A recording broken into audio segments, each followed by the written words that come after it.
like wait till the last second, eh? Yeah. Hey everybody, how's it going today? Happy Father's Day. Yeah. Just another day. Happy Father's Day, all you daddies. Thank you, Mark. Yeah. Same to you. Yeah. I like to be called daddy. Yeah, That's what I like. bet you do. Like when Carrie says it. Oh, daddy. Yeah. Oh my God. I know I'm going to Yeah. be sick now. Yeah. Queasy. Yeah. How you doing, Mark? Doing all right, Art. How you doing? Pretty good. Good to hear it. Good to hear it. Hey everybody out there in the chat, how's it all going out there? And hey, how'd your video go yesterday, Mark?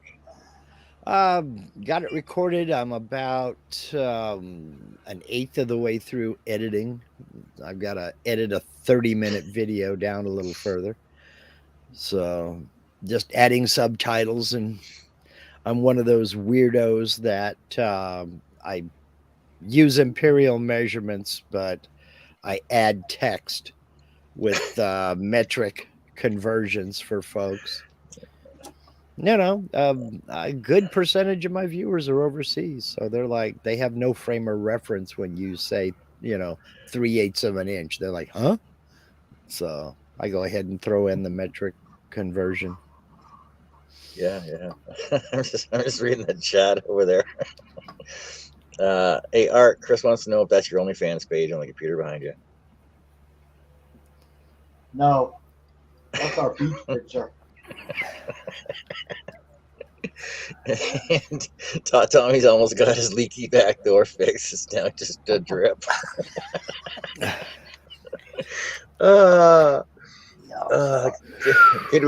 Good work on you, buddy. gotta work on them tightening clamps.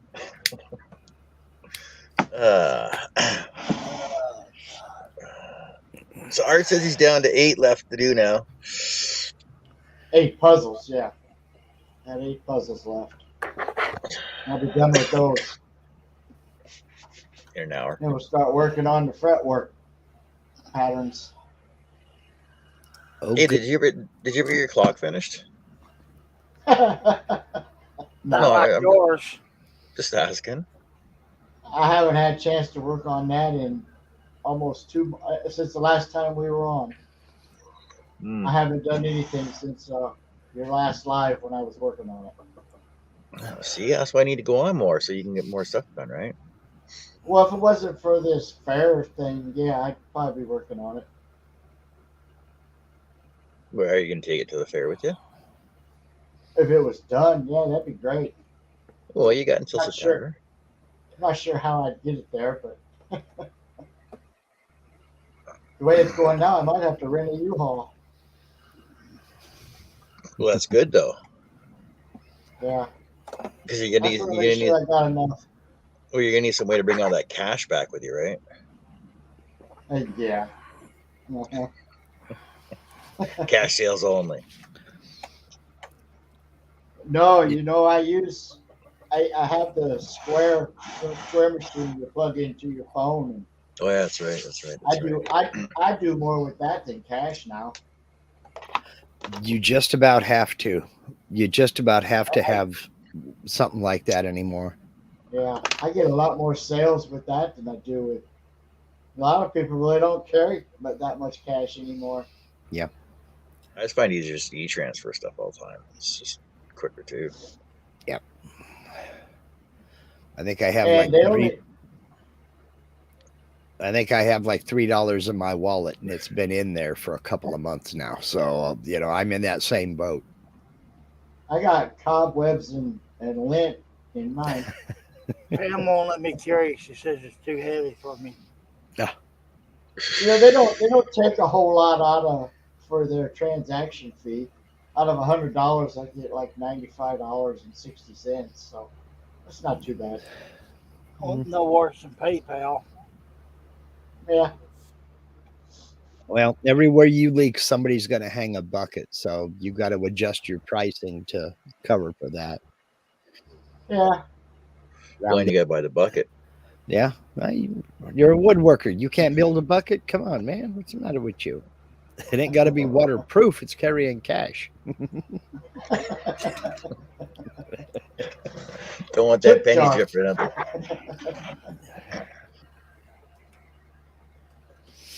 That might be Oh. exactly A tip my jar for all computer your hard work. So I was in a group the other day. We were discussing, actually, Ken Spencer brought it up. We were discussing, do you lower your prices for people at craft fairs and stuff? And my whole rant about lowering your prices for custom work is don't do it. Because the thing is people don't go to Walmart and Costco and Sears and all the big box stores, and they don't haggle prices. They pay the price that's on it, right?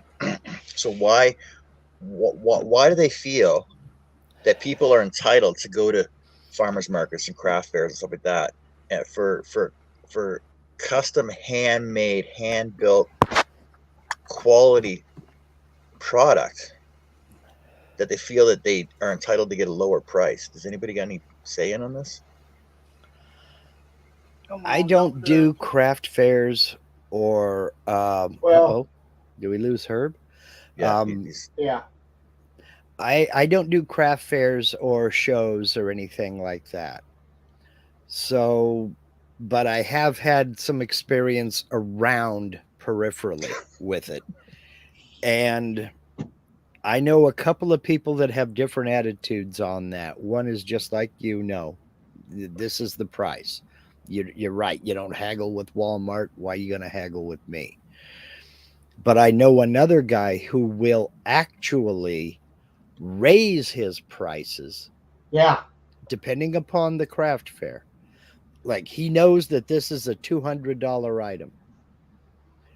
He'll mark it up to $250 or $275 and let folks talk him down to the $200 that he wanted for it to begin with. He gets what he wants. He gets what he wants, and they think that they got a deal. He says, and most of the time he gets more than what he anticipated he would get, because about half of the people will just go ahead and pay the full price that he has increased for that particular show. I find that some retail stores do that too, though. Like when they have sales, they'll jack the prices up, put a sale price on it, but it's actually the original sticker price. Yeah. Or they also, you do have to remember that a lot of retail places will price match.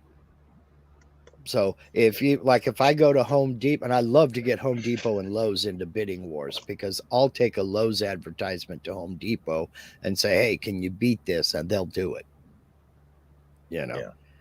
So, it's all a game. Now there's another guy that I know, he's back in the Atlanta area. He only goes to the top end trade shows, and he bumps his price up for those particular shows.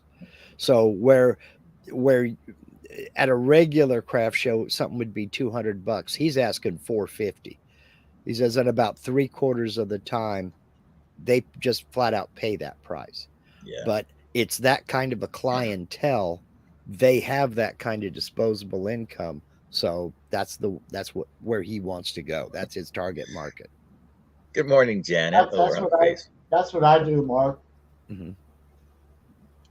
Good morning, Janet, over on Facebook. She says, I go to about 15 craft shows for the season, and I'll raise the price up, and as long as I can get what I originally think they can afford, and that's the price that I think it should sell at. Now, if they give me more, fine. And that answers the square question. If I get more than what I actually wanted for it, then that'll take care of their fee. Yeah, exactly. So I'll still get, my $20 item, if they give me $25, then I've made my $20. Yeah, exactly. Janet over on Facebook says, or lower your price for those who buy 80 zillion wedding signs. And she says, just kidding later on. But Yeah. see, they're all custom cut and handmade, Janet. You know that. And the thing is, I give you a deal as it is. But like, people that'll come in and go, okay, if I buy 5 of these, can I get a better deal? Well, no, because it's 5 times the work. It's not like, you know, like I don't stack cut. I'm not using a laser. I'm not using a CNC. So if you go to Michael's, I'm using Michael's as an example. Like if you go to Michael's or Dollarama and buy 5 of one item, you're paying $1 a piece or whatever. Like at Dollarama, for example, you're buying 5 for $1 a piece or $5. You're not going to go to the cash register and go, well, I want a deal on these because I'm buying multiple items of them. It just doesn't work that way. Yeah. So why would I give you a deal because you're buying 5 of them? Well, you know, because I'm a nice guy, I might give you a deal, but I'm not going to give you $1 a piece, right? Right. Now it also depends. It also depends on what it is, because like the work you do, absolutely 100%. Doesn't matter if you're ordering 1 or 20, you got to hand make each and every one of them. But if you're building like bookcases, you can set up production runs where it's only a few more minutes to run 5 pieces of wood through one process than it takes to just run 1. And in that case, maybe I will give you a slight price reduction on each one because I'm not taking as long in each step of the process. You know, because if I got to take 20 minutes to set up for one cut and do that one cut, then take another 25 minutes to change my setup and do another cut, that's going to cost more than if I can get 5 pieces done with that one setup. Oh, exactly. It's like at work when we're building signs for people, they're all like, "Oh, I just want a basic a basic square sign 4x8, right? With just some graphics on it." Okay, so we do have graphics for them now. you got different pricing for graphics as well. You got one color, black or red or blue, basically just straight cutout Helvetica, done. The second choice is multiple colors with a small graphic on it. The third choice is a full digital print. Now, of course, the full, you know, like I'm just throwing numbers out there. A full digital print on a 4x8 is probably about $600. Now, everybody's all like, "Whoa, that's more than what I was looking at expending." I'm like, okay, fine. So then you want basic just letter cuts, or like individual vinyl one color letters. That's like $200.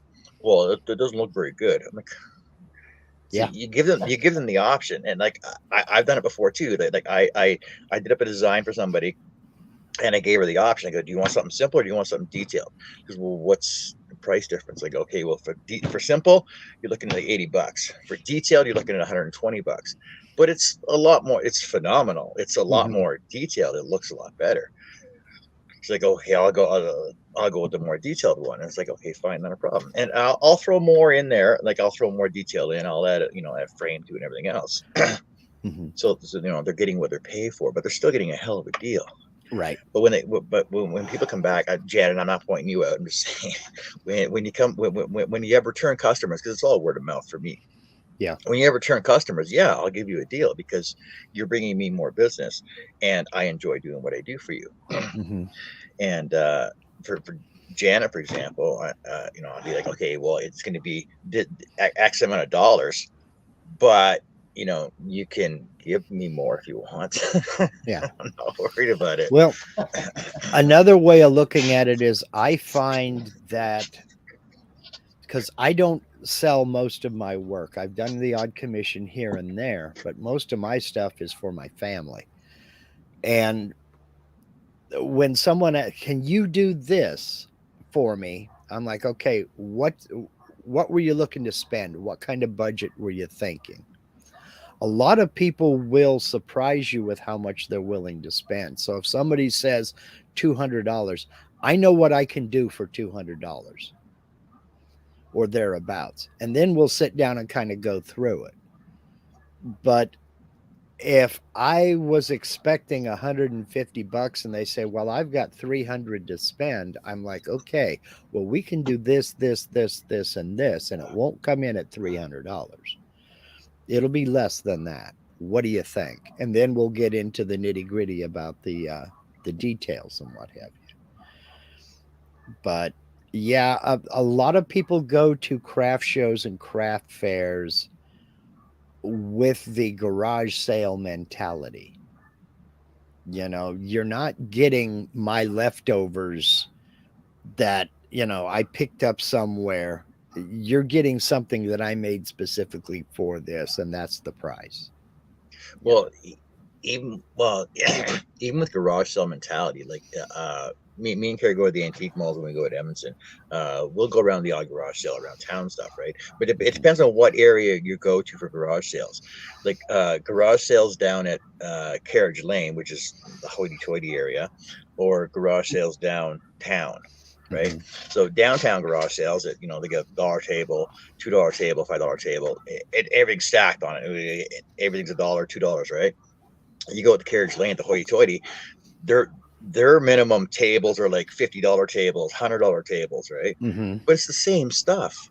Yeah. But they feel because they paid more for it, it's high end, but it's the exact same item downtown at the lower end because they all shopped at Winners. Which is, right? Yeah. Well, there's a lot of that. I mean, premium pricing. I tell this story on occasion. It was through a friend of a friend of a friend of a friend kind of a thing, through work, that we had a function at the real estate agency I was working at. And there were people from all over the place and all walks of life there. And this guy was one of the executives up at Nike. Nike is headquartered up here in Oregon. And I kind of overheard the conversation and I had to butt in. He was talking about shoes, of course, because Nike. And this was about 4 years ago. And he said, when you get up to about $150, they're basically the same. About the only difference that you're going to find is colors, maybe textures of materials.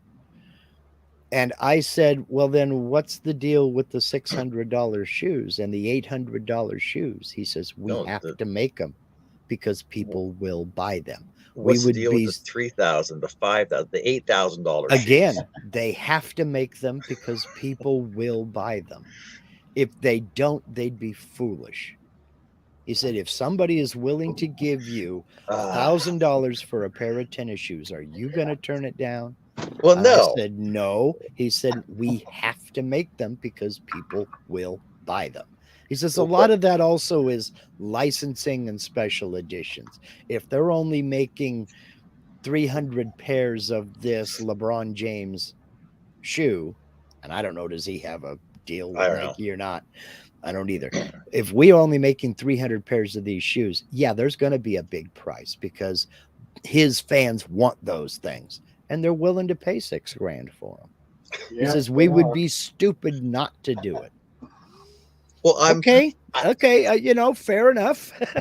I'm only making one-off individual custom design. I should sell these for $8,000 a piece. Well,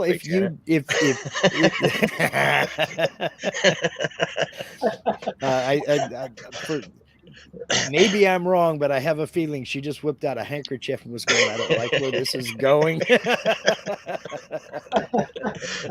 But like she has a point though. Like she says, I know I love your work. People don't understand that you shouldn't pay for a person's time or a person's wage. A lot of people don't consider the time it takes. I do believe most crafters really don't get paid a decent amount for their wage. If they aren't even getting a minimum wage, your prices are great. Nor will I ever complain. Yeah, because you get such a good deal. Yeah, Jerry, I've had people give me tips before, a little extra. Yeah. It's rare, but it happens. And I do that as well. I mean, I had a contractor come in for a real small job. I just needed some dirt hauled off. And he came in with a little mini excavator, and I saw that front blade, and I said, well, while you're here, can you kind of knock the crown out of my driveway? He said, yeah, won't take but about 10 minutes. And I threw him another $50 on the when I paid him. I said, thanks for taking care of the driveway for me. He was like, oh, wow, thanks. You didn't have to do that. Well, you know, but he did something for me that he didn't have to do, and he wasn't going to charge me extra for it. Yeah, I'll kick him a few extra bucks. What the hell? Yes, see, because the thing is, it boils down to when you give somebody more money for the product that they're making for you, they're saying monetarily that they appreciate your work that they're doing for you, rather than just, oh, yeah, good job, buddy, you know, yeah, pat on the back. It's like, here, I appreciate what you do for me. I'm going to give your name out to somebody else so you get some more stuff. But the thing is, it's the same as tipping, right? Like I know we've had discussions and arguments about tipping down the States and everywhere else in the world, because America basically started it and instilled it, and because there's still waitresses that make $3 an hour down there that live on their tips. Now the thing is but you tip at restaurants, but you don't tip at McDonald's, and the thing is, they're doing the exact same job. A lot of people do tip it like McDonald's, Burger King, and things like that. It's just not something that most folks think about. But yeah, it's not common. Yeah, it's not common, but it's also not. But when you go to a sit down restaurant, it's expected. Right. Yeah, it kind of is expected. But that you're also now starting to see a lot of tip jars up on the counter. And I blame Starbucks for that, because you go into a convenience store around here, you'll see a tip jar. And it's like, seriously? I went and got my own stuff, brought it up to you. You know, I'll throw a penny or a nickel in the bucket. You know, I don't want that change. You know, throw it in for somebody who's a nickel short or what have you. But a tip jar at a convenience store, man, you better be bagging and carrying my groceries outside to get a tip from me. Well, it's like at McDonald's. Like I got to fill up my own pop at McDonald's now. Mm-hmm. Like, what am I paying you money for? I'm paying you money to give me an empty cup, so I can go fill it up myself. Yeah. Like, what's that? Come on. Yeah. Janet, come back with, did you just quote me an insane amount? Sounds like I might have to sell the farm. No, I was just saying. Not you specifically, Janet. I was using you as an example. Sorry. But yeah, see, Janet, that gives you a reason to raise your prices. They say, well, why is it so much? Well, because my low life supplier raised his prices, and I got to make it up on the back end now. Well, wood and fuel prices went up, you know, and now with all these forest fires, wood prices are going to go back up again. But you know, you can always also leverage that to your advantage. Like, for instance, I have a lumber yard that I pasted off. It's exactly 1.25 miles away from my house. But I can go to that lumber yard, and because I made that joke one time, I can go to that lumber yard and I can get 16-foot long pieces of material, and they'll deliver it for me for free. They won't charge me their $50 delivery fee. They just piggyback it off of another delivery, and I'm fine with that. Well, guess where I go every time I need something from them? I go straight to them, because they'll do that.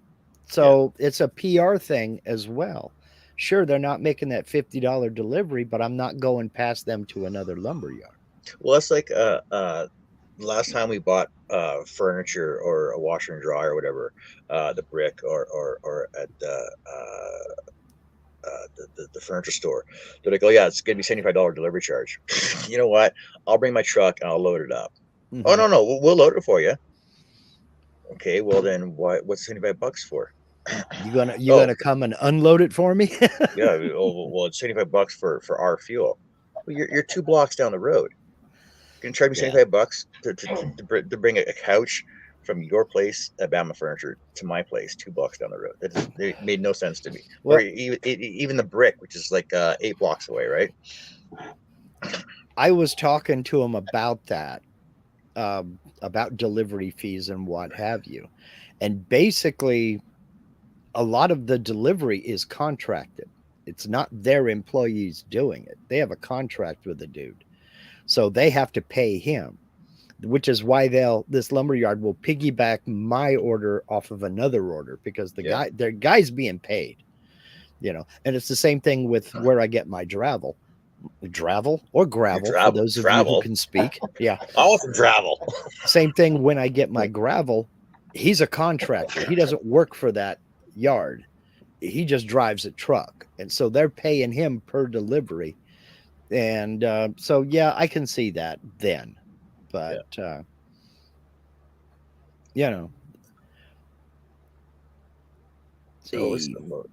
So Mike was saying here, he goes, he's got one of his friends that sells Frinkelassen German burgers at a German market for £8. He buys them from our budget food store for under £1 a piece. The people that buy them wouldn't dream of shopping at that store. Yeah. But I don't know, at 3 o'clock in the morning when you fall out of a bar, what's the proof? You're hungry. And the bars that I used to go to, there was always a hot dog stand right outside the bar. And they were charged like $8 for a freaking hot dog. I'm like, well, have you been to a fair or festival? Oh, yeah, that's ridiculous. Yeah, I know. A small bag of donuts is like $8, right? For those little mini donuts. I'm like, you watch it go in, you watch it come out, you watch it come down and out into the bag. $8? What are you talking? It's like 2 cents worth of freaking batter. Yeah. Yeah, and $13 for a soda. When they're charging $5 for a 79-cent bottle of water. I mean, but then again, where else are you going to go? Oh, well, every time we go to town, we always take Pop with us, soda, because the vending machines, they want $3.50 for a bottle out of the vending machine, right? Mm-hmm. And I'm like, oh, I'm not paying $3.50 for a bottle of Pop. So, or for water even. So I had to meet somebody anyway. So I had to drive away from the airport, like 2 blocks away, and I stopped by the gas station. And for two 2-liter bottles, they wanted $3 at the gas station for. I'm like, sold, done. Yeah, right. I just saved myself $7. Like, yeah. I don't understand it. It doesn't make sense to me. Yeah, it's supply and demand.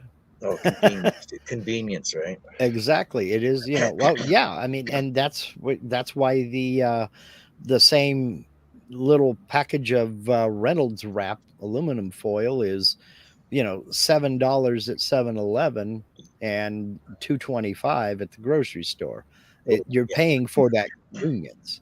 But like, who really needs aluminum foil like at 3 o'clock in the morning from the 7-Eleven? You can't wait till the grocery store opens. Depending upon the neighborhood, you'd be surprised. Drug dealer.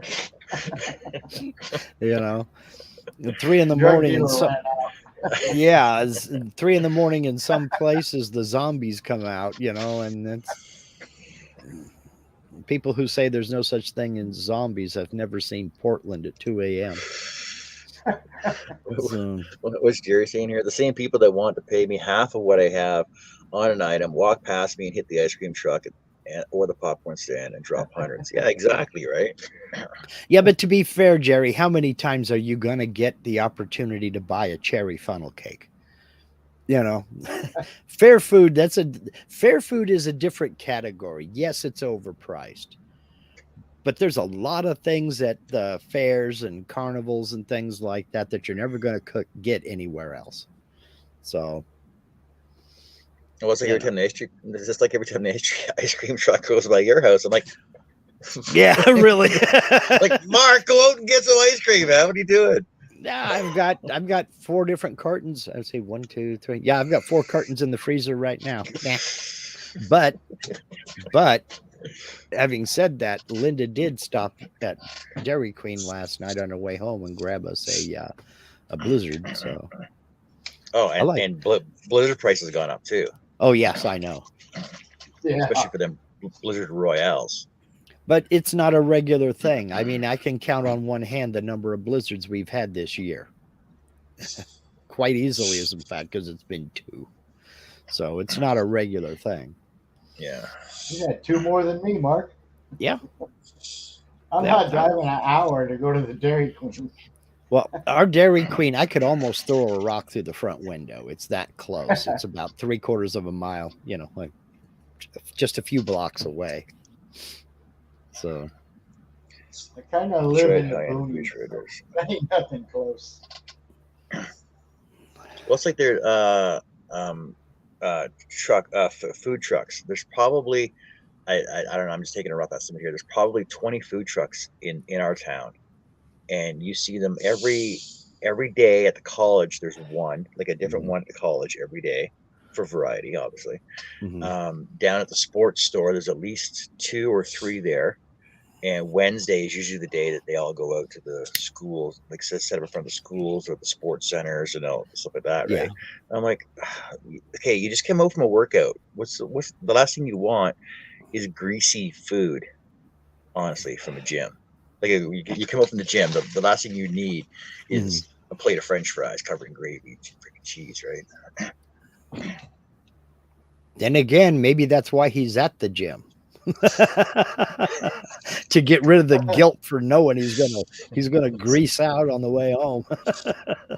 Jerry says the turkey leg guy gets him every time. deep fried batter turkey legs, wrapped in bacon. Bacon wrapped deep fried turkey leg. Oh God. Texas is a little bit different now. I don't know what kind of a food trucks or fair food you would get in Texas, because Texas has some of the best damn cooking in the world. Deep fried tomahawk steak, man. And how $80. How can you be different? I mean, hi Monica. When you got dino ribs that are a pound a piece, how can you be different when there's 11 trucks with some of the best damn cooking in the world comes out of Texas. I will say that. And 90% of it's all pit barbecue, right? Oh, New Orleans. Well, no, about half of it is pit barbecue. But you know what? I've yet to see anybody do this. There are lots of YouTube channels around talking about barbecue and food trucks and this, that, and the other. I'd like to see one channel focus on the sides. Because I mean, you could do a whole episode on macaroni and cheese. Oh, there's actually there's a food truck that does just macaroni and cheese. Yeah, like and 12 different ways, right? Peach cobbler and banana pudding and all of these other, macaroni salads and potato salads. All this. I'd like to see somebody focus just on the side dishes. You made Janet hungry. Yeah. Janet, go to Costco. I think they're over there today. I don't have the food truck app on my phone. I don't follow them. One of the guys at work does, so he goes, are we working over by such place today? I'm like, no, why? Oh man, because the food truck guy, one of the food truck guys he follows is over there. Uh-huh. I'm like, all right, Janet, have a good day. Take care, Janet. Some of the barbecue build videos are incredible. Hey, Nancy. Yeah. Only 3 boxes. Get on it, girl.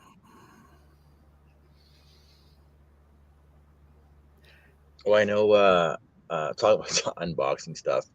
I remember, being in the military, basically there's boxes you don't ever unpack. They get packed the first time, and then they just get restickered every move you get, right? You know what's in them. You just don't bother unpacking them. I'm like, well, why is this box? This box has been packed for 20 years. What's in it? We don't know. We just keep resending it everywhere else, right? I know that feeling. I know that feeling. We're going through our storage unit trying to get out of it little by little, and it's taken us a while. Opened up a box. It's been a couple of weeks back, and it's like paid telephone bills from Germany. We left Germany in 1992. All right. So it's like, why are we still packing this around? Okay.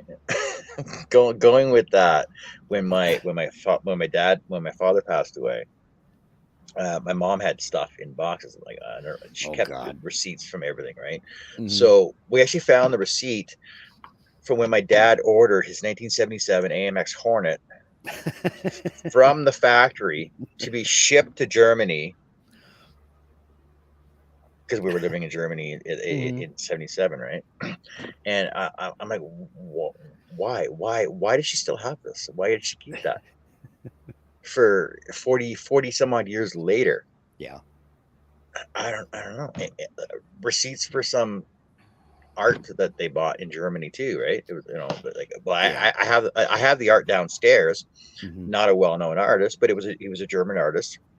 We got so there's I think it's 3x6 and then 2 portraits that are on either side of it of old German beer stein drinking guys, right? In a bar scene with these awesome, nice German frames around those big heavy duty frames that are around them. And the original price tags are still on them downstairs. I think one was like 20. What was the German money back? Marks. Marks, yeah. So Deutschmark. The 2 portraits I think were 20 Deutschmark, the DM, right? 20 Deutschmarks a piece, and the big one I think was $60 or 60 Deutschmarks. So my mom had the receipts for them. I'm like, okay, well.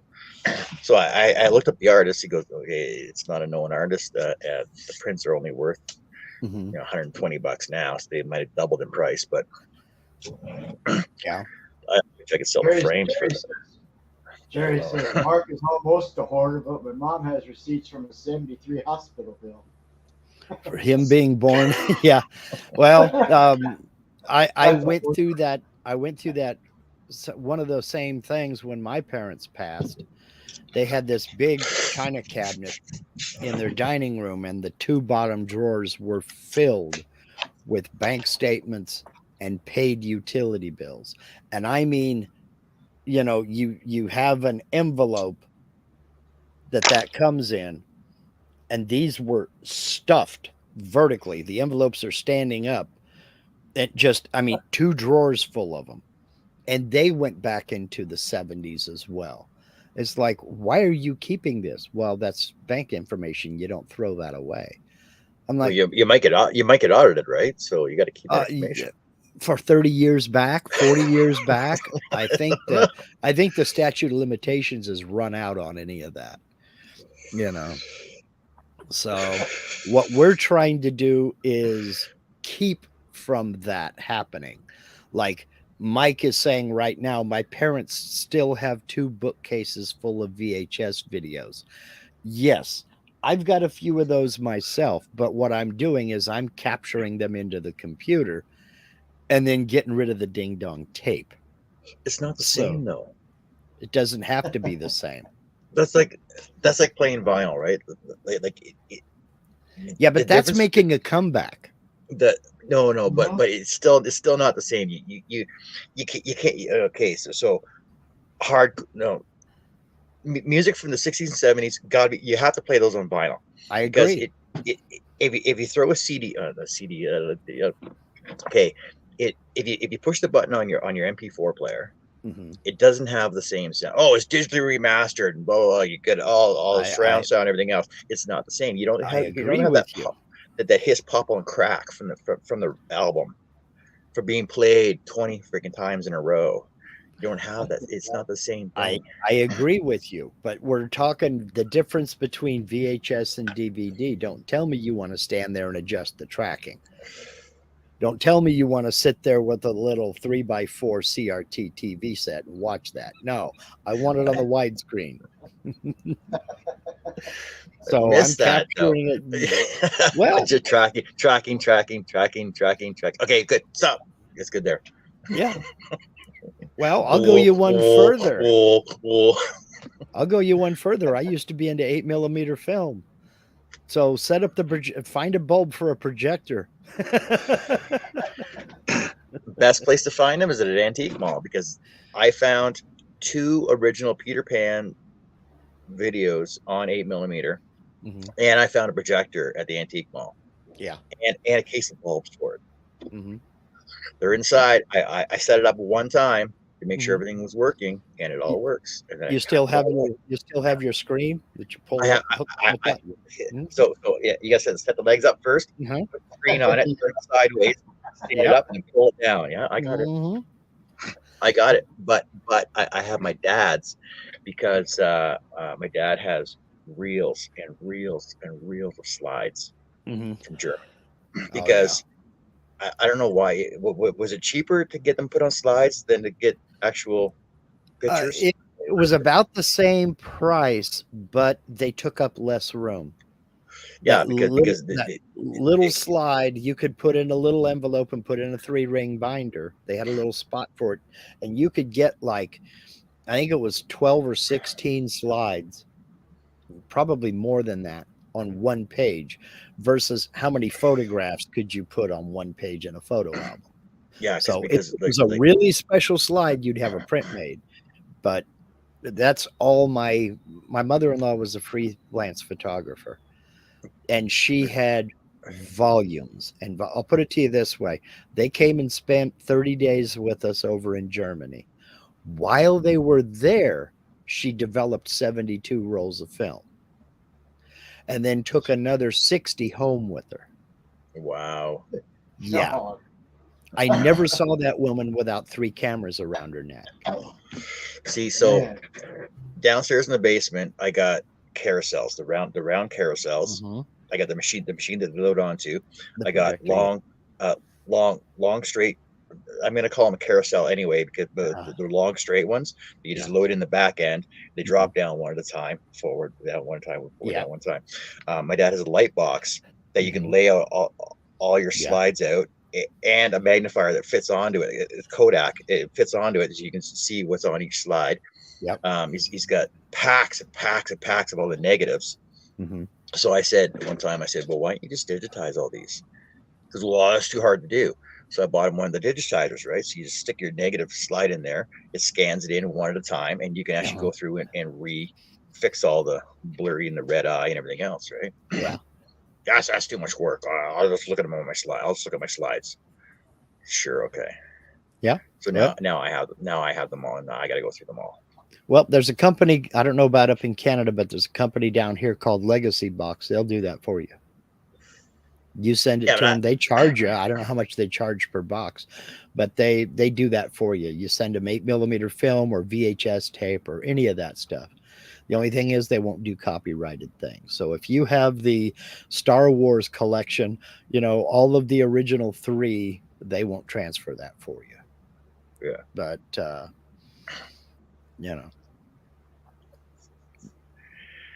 Well, I don't know, boxes, like I said, boxes and boxes of photos and negatives and slides that I got to go through. I just don't have time for that. Yeah, I've got those big totes, the big huge Rubbermaid plastic totes. Yeah. I've got 4 of them full of photographs that I'm slowly going through. It just takes time. I just don't know what I want to throw out though. And my mom was good because on the back of every photo she put down the date and who it was, like who everybody that was in the photo, which you don't do now because everything's all digitized. You don't even know who's in the photos anymore. Yeah. And so it was nice that she did that, and with the date, the place, and everybody that was in it. It was nice for family history stuff. The thing is there's so many photos of like pictures out your window. Why? Yeah. I don't understand it. Yeah. And it's odd that you say that because there had to have been a purpose for that photo because you had 12, 24, or 36 exposures depending upon the roll of film you bought. So you had to be selective about what you took a picture of. So if it's a picture out the window, there was a reason for it. We didn't take pictures of lunch. It ain't like now where you can take 16 photos and then pick the one you like best and just delete the rest. You had to be picky about what you were shooting. And then you didn't know what it was going to be until you got it back.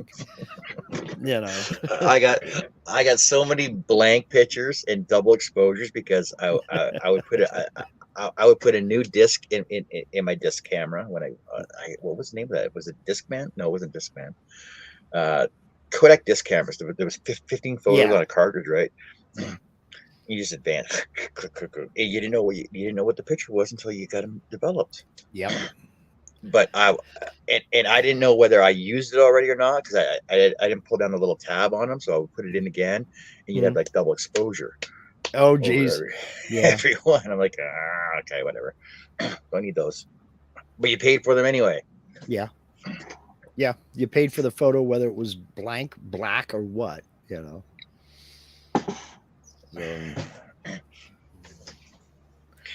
So, Herb says he's not going to make it back. And magazines too. Magazines. Reader's Digest. Oh my god. My mom Dude, I had still got magazine. My mom had so many Reader's Digest condensed the condensed Reader's Digest volumes. There's like 4 books in every one. She had shelves and shelves of them. You know the paper boxes that reams of paper come in? Yep. Linda has 8 of those full of Mother Earth News magazines from the 60s or from the 70s rather. 70s and up to about the mid 80s. My grandmother, it was National Geographic. Oh yeah, National Geographics. She had National Geographic. I mean, good God. And that woman knew where every single issue was and knew what was in every single issue. But you know, if you go through them now and just cut out the advertisements sell for like probably $60 a page. Coca-Cola, especially. Yeah, like that's another thing. Like collectibles. Like, why does everybody collect Coke? It's the most collectible item out there. Everybody collects Coca-Cola. I don't know why. Some of the ads were really iconic, and there were some pretty, famous artists that did. I mean, Norman Rockwell did some drawings for various companies, Coke being one of them. So when something like that takes off, pretty soon the periphery takes off as well. And yeah, I know people that have rooms of their house filled with Coke memorabilia, or Pepsi or what have you. I know one guy I don't know him very well. I helped him find a house years back. He was a Pepsi aficionado. And in one room of his house, he had 5 different Pepsi vending machines. And the newest one was from like 1972. So these were old vintage machines, which was cool. I mean, the iChest type, where you put in the money, then you can lift the lid and then drag the bottle off of the little rack. That kind of thing. That was directed at you, Mark. Yeah. Why does anyone collect anything like loom and yarn wheels? Jerry, that's an excellent question. And I've been asking myself that for 35 years. Why are we collecting these things? But the answer is really simple. Iconic nostalgia, actual hand woodworking machinery that doesn't exist anymore. It's a lost art. Well, because if you look back in history, lost technology, the Mayans, the Egyptians, the Sumerians, is lost technology. Nobody knows how they built them. Nobody knows what tools they used for them. So that's why somebody has to collect them and itemize them. That's why we're arguing about how they did things, because nobody bothered to write it down, But you look at that spinning wheel behind me, some of it is just for preservation. That spinning wheel behind me is from the early 1800s. We're not exactly sure when, but it's somewhere before 1840. And because there are so many of them, museums don't want them. They've got more than they have room for them. So we have that to keep it from going to the landfill, because that's where it was headed. And we didn't pay anything for it. And it looks nice. It doesn't look nice in here. We need a bigger house. But we've got one wheel that I'm working on right now, and it's about ready to go back together. I think I've about got the last piece finished. We have one wheel here that's from the 1780s, and it was headed for the dump. Yep. A yarn shop gave it to me, so we can't do anything with this. And I'm like, well, how much you want for it? And they're like, we'll load it in the car for you. I'm like, okay, yeah. So a lot of it is to keep stuff like that out of the landfill. And it eventually goes to somebody who wants it and somebody who needs it. Mike's got the answer right there. He says, after the apocalypse, that spinning wheel will be worth a fortune. Yeah. Yeah. So in your apocalypse posse, if you don't have somebody who can sew and make yarn for making clothes with, you're going to be cold. Well, it's like you have to know how you have to at least at one time in your life know how to use hand tools properly. Yeah. Like otherwise you won't be able to build anything if you have no power. Yeah. Honestly. Yeah. Exactly. Nancy says, plus it has history. Yeah, we may not ever know what that history is, but yeah, there is a history to these things. That's also why I keep so many unfinished projects here, because it'll give archaeologists and historians a look at what was possible to make in the 2000s. If you want to read something fun, there's a book out there called The Motel of Mystery. And this takes place in the fictional future, where basically the earth got buried in junk mail, and the apocalypse hit, and these archaeologists find an old motel, and they have no idea what it is, but they're digging through and everything, and they're finding all of this stuff. And some of the illustrations in the books are absolutely hilarious, because the bed, for instance, is the sacrificial altar. And there's a chapter on the bathroom alone. And this is future archaeologists trying to figure out what we were doing. And it's just a motel room. But they have a picture of what they think we looked like. And this guy has 2 toothbrushes hanging from his ears, as earrings. And he's wearing a sash that says the sacred chant, sanitized for your protection. And he's got all this bathroom stuff hanging off of him, because this must have been a holy sacred site, And it's a hilarious book about future archaeologists trying to figure out our society based on what they think we were doing. It's some funny stuff. See, like my collection's in the house, like my Peter Pan collection. I've put some money into it, but it not a lot of people collect it though. So rather than collecting Coca-Cola stuff, I collect stuff that is harder to find. Yeah. Because there's less of it. It was not mass produced like the way stuff is now.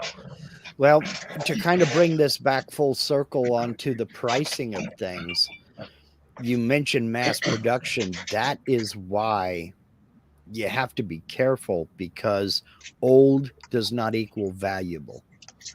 Like, look at a Singer treadle sewing machine.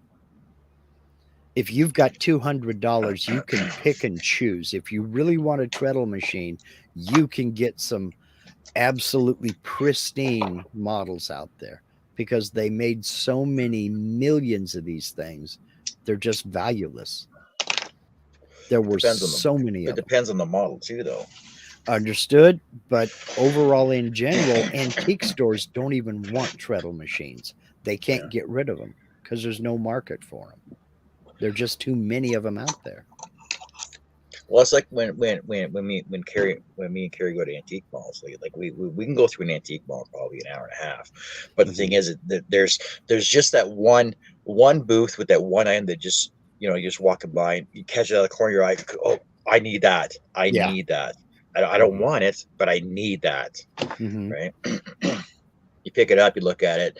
I go onto Amazon or eBay and look for pricing for it. And I'm like, okay, it's marked at $40, but yet on eBay they're selling for $120. Okay, we're picking it up. Yeah. Yeah. And it also depends on what it is and if you've got room for them. Yeah. So we try to stay away from big items though. Well, I did hook one guy up on Craigslist in the free section. I saw an odd looking piano. This guy just wanted to get rid of it. And I don't remember the name of the maker, but he had some good pictures of it. And it was called a Parlor Grand. And it was kind of rectangular shaped. It didn't have that grand piano shape to it. And I said, that's odd. And so I just Googled the name of the of the piano, and it turns out this was a guy who made pianos in San Francisco for during the 1800s, and these pianos were valuable and collectible, and a bunch of the links led back to this one guy who was looking for these pianos because there weren't many made. Mm-hmm. And this guy had one on the free section, so I sent him an email with a bunch of links. And I said, look, I don't think you know what you got here. This guy's interested in this, that, and the other. He got back to me about a month later and thanking me up one side and down the other. That piano he was trying to give away, the dude came up from California and gave him $4,000 for it. Wow. And he wanted to give me some money for hooking him up. And I'm like, nah, I'm just glad it all worked out for you. I just don't like to see good stuff go to the dump. Exactly. Especially if there's some history or some value to it. And that's one reason why we have 23 spinning wheels. Well, no, take that back. We're down to 18. Some of them have found other homes. So what our bookkeeper at work went for holidays in Edmonton, and I said, how'd your trip go? Blah, blah. She goes, oh, it was fine. Blah, blah. We went to West Edmonton Mall, shopping, and blah, blah. And we went to IKEA and bought a coffee table. I said, you bought a coffee table at IKEA? She goes, yeah. I go, how much did you pay for it? She goes, like $380. I'm like, ooh, I could have made you one. I could have made you. You could have just given me $300. I could have made you a coffee table that'll last you longer than your IKEA coffee table is going to last you for. So yeah, but the kids are going to draw on it, spill paint on it, and everything else. Said, yeah, but if it's properly done, you don't have to worry about it. I said, you could have given me $300. I could have made you 2 tables. Yeah. Yeah, my dad and grandfather made my first wife and I a coffee table and 2 end tables. And those things, my youngest daughter has them now. They'll last you for the rest of your life. And yeah, they're going to get beat up and banged up and everything, but that's life, Nobody lives in a museum. You're going to use stuff. And that antique you just bought, they didn't live in a museum either. They used it. So, yeah. I still have, they also made a cradle for my youngest daughter when she was born.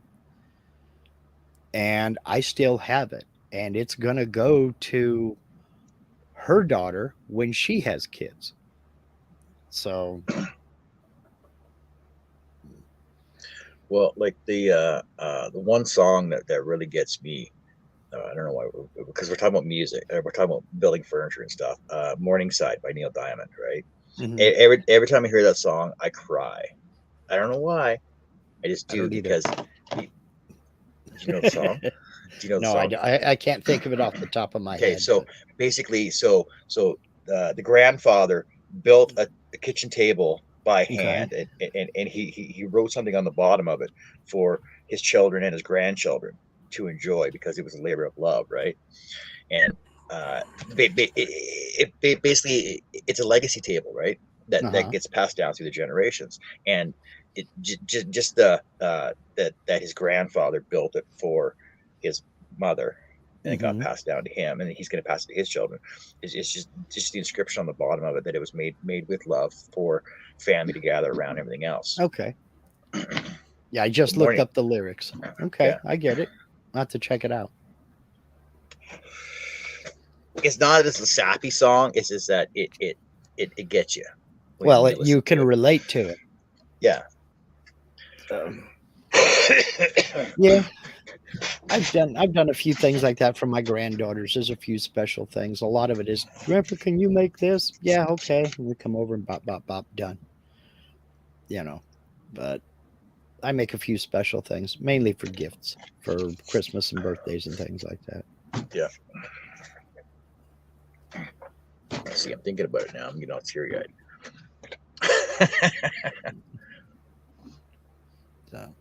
So Art, when are you going what to you start doing? scrolling? We've been on I for don't know. an hour. Gonna ask Art that too. Art, when you start scrolling, man, you're stopping me from scrolling here.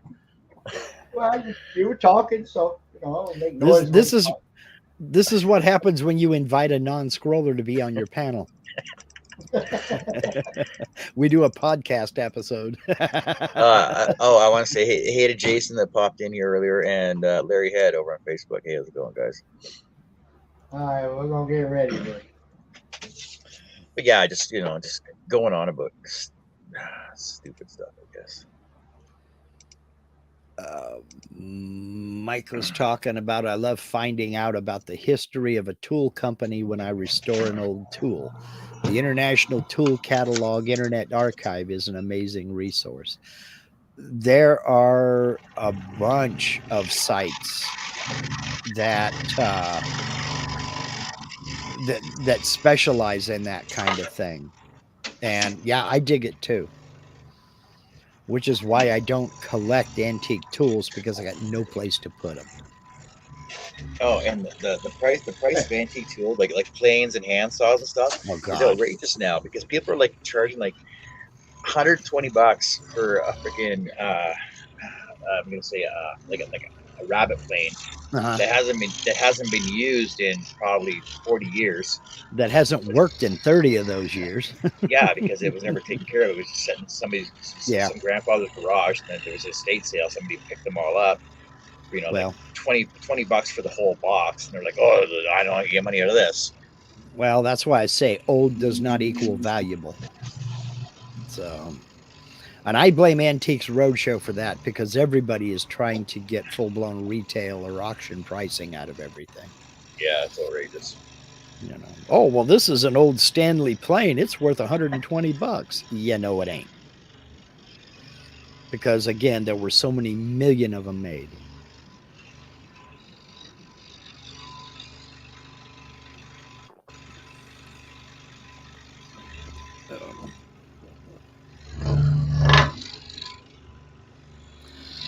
Larry Head says, I love to collect old tools. Like, y'all know where to store them. I hang them in the rafters of my shop.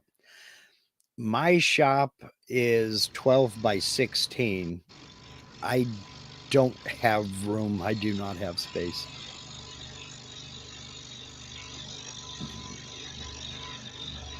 Larry says, I would like to have a leather sewing machine, but they're outrageous in price, even the antique ones. Yeah, they can be. They can be. The best place to check for a leather sewing machine is at an upholstery shop. Yeah, if you check upholstery shops that are going out of business or that are selling off their excess, you can generally find some decent deals. I mean, I bought an old Juki industrial sewing machine, and it would sew leather just fine. It wasn't specifically made for leather. It was made for upholstery. And I paid $300 for it. And I sold it a few years later for $6. And I got quite a bit of use out of it.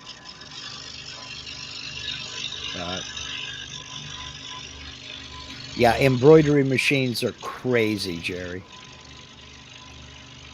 Especially the newer electronic ones. But again, you hook up with an upholstery shop, you can make some good money with it. I was doing a sign I was working on one of my digital boards that the computer is inside the embroidery shop, and as we're walking through the showroom, the crisis caught me, like $6 grand, $8 grand, 12 grand, and I kept walking through, service the computer, come back out, and I asked the sales girl, I go, what's so special about this? She goes, it's awesome, because you can actually just draw on a piece of paper, put it in, it'll scan it, and then embroider it, within a matter of probably 5 minutes, It scans it, it vectorizes it, does like a stitch count. You can change the colors on it, everything else. Straighten some edges and stuff up, which is just with a cursor or the mouse, and hit embroider. And I'm pretty sure it was like a 12 head 4x8 table, right? For doing like 4 quilts and stuff. And she goes, you just fucking set it and just hit the button and it goes. I'm like, what? Because yeah. So I looked the pricing up online when I got home. I'm like, yeah, and that's the actual. It wasn't marked up or anything. That's what they're selling at, like it's direct from the factory for. Yep. 12 grand, but it was an 18 head with a 4x8 table on it, so it was pretty good. But yeah, and when you're doing high volume custom stuff, you can make good money on it. So, JJE popping in. How you doing? Hey, JJ. Hello, JJ. Robin has joined us as well. Oh, Robin.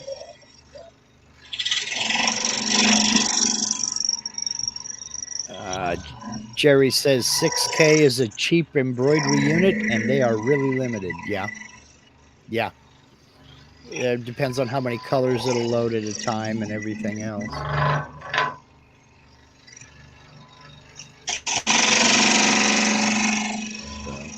I'm going to have to duck out for just a second, so I'm going to go ahead and mute my camera and mic, but I'll be right back.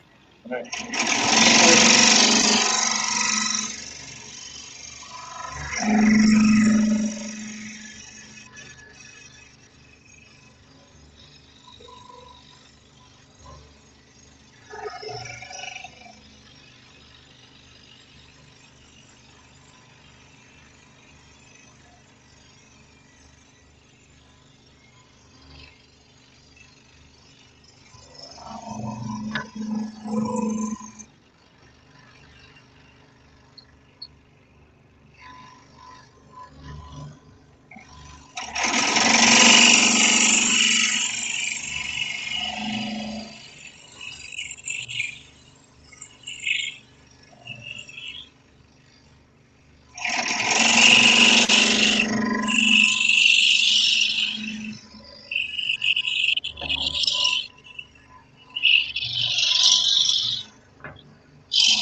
Yeah, Mike, we're scrolling. Get into it, please.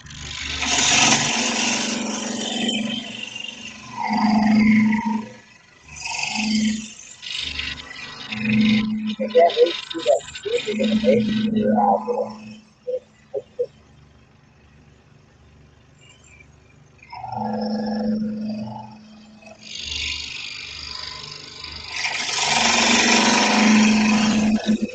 You guys haven't seen what Mike's working on, go over to his Facebook page and check it out. Latest tobacco box he's making.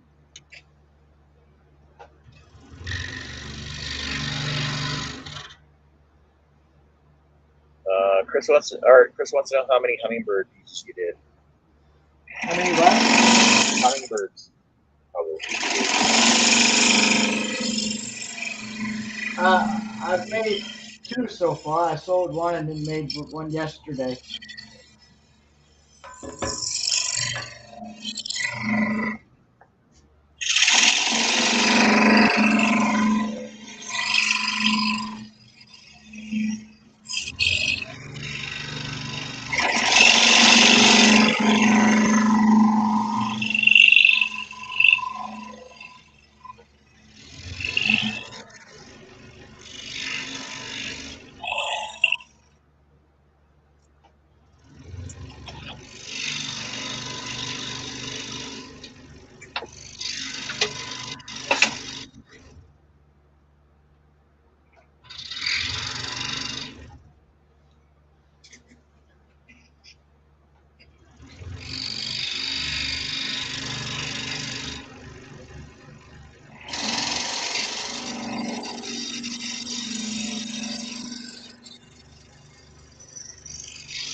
Now I'm making a camper.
And we didn't break it.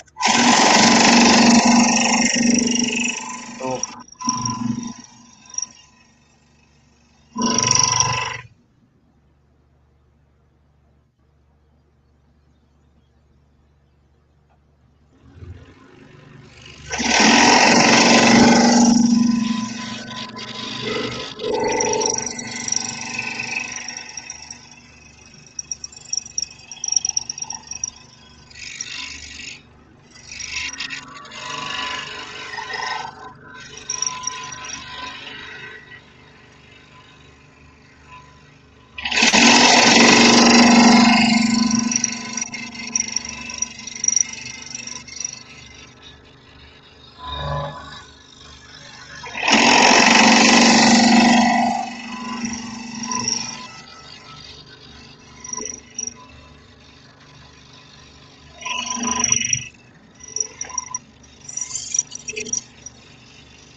Oh, I should throw some of that fancy StreamYard music on.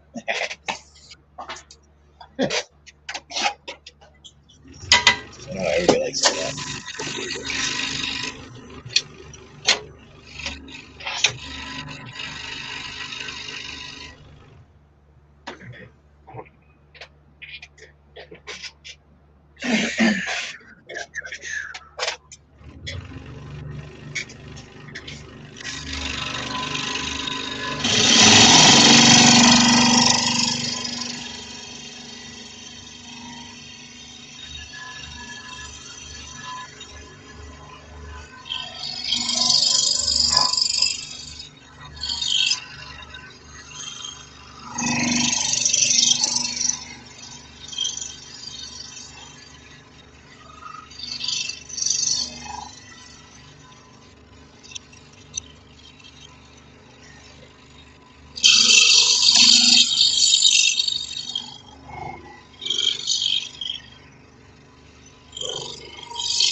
I got 11 people watching. 1 thumbs up over on Facebook. Any questions, comments, inquiries, throw them in the chat there for us. We'll be sure and answer them for you if we're reading the chat. And if you want in the panel, let us know. I'll send you guys a link. So it's not so quiet in here.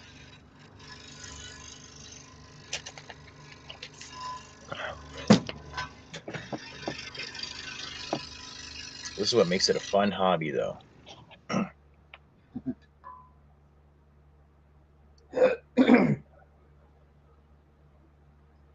I enjoy it.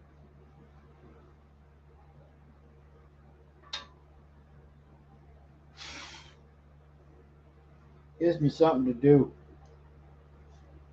Yeah, exactly.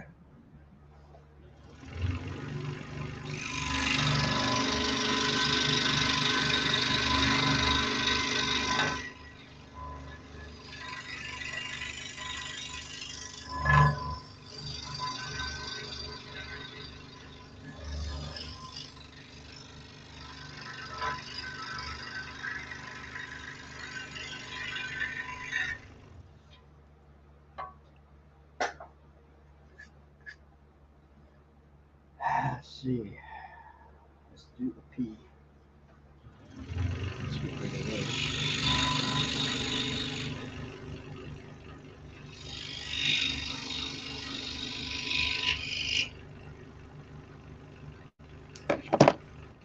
Hey, Monica, how's it going? What are you up to?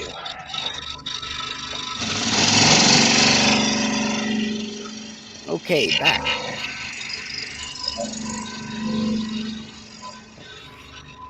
Just doing lunch. No, actually, I had to get out to the shop and start up the computers out there for when I go live in about an hour and a half. Oh, okay. No need for the air conditioner today. It's only 64 degrees outside right now. No, well, I come up to my shop. I had to turn my furnace back on. Yeah. Well, the National Weather Service says it's 57 degrees. That's 14 Celsius. And we're only supposed to get up to about 70. So not very warm at all. That's perfect weather. We're only going to hit 62 tomorrow. It says it's Better than 98. it says True. that it's 8 degrees right now, which is 46 Fahrenheit. Geez. So yeah, so I That's, definitely even, had to that's even better. I definitely turned my furnace on when I came out of my shop this morning. You open the windows in that temperature. It's not bad, but Furnace. yeah, my furnace. I had to turn my furnace on.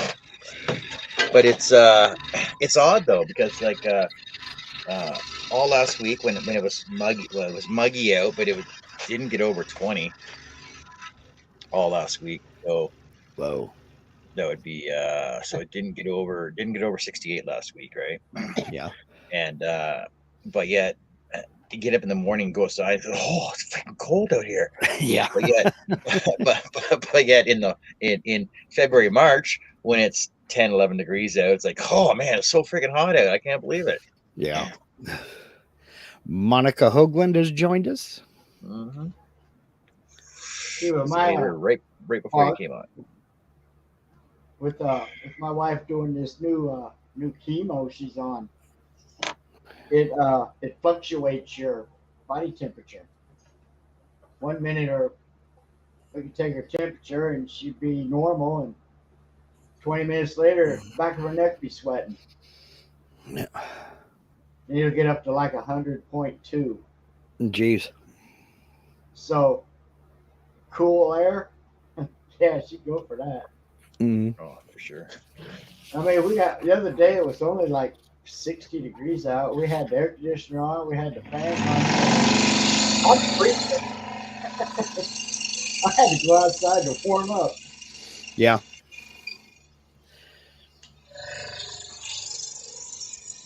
But it's constant with her. It doesn't go away once she's done with the chemo treatment. Yeah. Because we go every 21 days, she has to go back. So it's a roller coaster for her. So cool temperatures, that'd be great.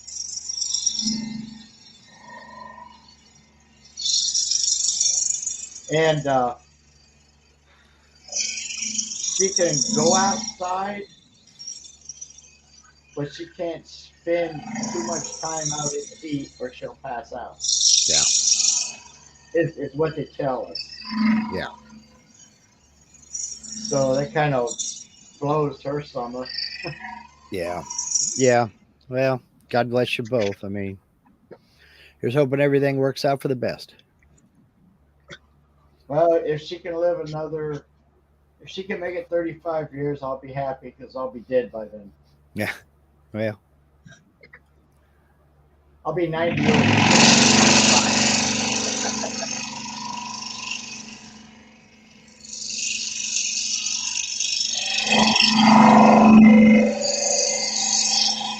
Yeah, it's a struggle sometimes. yeah. Like right now, she's been asleep. She's been asleep since we've been on. Yeah.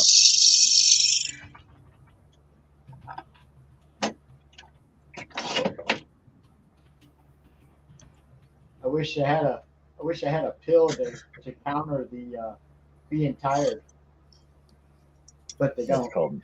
It's called mess. Well, if you find that pill, let me know, will you? There probably won't be such a thing in our lifetime for cancer, anyway. No, I don't think meth is going to work, John.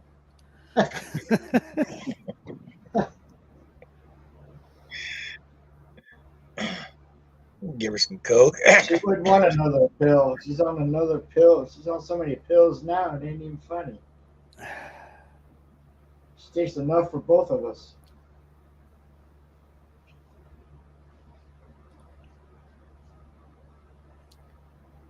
Especially them sodium pills. She has to take 6 of those a day. Jeez. Yeah. Now her sodium level is actually normal now. It's 135. I don't know what normal is supposed to be. 135 for the Oh, okay. everybody alive. Yeah, I learned a lot of stuff going to these doctors. Yeah. Didn't know squat about it until I started going. The only thing I knew about cancer is you die from it eventually, unless you get lucky. Now she can't take the pill they have, a chemo pill. Mm-hmm. That's not in the cards for her, but that's $14,000 a pill. Jesus.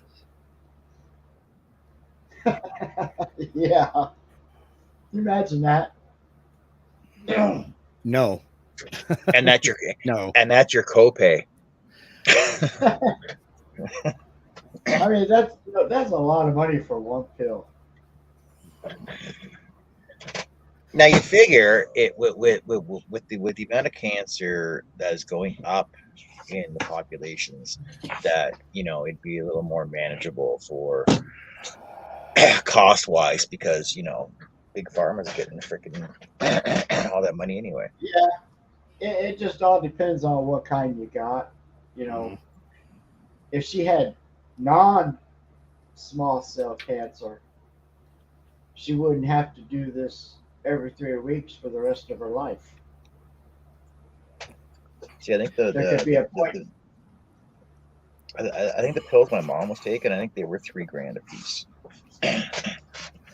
It also depends on the person's metabolism, because some people can't take certain medications. That too, because she's on a lot of normal medicine before this. So we added nausea pills, Modium, which you can buy over the counter. Right. Thyroid pill, sodium pills. I give her a B12 shot once a month, on top of the other 6 that are her normal pills. Yeah. Not to change the subject, but it's applicable here. Robin says, I'm editing. Snip here, snip there. I'm trying to make the video less boring. People don't have large attention spans anymore. Who are you talking to? I'm the king of the long, boring video. Are you sure about that? I don't know. I've had 35 people watching my 6 hours, right? So. Yeah, but you're actually physically doing something. I'm looking at software on a screen, and all people see is my cursor moving around. So, in fact, Robin, the video that I'm editing right now, let me take a gander here. It started out at 32 minutes long, and I'm only 5 minutes in, but I've got it cut down to 30 minutes and 20 seconds. So if I can get it down below 29 minutes, I'll consider it a win.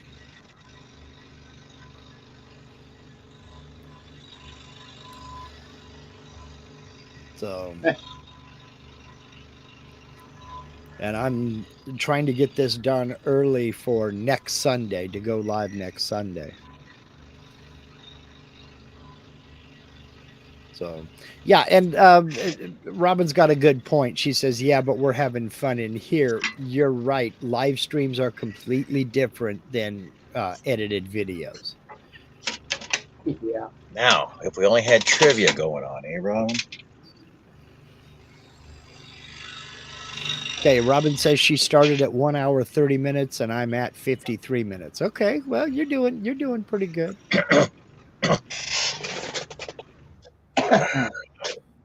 Keep on trucking.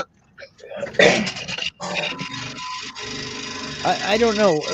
When I first got into YouTube, the conventional wisdom was keep the video short. Keep it less than 10 minutes.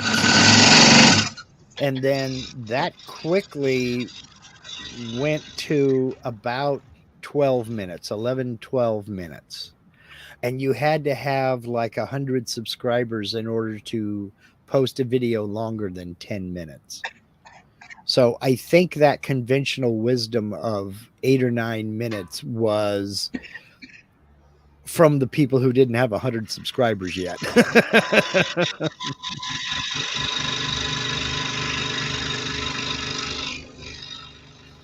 Well, you know what I do, Mark.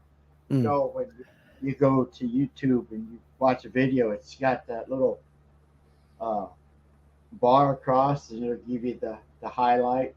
Uh-huh. It's like a wave bar. Yeah. To tell you where it's good. I'll skip right to that. Well, a lot of people do that. My videos are different. I'm trying to show people how to use software.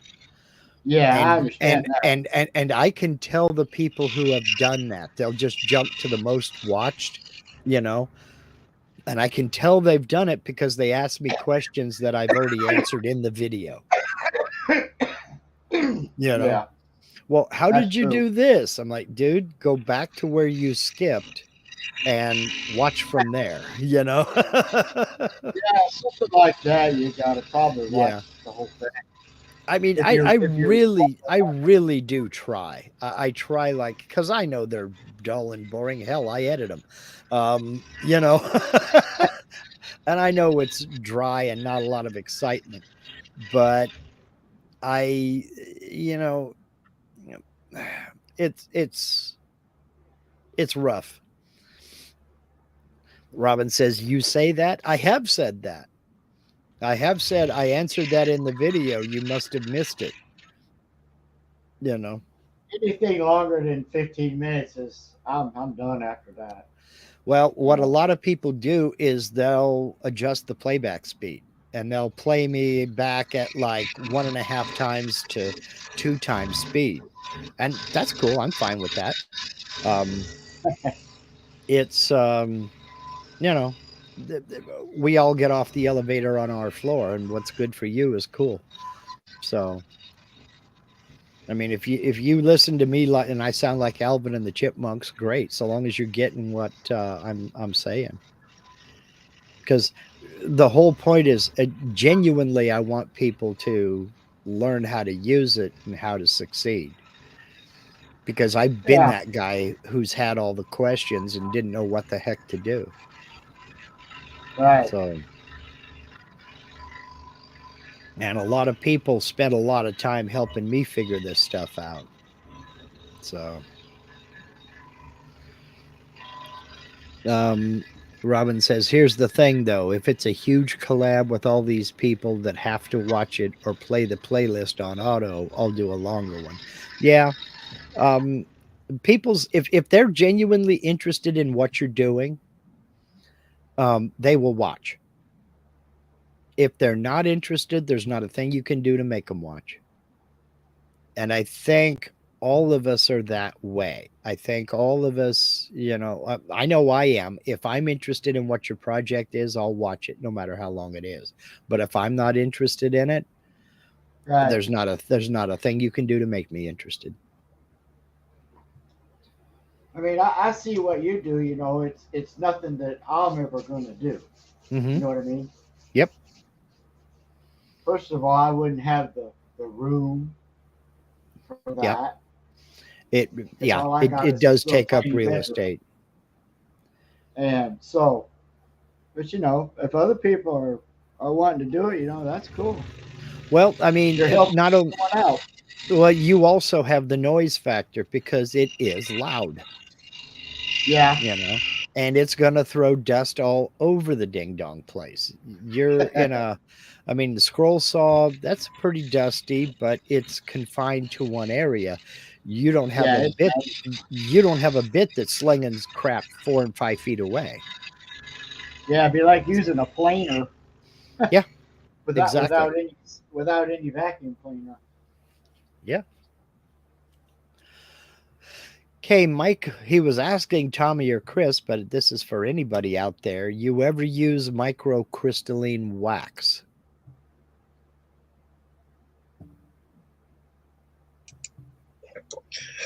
What's that new nano wax that they got out now? It's like a nano diamond buffing wax. I think it's a 3-part that you got to put onto it. I know which one you're talking about, but I've not used it, so I can't really say. Because I think I've only seen 2 or 3 of the bigger YouTubers that do use it. But they don't use it all the time though. Yeah, Blacktail Studio uses it. He's got a nano finish, and then the other one that he uses, God, I'm trying to think of what it's called. Oh man, it's like $80 for a small quantity of it. Well, yeah, but it also covers a huge area. But yeah, if I do recall, it's almost like a ceramic finish when you're done. Yeah, kind of, sort of. I'm trying to remember what it's called.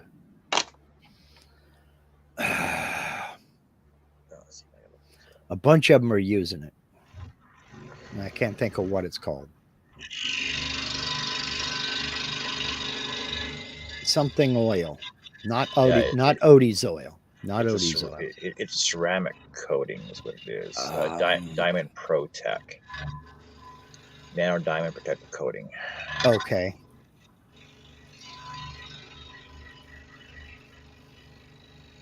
Hey, I just got a notification on YouTube that John Cousins is going live. Just now? Yeah. Wow. Wow. Yeah. Well, what can I say?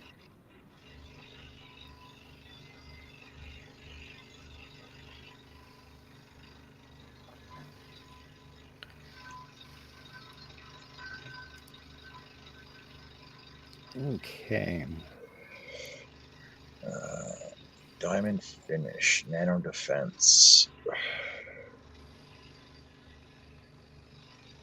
Oh, Varathane has one out now too, apparently. I imagine a bunch of them are going to jump. Premium Clear Floor Finish. I imagine a bunch of them are going to jump on it.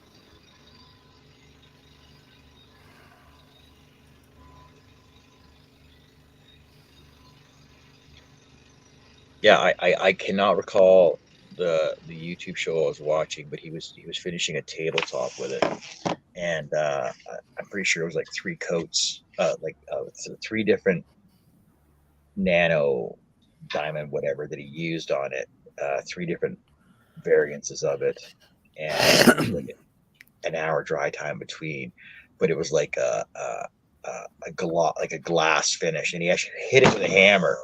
I couldn't believe it. He hit it with a hammer, and it didn't crack it or mar it at all. Wow.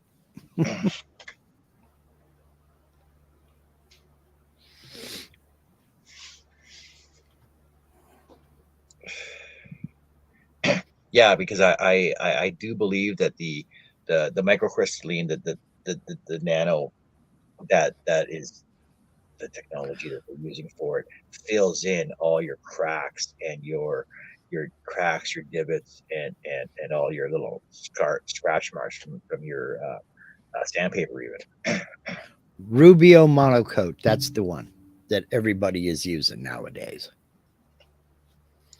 Now, I don't think that's one of those microcrystalline waxes, but it's along those lines. I couldn't think of the name of it.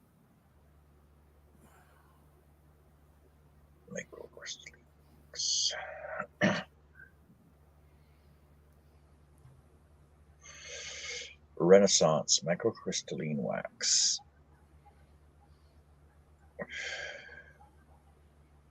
$30 for a 65 milliliter liquid.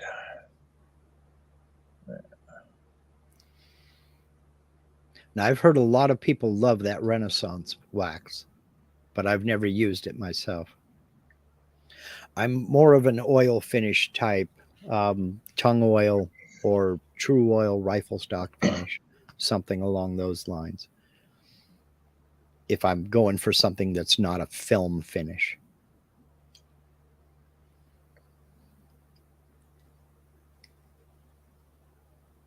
Here's like what is this one?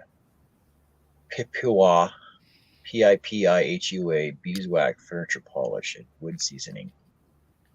I'm just watching this short little video. It's a 3-second video, but he does the whole tabletop, and then he does half of it with this beeswax stuff. Mm-hmm. It says wait 24 hours, and then he pours water on top of it, and it basically just beads right off of it. Yeah. The only problem is that kind of finish doesn't wear very well. And it will dull over time, and you'll find yourself waxing it quite often. Well, that's why you're supposed to use doilies. And, well, sorry, that's why our grandmothers use doilies and lemon oil all the time. Yeah, but the lemon oil will take that wax off. So you end up waxing it again. So that's why I like an oil finish like tung oil or something like that, because I can come along with a polish every once, maybe twice a year. And if I if it's really bugging me, but more often than not, with like a tung oil finish, especially if it's going up on the wall or something like that, I can just hang it and forget it. Okay, now, honestly, everybody out there in the chat, who has actually used an automotive polisher to freaking get a good sheen on their tabletops? I've did seen it once. I've seen people do it, but I'm like, no, it's not. No, I'll just throw a freaking regular coat of poly on it or lacquer on it. It's fine. I did it once just to see what it would look like, just to see what it would do. And it looked beautiful, but I didn't really notice a big heck difference. of a lot of difference. Yeah. You know, if you're doing something for a display, I can see doing it. But if you're going to be eating on that table later that night, what's the, shine is different than depth. Now, it did give great depth, but the shine wasn't very much, of a difference. Yeah. Well, there you go, Mike. Just throw it on your lathe and take the auto polisher to it, and just throw some turtle wax on there, and see how good of a finish you get on it. How long has turtle wax been around for? Freaking ever. Turtle wax has been around for quite a while. I'm glad I still have a can of Johnson's paste wax, because from what I understand, it's been discontinued. Yeah. Oh, has it really? Yeah, that's what I understand. Turtle wax, founded by Benjamin Hirsch in Chicago in 1941.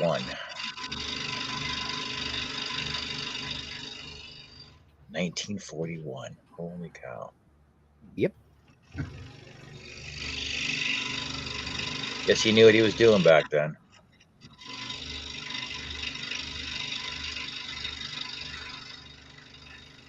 Seriously. go down in the Google search.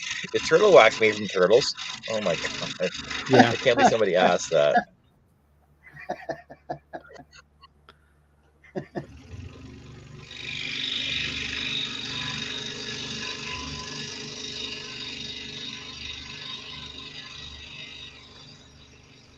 Yeah, I'm seeing Johnson's paste wax being listed on eBay for $50 a can. What? Yep. I got mine. I think my last one was $25. Here's one on Amazon for $70. Shoot.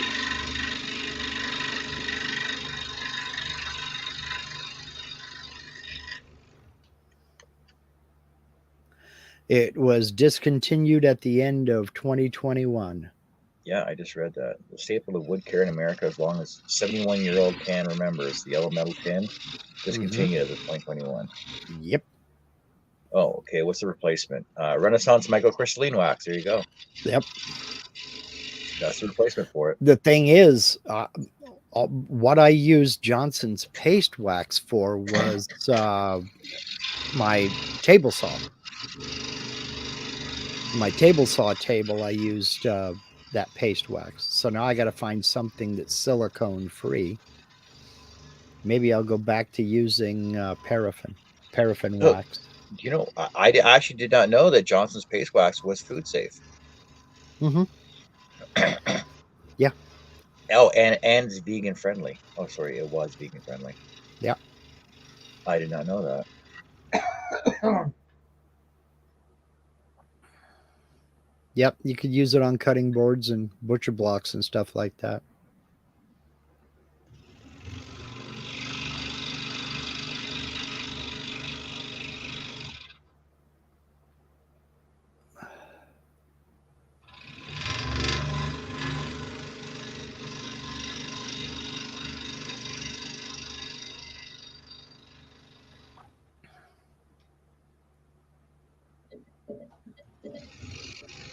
So why would they discontinue it? That doesn't make sense.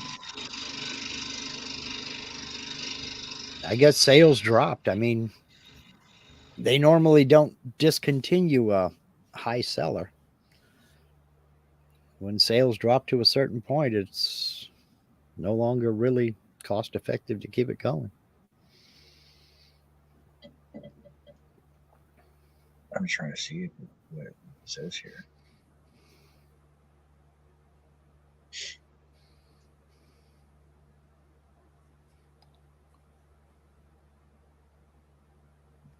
So the company, so S.C. Johnson, privately owned company, American company, blah, blah, blah.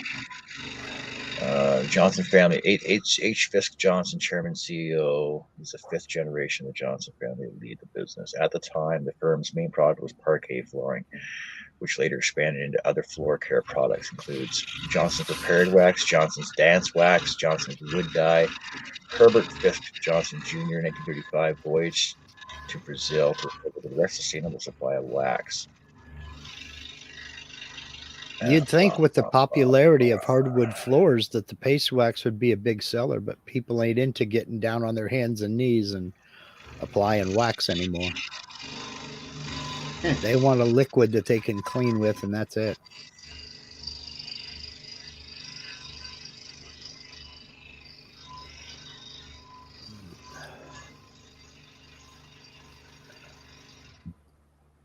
Oh, Robin. Robin. I need a string for my glasses handles. They keep falling off my head. Good use for yarn. I got a long ribbon instead. Save the yarn. Are you kidding me?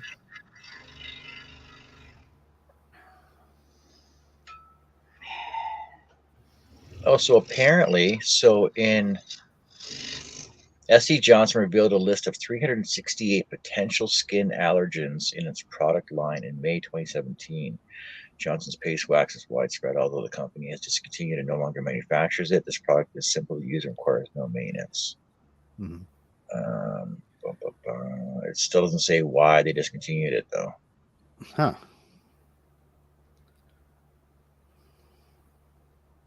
Alternatives to use: paraffin, synthetic wax, trimethylbenzene, mineral spirits, and Copernica certifica carnauba wax.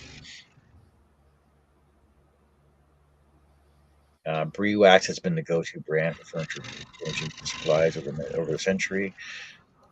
Blah blah blah. So they're saying that Brie wax is the considered alternative to Johnson's paste wax.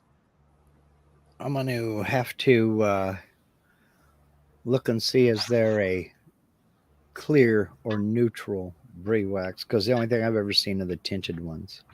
Yeah, so have I. Brie wax, whatever. Brie wax clear. Oh yeah, it comes in a clear. Clear natural. Yep. Look at that. It's half the price of what they're selling on Amazon. Huh. It's like $23 for the same size tin. Yep. Brie wax clear. Oh, see, there's Minwax has one as well. Minwax finishing wax. I got to be careful with that. I do not like. You don't like Minwax? Well, no, I do not like silicone at all. I won't even let it in the shop.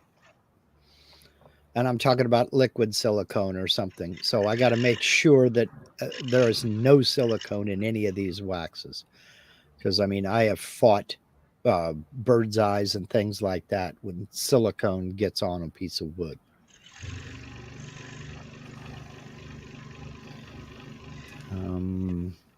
Okay. Brie wax is a blend of beeswax and carnauba wax.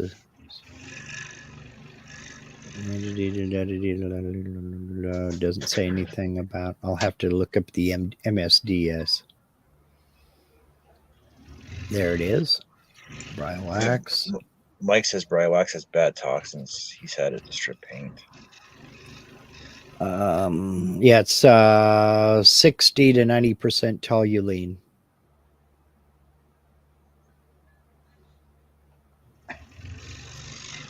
It's considered a hazardous chemical.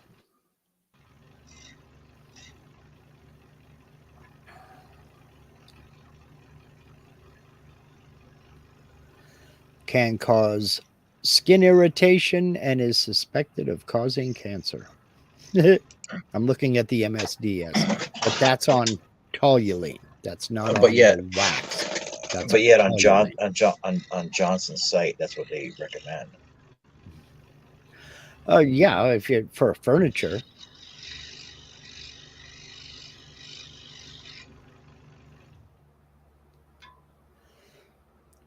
Okay, the toluene is the hazardous chemical. We used to use toluene to seal concrete with. Well, this is xylene. That was xylene. Sorry. Okay, well, this is toluene, toluene.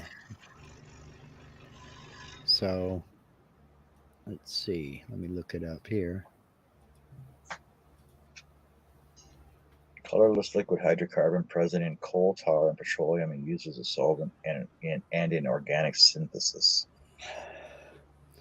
Can cause eye and nose irritation, tiredness, confusion, euphoria, dizziness, headache, dilated pupils, tears, anxiety, muscle fatigue, insomnia, nerve damage, inflammation of the skin, and liver and kidney damage. Sounds like my first marriage.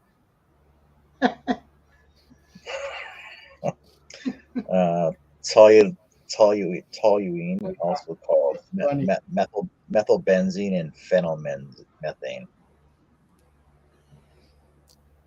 It is found naturally in crude oil and is used in oil refining and the manufacturing of paint, lacquers, explosives, and glues. It's funny because we're reading the exact same one. Toluene may be found in paint thinners, paintbrush cleaners, nail polish glues, inks, and stain removers. Yeah, so all you people who were wearing nail polish now, don't bite your nails.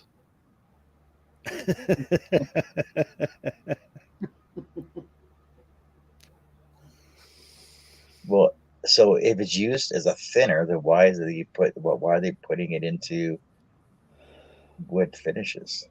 To soften the waxes. Oh, it's also used in leather tanning processes too. Yeah, that's not good. Yeah. Not good at all. Yep. Tommy says, I worked in a paint shop and we weren't allowed anything with silicone in it. Yeah, that's the way I am. I don't even want it out in my shop.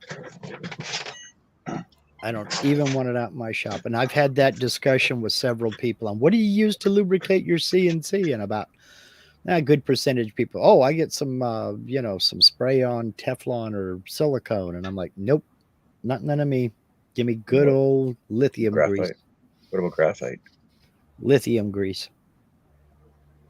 That's what I use. What about dry graphite, though? It's really hard to get into a grease gun and go through a Zerk fitting. Oh, I suppose, yeah.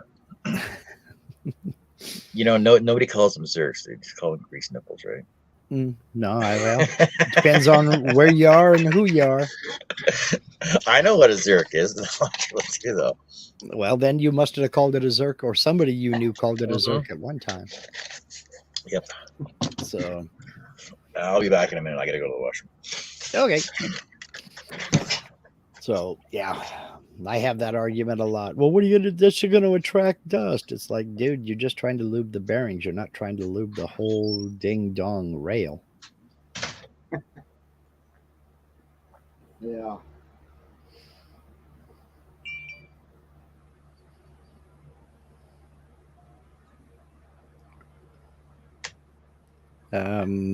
Tommy says Bry wax stinks. Yes, it does. Mike adds, polishes up great, but takes fingerprints too easy. That he says no WD-40. I have WD-40 in my other shed with my mechanics tools.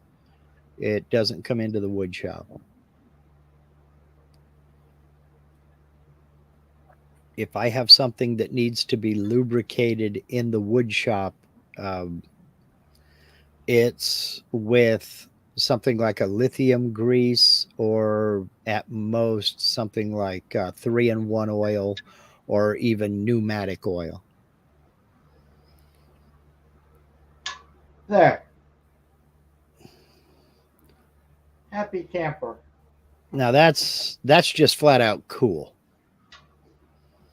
That's just flat out cool. Campers love their signs like that. Yeah, I sold one. That's why I made another one. Whoops, your wheel fell off. Apart, which your wheel fell off. That's going to be hard to tow. You know what? Something like that sitting on a little walnut stand, just a little flat walnut stand with a little divot carved in it, so that the wheel looks like it's kind of sort of sunk into the ground, would look really cool. That's awesome. It's even got the wheel and the propane tank. Yeah. A little handle to crank it up. I didn't. That's awesome. That is awesome. I thought it was pretty cool. Yeah. Yeah. Next is another one I sold. A funny car. Hey. That's awesome too. Dude, you're killing it. And then I sold this one. It's a fire truck. Yeah. And I sold this one. It's a Harley. Hey. I know the lighting's not very good, but just throwing it out there, Doug, but Goldwing on a motorcycle would look cool too. This is the only motorcycle he's got. Ah, okay. Oh, I thought you were drawing the patterns. Okay. Oh, Mark, if I was that smart, I wouldn't be going to craft shows. You say that, Art, but yeah, I'm sure looking at those patterns, you could come up with a few yourself. You know, this guy that draws them up, he lives in Ohio. Uh-huh. And he's an Amish gentleman. Uh-huh. His name's Harvey Baylor. Okay. And he's got a ton. And also, let me look real quick so I tell you right. I don't want to tell you wrong. I get on my other computer, which is handy dandy. Oh, good. It's raining. Let's see. Let me go back here.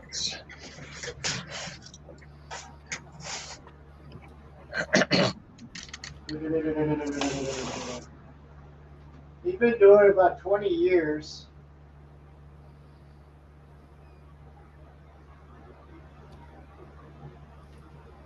Let me pick something here real quick.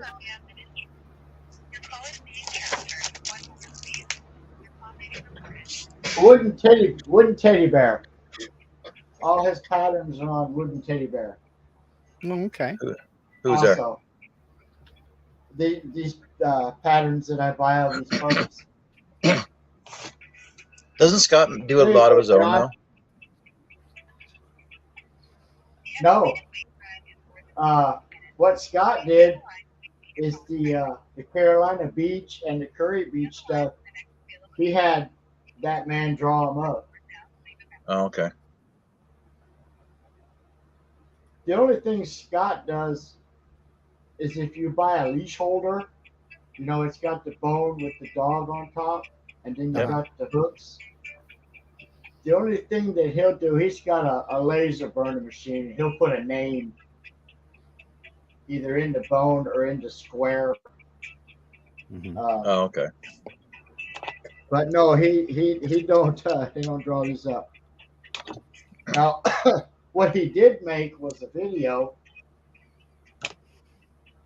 which it's not that hard to even, but to make like the dog a non-puzzle, Uh-huh. all you do is just don't cut the tabs here.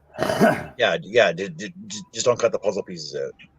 Right, but and then you got just more interior cuts is really all you got. This camper has a lot of lines in it. I don't know how good you can see it, but Oh, happy camper. Okay, yeah. there's a lot of lines that you can't see. Mm-hmm. But yeah, That camper is cool as heck. I saw one time, like after we had our after we got our camper, I saw one time somebody posted something about their trash can that they had. I'm like, oh, Carrie, we need one of those. She goes, why? I said, you got to see it. So she goes, what does it say? I said, it says trailer trash. there you go. We got to get one. So we got one done up. Like she went and bought a couple small little trash buckets, had trailer trash vinyl put on it, and then she bought a couple, and we gave them to a couple of the people that we used to camp with all the time. Mhm. Like, yeah, that's hilarious. We got sun and 80 degrees. Who's on the phone? I am. Oh, okay. I got a phone for my permits for tomorrow. Got a what now? I get a phone for my road permits for tomorrow for going out of Oh. province. Hey, what is the biggest sign you have ever put up in your job, John? The biggest sign.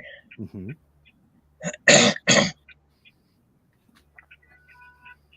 I would have to say on. I'm trying to think now. Like a illuminated sign or a billboard or Well, anything. a digital board. Anything. See, I don't even know how big billboards are. So, Well, so your standard billboard is 20 foot by 10 foot, right? okay. For like all the ones you see downtown and stuff like that. Mhm. And then the ones on the road, on the highways and stuff, are bigger, so they're like 20 foot tall by 60 foot long. Okay. So it's basically like 6 digital boards that are turned sideways and all put together. Okay. But you've never had to put up a billboard. I mean, Oh, the yeah, the whole structure. Yeah, from organizing the first call for your lines in the ground, and then organizing the auger truck and the concrete and the rebar. And yeah, we've done all that. We do Okay. that all. Okay. Okay. So I'd have to say the biggest sign I put up, probably 60 by 30. Yeah, Okay. 60 by 30 billboard on the side of a building. Okay. Okay. Because that was going to be my next question. How about on a building? Okay. Yeah, on the side of a building. So 60 by 30. Okay. And that's basically that was a simple flex face. So you basically install all the framework on the building and then stretch the face onto it. Okay. And then it got changed out like once a year. Wow. Wow. Okay. It takes about 3 hours to change it out. Okay. Wow. And then we Okay. subbed out printing for it. And then what was the smallest? Smallest, just like little washroom signs, door lamicoids on top, like at oil sites to specify what door every office is, right? Okay. Okay. Okay. Just curious. Chris Carlton has to take off. All right, Chris, thanks for joining us. Nancy is back. Welcome back, Nancy. Yeah, so I'm on hold with the permit center. Oh, it's about a 2-minute wait. The longest I've waited was 48 minutes. That's why I always put on speaker because it's freaking annoying as hell. At least they changed the music. They used to be the Nutcracker Suite for like the first 10 years. Which one was it? It was the dance of the Rat King. Yeah, the Rat King dance, right? That's what the first 10 years that was their fucking whole music. I'm like, you guys got to change this. It could be worse. They could always have a DJ. Well, at least it'd be up to date music, right? Maybe. I gotta cut out my cookies. Uh-oh. See, but like currently we're I was in Fort St. John last week. I gotta go up there tomorrow. I was up there last week to unload a delivery for the Ford dealership.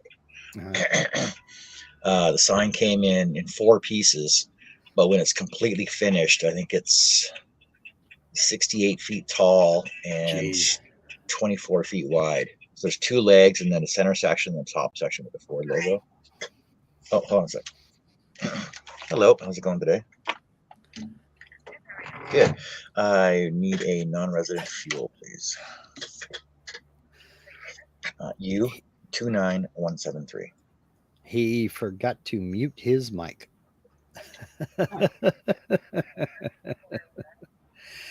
And Mike, yes, the best companies are the ones that put you in a callback queue. Yes. John? Yes, please. Tomorrow. Well, Robin, That's you right, have an Robert. issue with And they're all mine.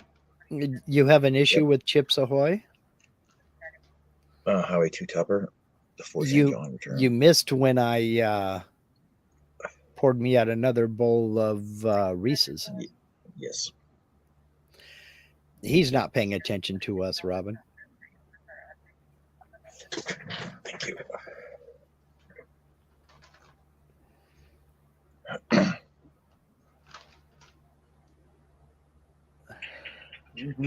Those are good.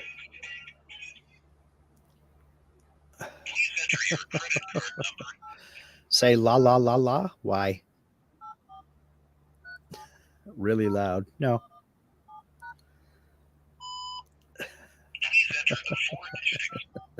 Mike's going to raid the fridge. Don't blame you a bit. I'm going to have to take off in about 15 minutes so I can head outside, do my live stream. How long is that going to last? Yes, my please. live stream, I run about an hour. And I try to keep it right around an hour. Yep. And sometimes I even succeed.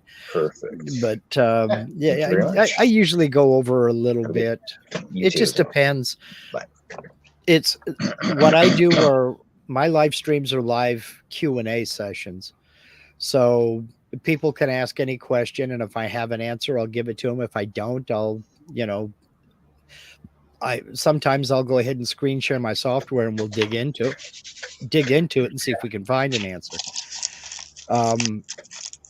So it's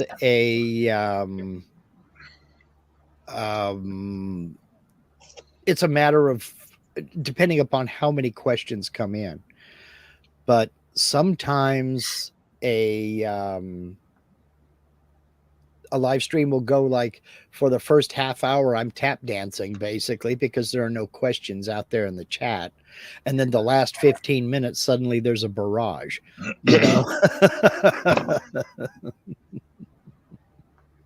What is Robin talking about?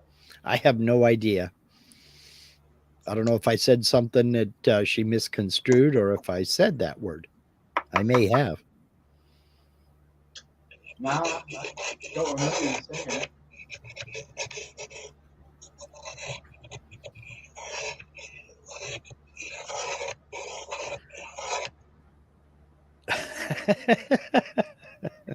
What's funny about this is the fact that he can't he can't hear what we can hear. Dutchman's Wood Shack. Howdy, howdy, howdy. Been out running around, went to the beach, went to my aunt's, 888. Oh, yes, and drank a beer. Okay.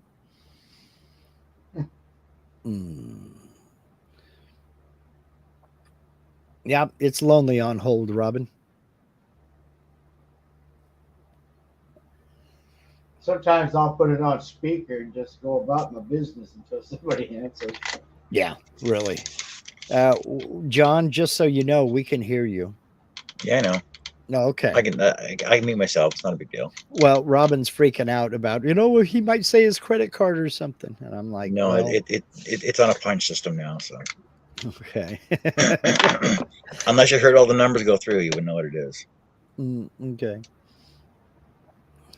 There, he muted Robin. Is that better?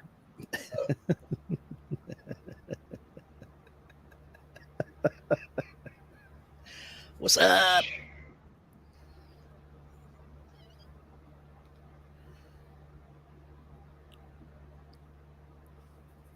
Yeah, Robin says we heard your license plate. Yeah, and when he leaves his yard, everybody on the road can see it.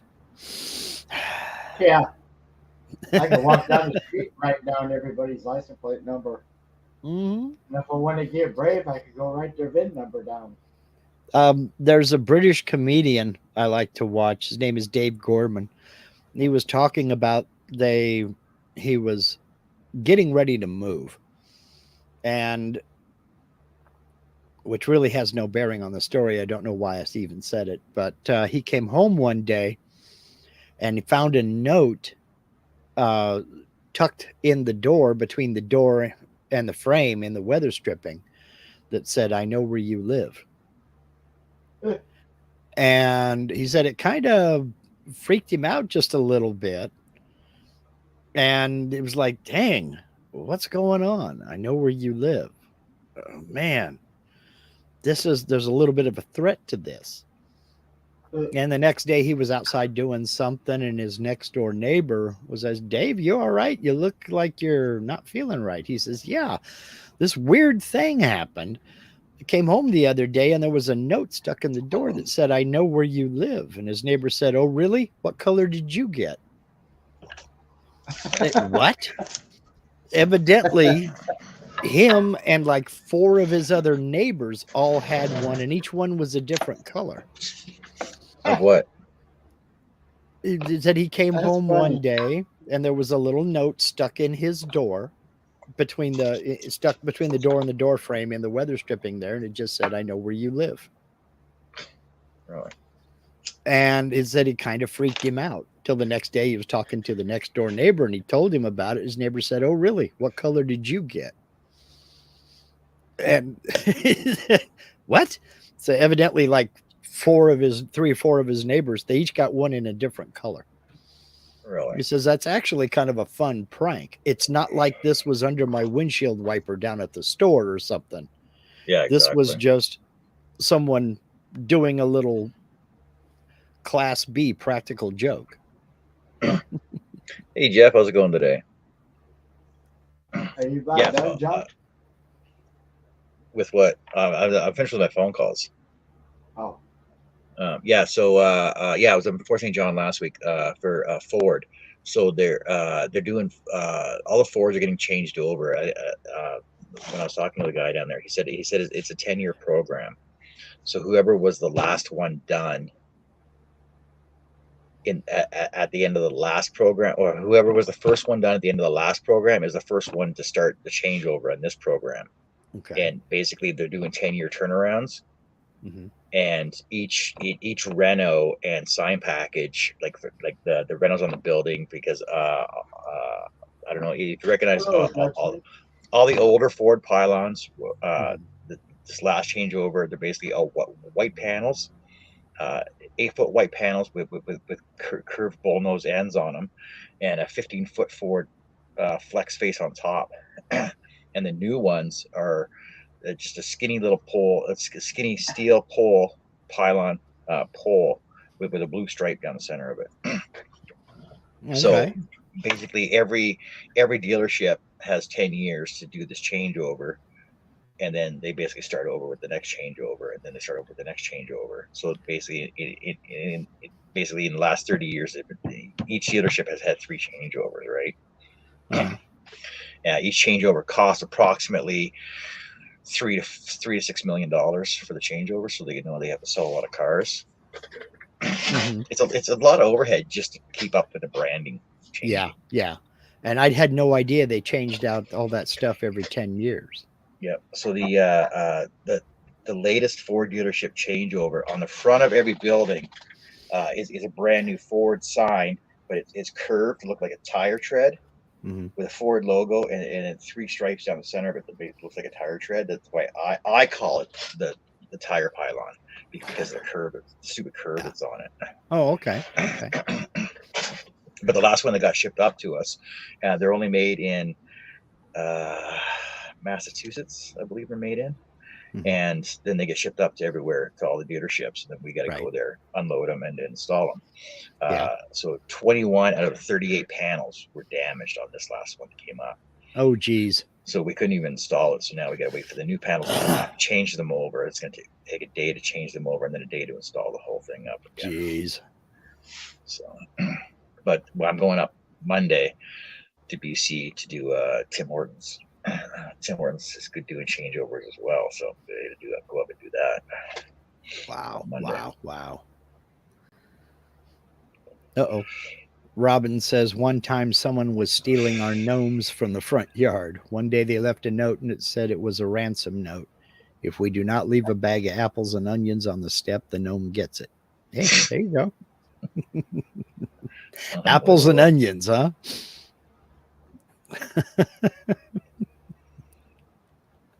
I know up in Fort St. John as well, there's a brand new mini mall going in with a brand new Popeyes, Canco gas station, Triple O Burgers Place, Mucho Burrito, and I can't remember the other name of the place that's going in the other one.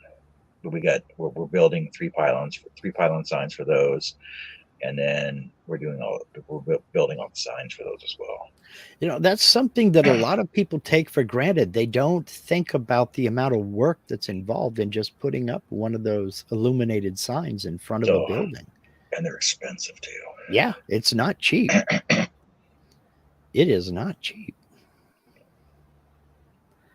Okay, I'm gonna have to take off. It's about time for me to go. Get ready for your show and get ready for my live stream. So that's over at Mark CNC. Mark Lindsay CNC, yes. Don't leave here, you guys who aren't into CNC work, but if you are, love to have you. Thank you for having me, John. I do appreciate not a problem, it. Mark. I like to come in here because you're comic relief. I like to come in and derail your live stream. Get you talking about your job and your other goofy stuff. But all right. Thanks for having me. I appreciate it. And I'll catch you guys later on. Yeah, exactly. See you, Mark. What are we going to talk about now? I love talking about myself.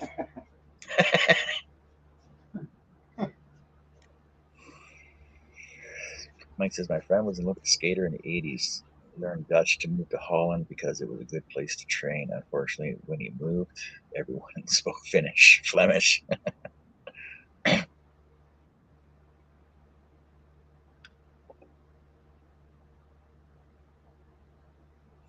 Mark says we can talk about him.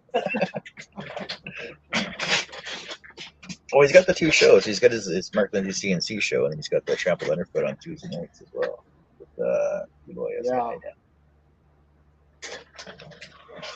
Which is basically a show derailed anyway to begin with.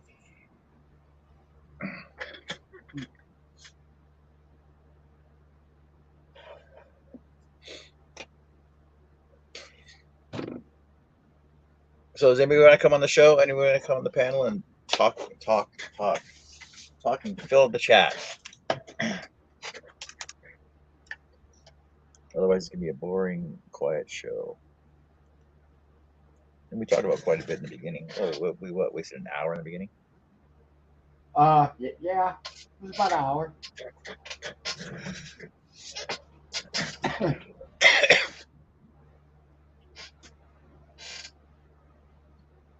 Oh, see, there we go. See, ask and my prayers shall be answered.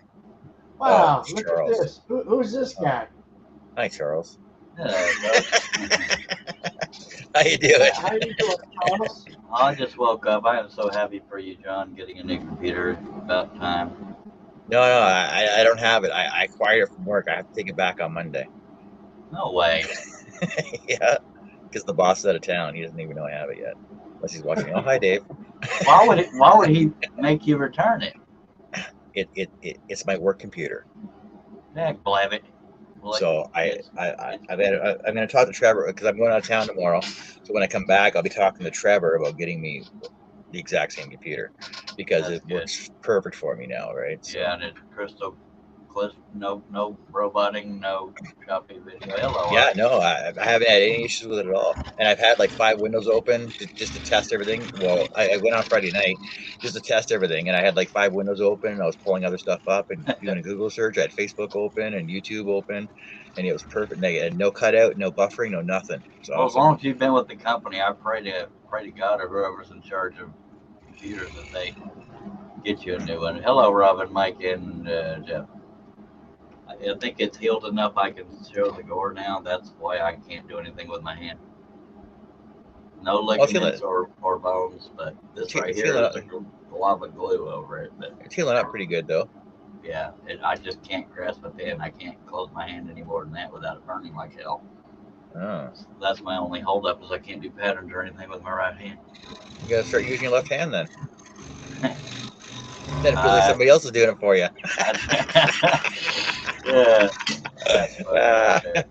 I had to. Yeah, it was too gory at first for me to show everybody, but I promise you, this right here is a guava medical glue. It's not scab. That's a scab. That's glue.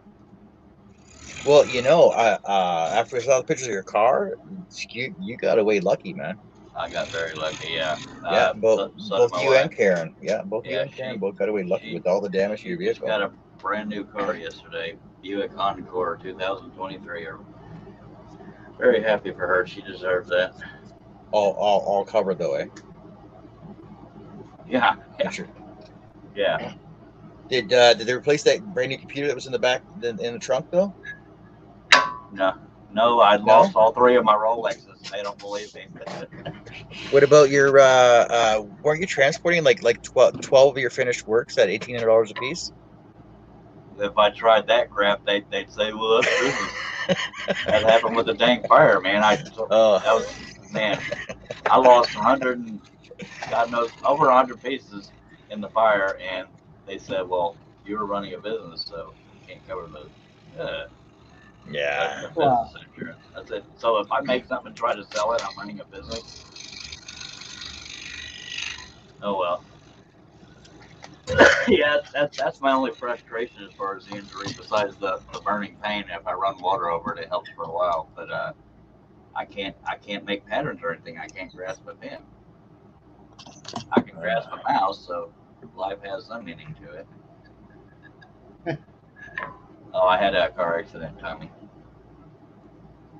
In hindsight, we looked at the car because we thought it might have been an airbag, but there was no airbags in that particular area. My hand was on my wife's leg.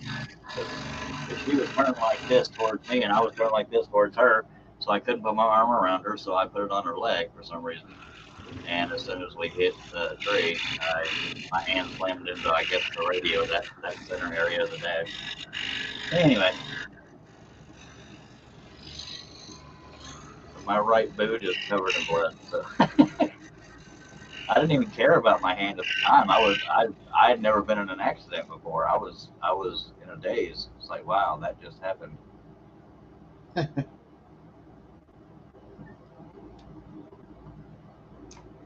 Yeah, today has been a weekend and half a day. Anyways, back on topic. Jeff says, I was going to try my hands at woodworking wood shoes, but that's been canned by Chinese good. I am highly addicted to 3D printing. I spend all day, every day looking for files and playing with them and crap.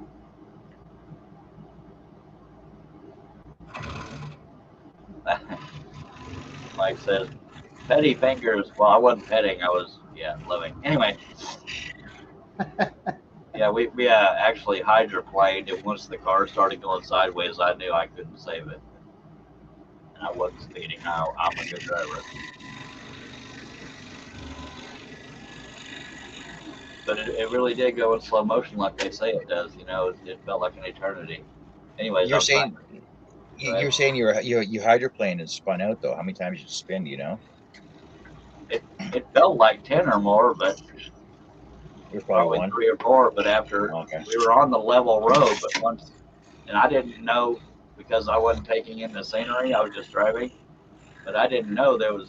I call it a ravine. It may have been more of an embankment, but it was very steep. So once the car was no longer level on the road, that's when I thought we were dead. But we were going so fast, spinning. All I saw was sky and trees, and I braced myself, praying to God a tree didn't come through the window or something. Oh yeah, for sure. Final destination. Yeah. So I know how lucky I am. A lot of what ifs went through my head, and I know they didn't happen. But Lord, if I hadn't been able to crawl up to the road to get somebody's attention, I don't know how long it would have been before we were found, because it wasn't visible from the road. Anyway, Robin says, tell John to ask his boss if he can have the computer as part of the boss sponsoring him. That's not a bad. Well, unless the computer gets used at work. Well, we already discussed that. He was going to look into it, but I don't think he ever did. So now that I had this one from work at home and it works perfectly, now it's time to actually talk to our IT guy. I hope to God they do it for you. I mean, I'm stoked for you. Hello, Nancy. I haven't done one of these shows in a long time. Nobody has until yesterday. It's taking everything I got not to go back to looking for files and downloading it. The crap is addicting, highly addicting. So if my audio and video gets choppy, it's because I'm downloading something. Yeah, because I have dinosaur internet where I live.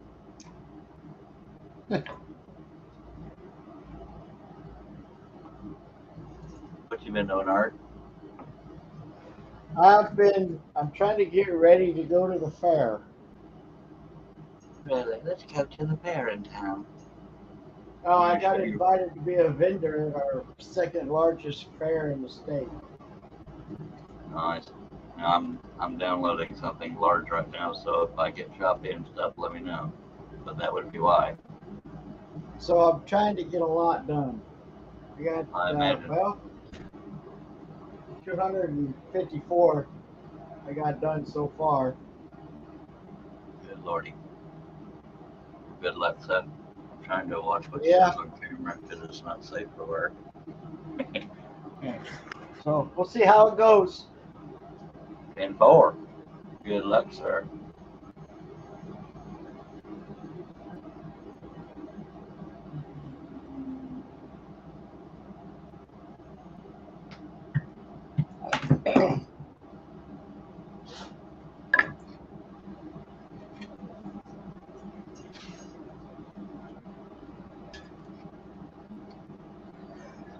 Oh, burp. Alrighty then.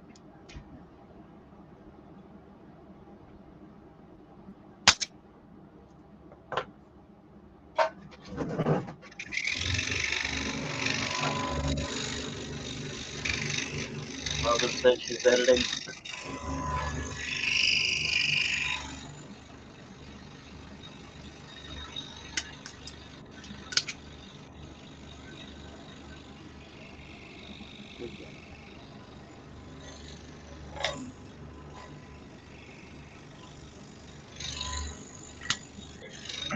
So I was going to talk to you the other day about the scroll offs and more, because I'm sitting here doing this and Art was in here and I was just like, oh man, you know, it sounds nice with all these people scroll sawing in here.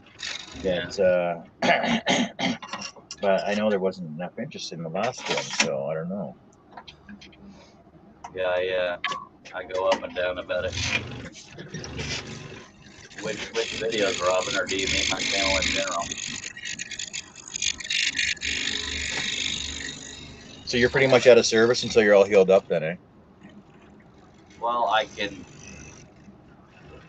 probably press the knob, but it's a little sore.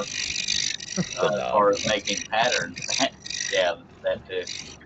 I can't grab little things, but I can grab big things. I'll let you figure that one out. But the Must be hard going to the bathroom. yeah, let gravity do the work. I haven't looked yet, Robin. I can't do patterns yet, which sucks because I had a commission 2 days before, but I wrote to the lady. She's very understanding and patient. I could probably scroll, but I'm so addicted to 3D printing right now. I had a car accident, Nancy, last Saturday. My hand slammed into the dash, and I can't grasp the pen. No ligaments or bones broken, but I can't close my hand much more than that without it hurting like hell.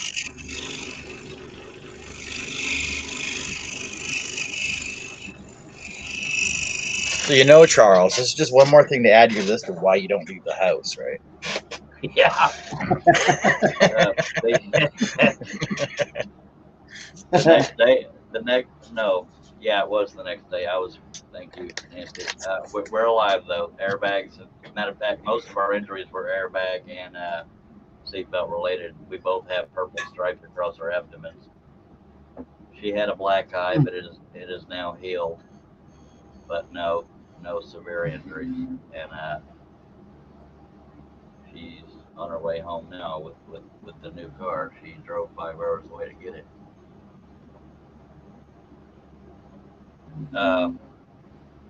Yeah, but we're both living. I mean, they say it hurts a lot or hurts more the next day. Yeah, that's not true. We're hurting more this week than we were when it happened. Other than my hand, that's been constant burning. But anyway. But yeah, the next day I was riding with my stepdaughter. She started to stomp on the gas. I said, please, no. And I'm usually gung-ho about that kind of crap, but no, a little paranoid.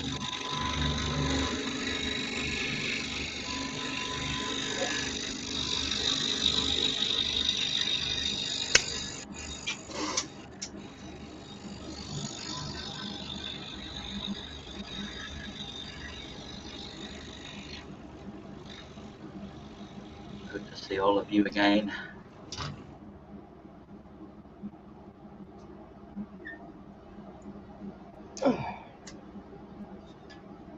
I haven't seen Tim around besides, talking to his wife and stuff. But is he not hanging out or driving? Oh, he was supposed to be in here today. Well, by God.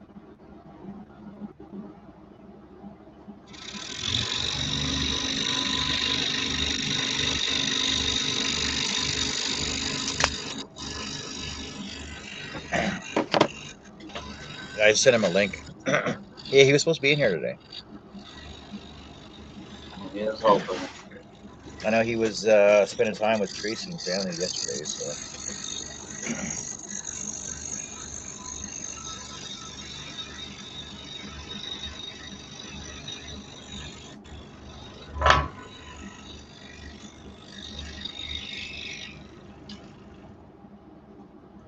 I'll try to monitor comments, but I can't see nothing with my glasses on. Figure that one out.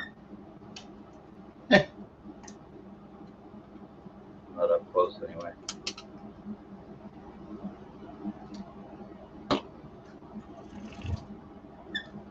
Nancy says, I had an accident where the airbag is deployed. It sends the hair off my arm, so scary seeing that thing come at you. Yeah, well, my eyes closed right when we hit. But I still have a red mark where it poked across my wrist. I don't know how well it shows up, but yeah. I didn't realize how many airbags it had, but I know now.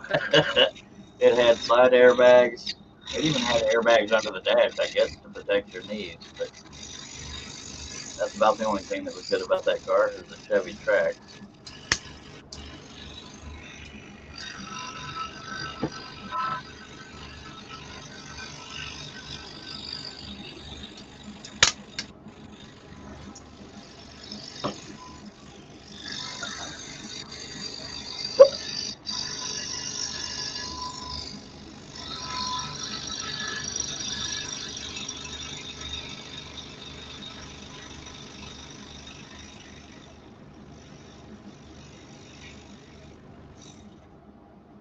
At least it had airbags. Yeah. Very, very thankful. If it hadn't been for airbags and seatbelts, it probably wouldn't be here. But I won't get in a car without using a seatbelt.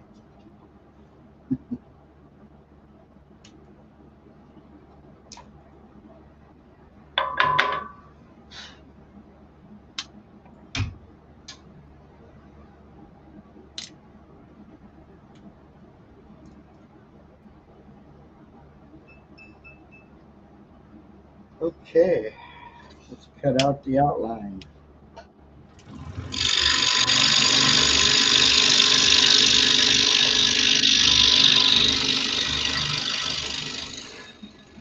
Are you doing puzzles again, Art, or all kinds of themes?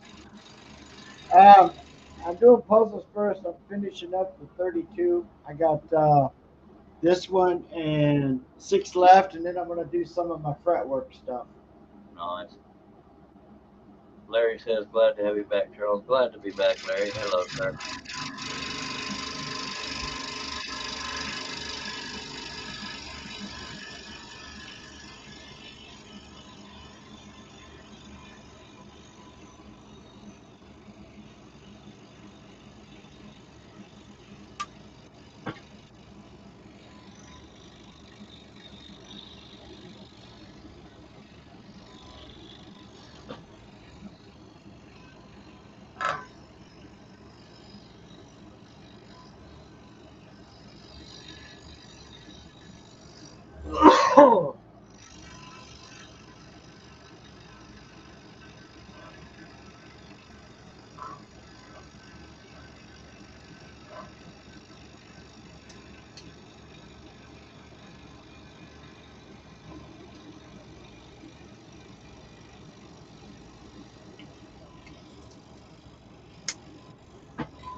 Yep.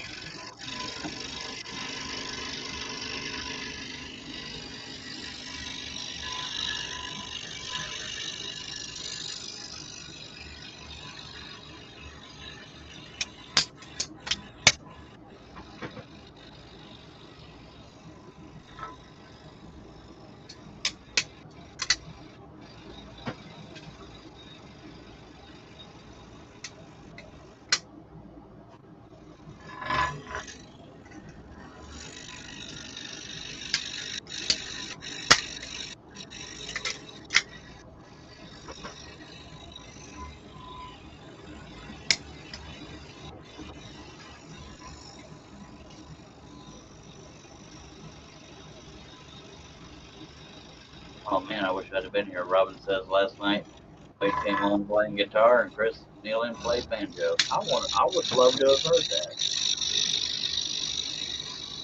Dang it. Yeah, Kristen. So Wade, come on. He was playing his what do you call it? A banjello,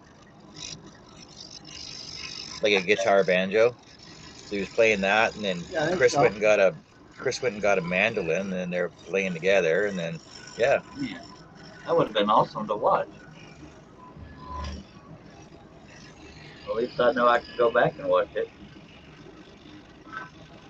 Yeah, is it the last half hour of the show? I think it was when Wade came in. Probably good that I wasn't here because I probably would have tried to sing. Yeah.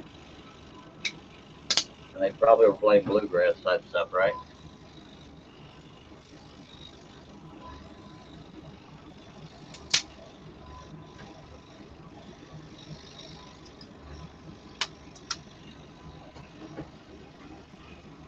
Robin said, tell him about the special instrument he had, or is that a euphemism? No, that was I asked Chris. I said, "So how many instruments do you have?" He said, "Probably about 8 or whatever, right?" And he started listing them off. He goes, "Oh, and a skin flute." I said, "Yeah." I have a skin flute, but I'm too scared to try to learn to play it. I said, I don't play mine. Mine's only for decoration. Yeah, same.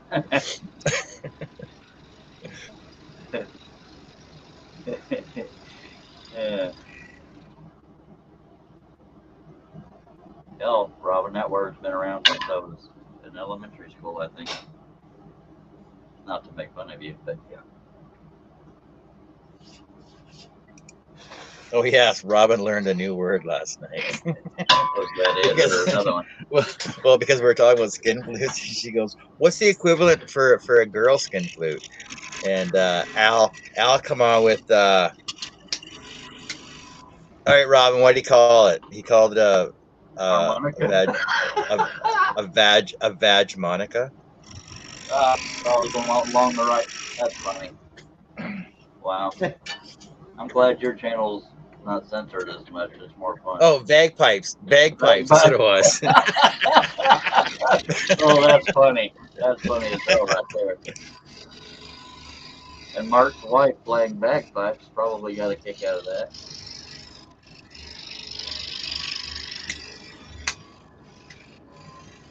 Robin says harmonica. That's funny. Inappropriate. You can say that in a public. Harmonica.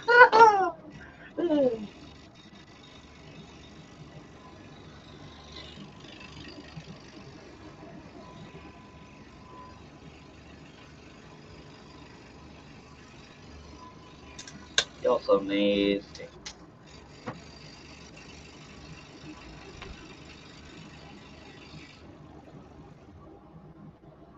I got another one. I just made it up. It's probably corny, but a clitar. Come on now. Get it? Come on, John. That was funny. The only problem with that one is you got to make sure you hit the right button on it. Yeah. Some chords It's so hard to find. Yeah. Some of them chords are hard to reach. Yep. But the G chord, the G spot, yeah, never mind. Oh, that's funny. Clitar. I could never say that on my own channel. You can't tell me you haven't missed this. I have. Especially when we go off the rails. On your channel, on mine, it makes me paranoid.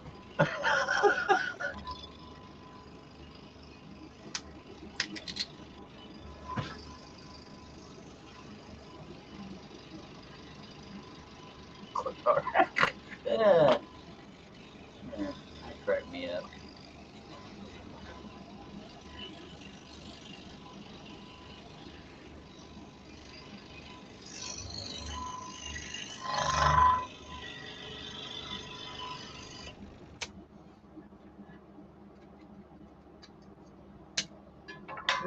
Do.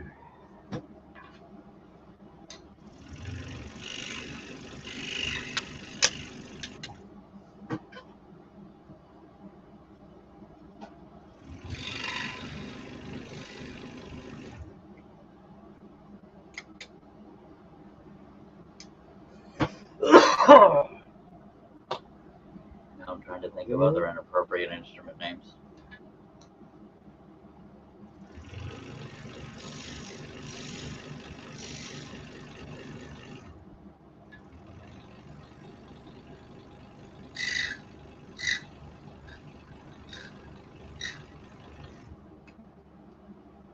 It's fun being a child.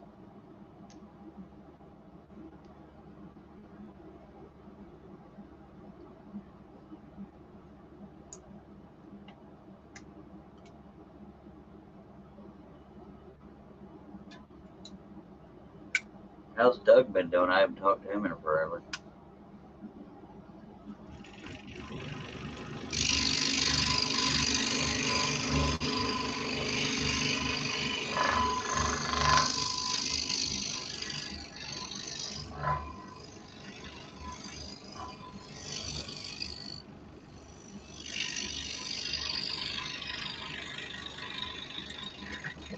Who was that? You said?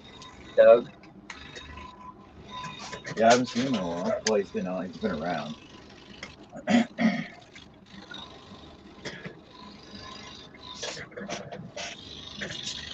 Where is my cooler? Carmen San Diego. Waldo. What the hell was that? Pebble sharpener. Oh, yeah.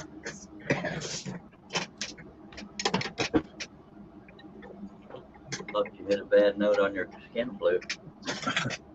Yeah. It would sound worse than that. That sound would have been my back trying to.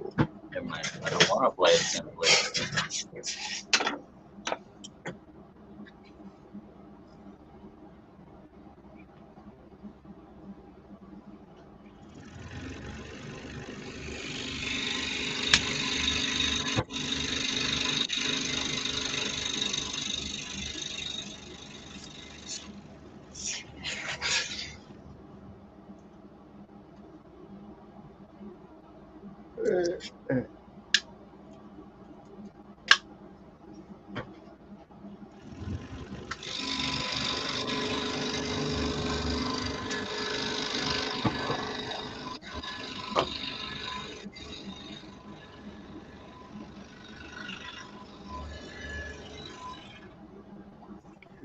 Monica says, Robin, when you chatted that last night, my jaw definitely dropped. Hello, Monica.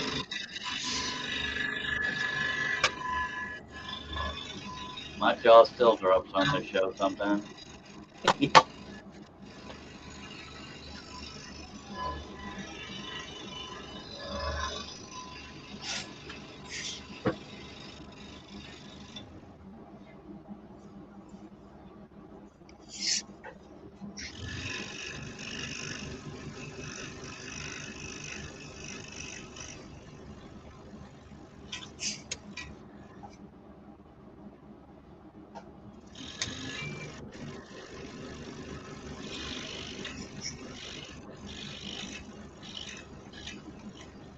Al Forte is live over on Twitch. If anybody wants to go see him.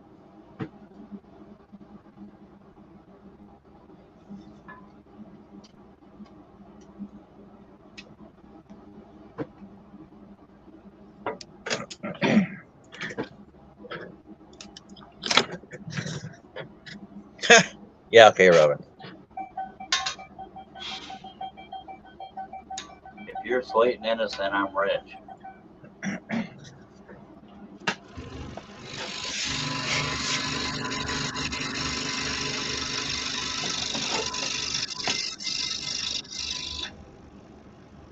Daddy Warbucks.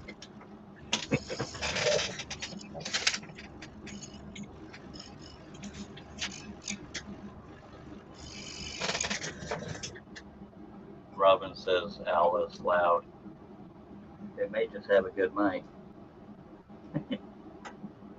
Me and Denise were saying you sound a little different on the mic, John. I guess the new computer has some kind of different mic. It's the same microphone. Oh, well, that's weird. Who was talking about that last night? So it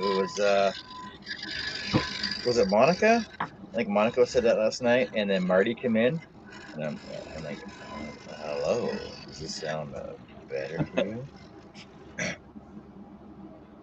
How you doing?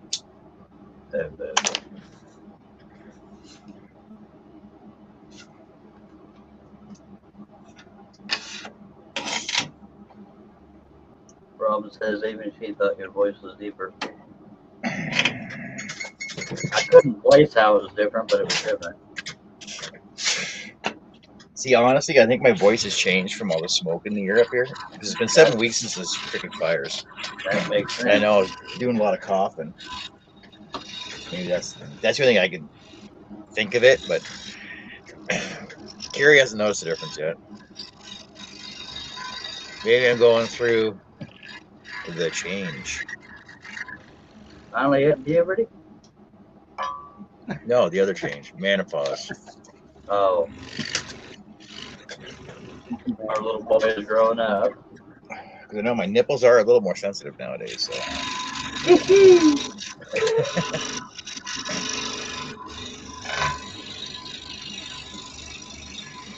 What are you working on, Charles?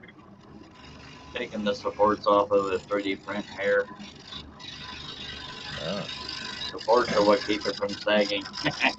Where's your? Do you got a magnifying glass you can use for that? Yeah, but that made too much sense. Well, yeah, it's just you got it pretty close to your face. I don't know. Can you see them all? I don't know why I didn't use that. And then you can put some light on the subject too, right? Yeah. Robin says I'm gonna go for now. Got to pick up my boy. I'll see you later. Make them walk. Be careful and stuff. Robin Monica says TMI, John. LOL. Now this show is TMI.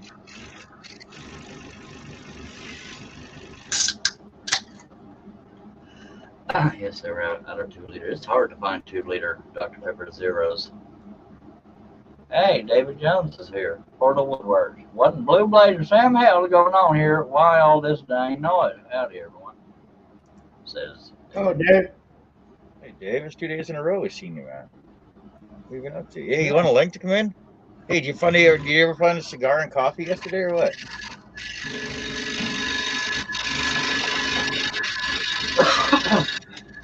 I can't believe I didn't think of the magnifier right above my freaking head. Well, you know, it's the most obvious thing to do, right? Yeah, that made too much sense.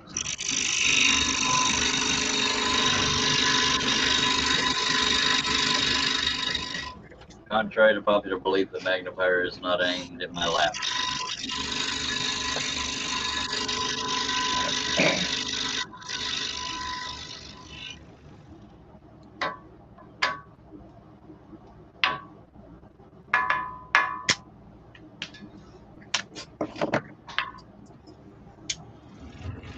Taking supports off is the equivalent of sanding. It's the least fun part. David says, found, located, and enjoyed.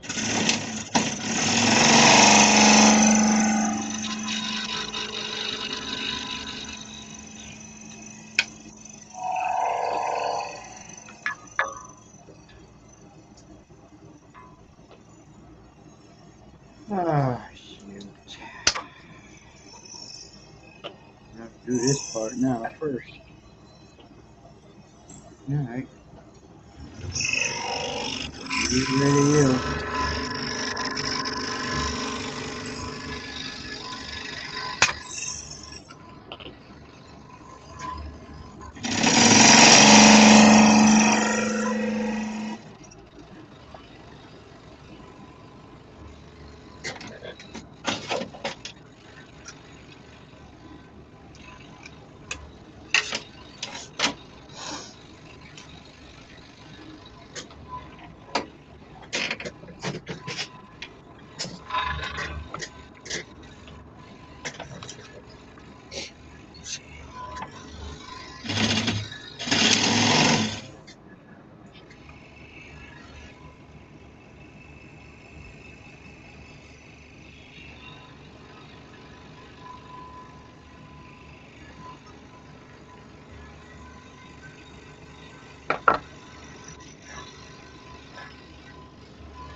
Yep. I forgot how much I love that air. So Charles, have you found any articulated 3D pieces yet? Oh, quite a few. Sure, you haven't done any like little skeletons and had it hanging around the back wall or anything yet. I haven't found any. I haven't found any good skeletons yet. I mean, I downloaded some yesterday, but I haven't looked at them. They're anatomical things. I'm into realistic stuff, just like scrolling. But any subject you think of, there's a 3D file for it. Have you downloaded or printed any multiple pieces that join together yet? Yeah, I have one off camera right here that's not family friendly, so I can't show it. No. It's a less than clothed woman. Most of them are multiple pieces. Leo. So you're having fun with that though, right? Very much so. So are you actually are you in the selling stage yet, or are you still in the I'm gonna make stuff for myself fun stage? My mind is towards selling, but I'm still being greedy and printing stuff for me. But I mean, yeah, pretty much anything can be made into a keychain. I gotta learn how to edit files by making a little loop for a keychain or shrinking it down. I know how to shrink them down and cut them and stuff, and I also want to figure out how to embed a keyhole slot for hanging something on a wall. So the editing and creating files, I don't know how to do yet. But there's a lot of free programs, luckily, for doing that. I just got to stop being addicted to files long enough to do that.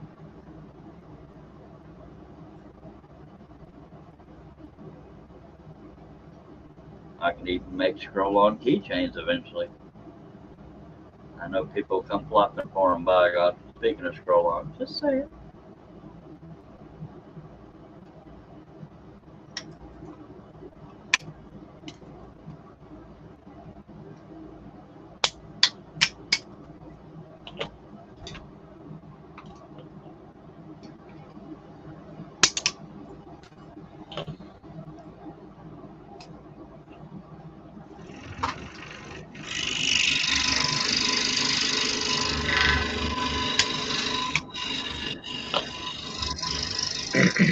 I don't want to abandon scrolling or designing because I need to keep my sponsor. I saw a video the other day about this guy that basically turned pop bottles into a 3D print Filament? yeah. Yeah. He sells the stuff for the machine he did it with, but all I would end up with would be clear filament. Filament's affordable. It's like 20 bucks a roll on average. I got to justify spending the money, of course.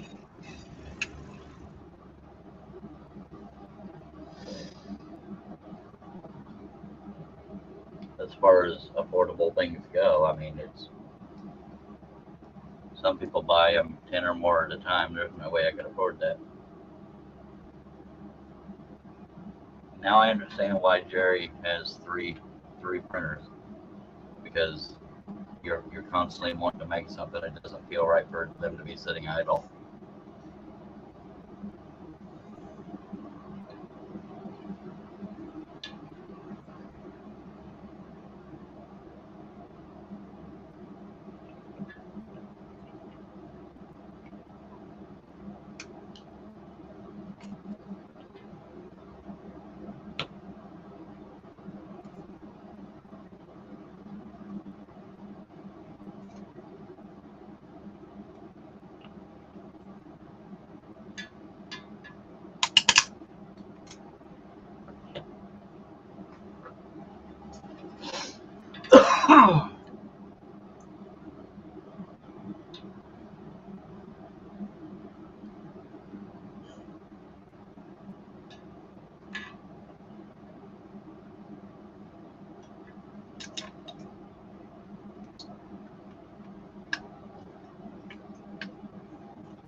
Don't make so much noise out there, Charles. Sorry. You're distracting me. And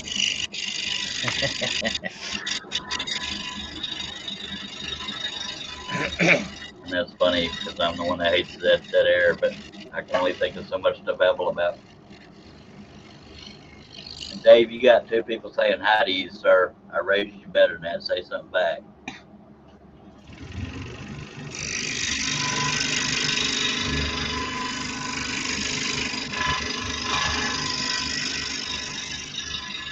And those 2 people are Nancy and Mike.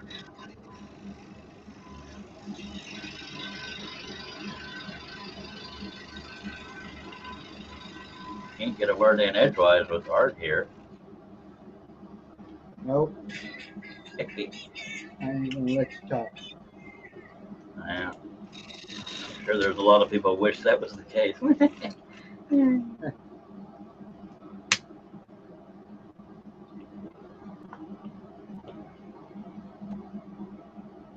Guess I just get into it.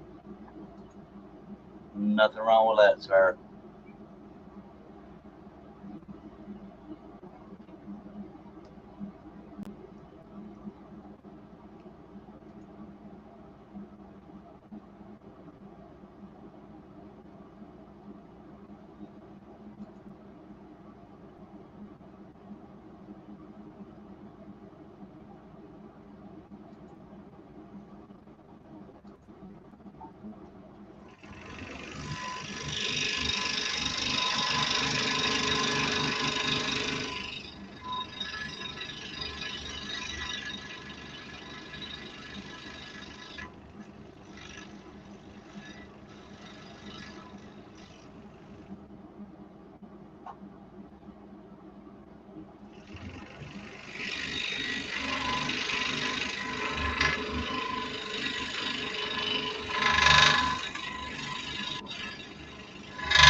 I have a song stuck in my head none of y'all probably know. Country song called Letter to Me by Brad Baker.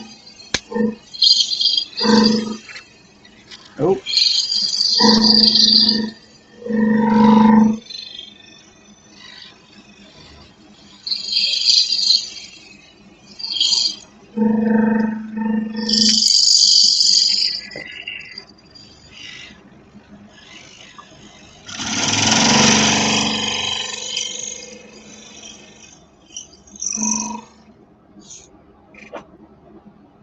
Is it country? Yeah. Never heard of it.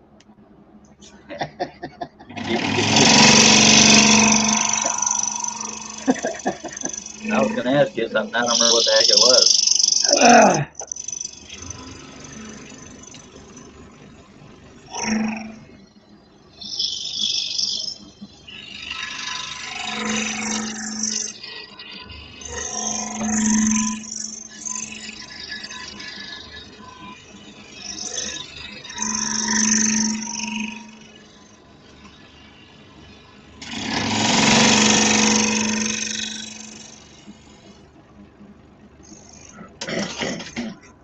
You sure it was a real question then?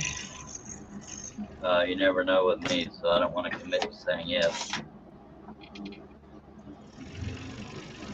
Never know what's going to come out of my mouth, and don't go the other direction on that one.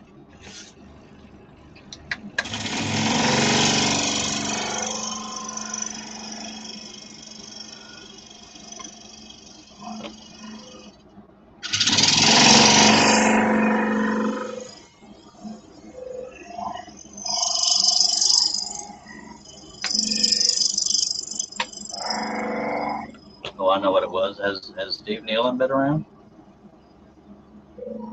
Yeah, he was in here yesterday. Yeah, okay. Good.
Oh, the chat just died right down. Holy cow. What's up with everybody? Why are you so quiet out there? 7 people watching. Jeez, people. Well, busy doing your own thing now. We're kind of quiet too.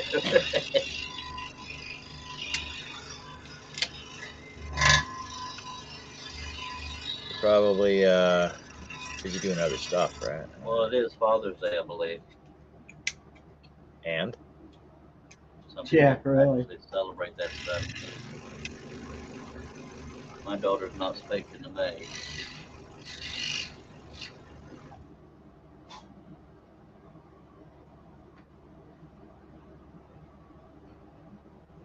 We don't see eye to eye on that transgender stuff. But I love her.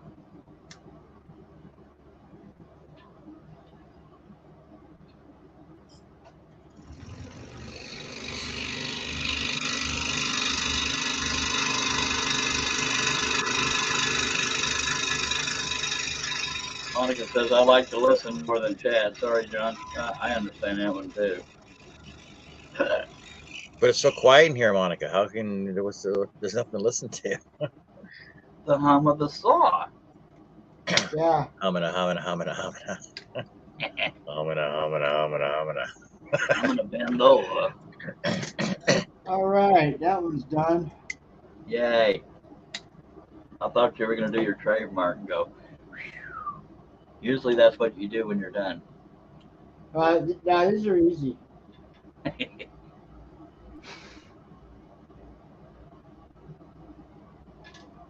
One funny car. Ooh, I got a shipping confirmation from FedEx. I better confirm my address on this one. That couldn't be a scam at all. FedEx. That's funny See? right there. See, FedEx. It looks legit.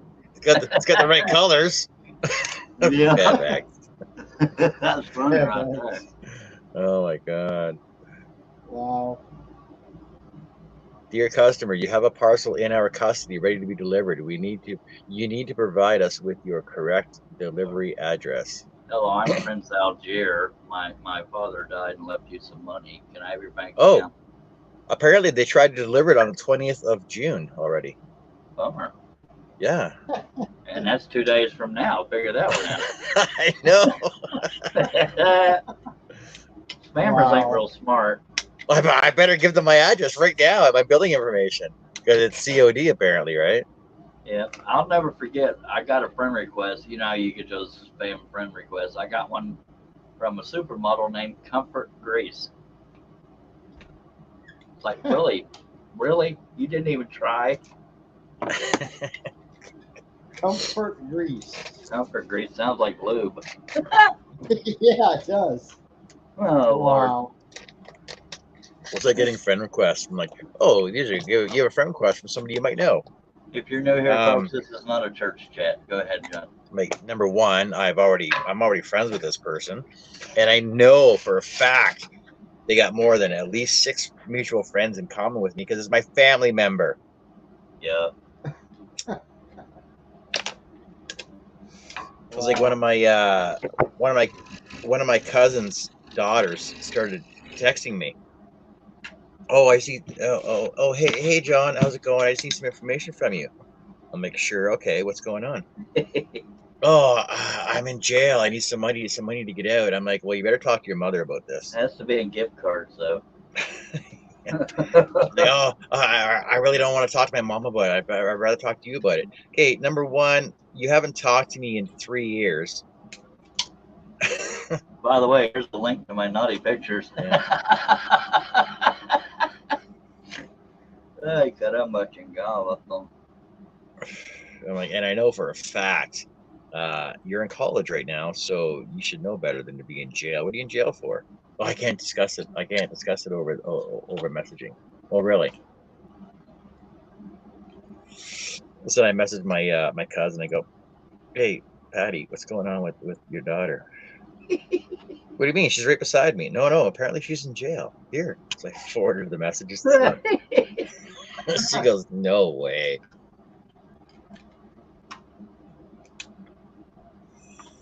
At least try and make it sound realistic if you want to get money out of me. You know? Yeah. See, my message would be, John, I'm in the emergency room. I would try to do a cartwheel. I need money for the surgery. When I get a friend request, I'll look at their friends, and if I don't see any of you guys on there, I know it ain't good.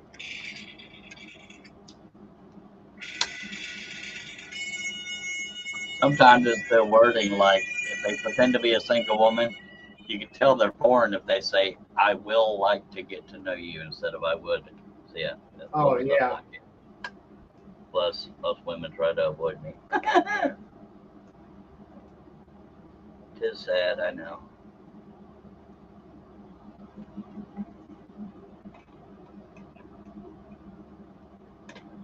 I guess while we're sitting here talking, we should run our saw so Monica can have some background noise. Well, we're talking now, so it kind of makes up for it. Yeah, I'm gonna start my fire truck. All right. Wow.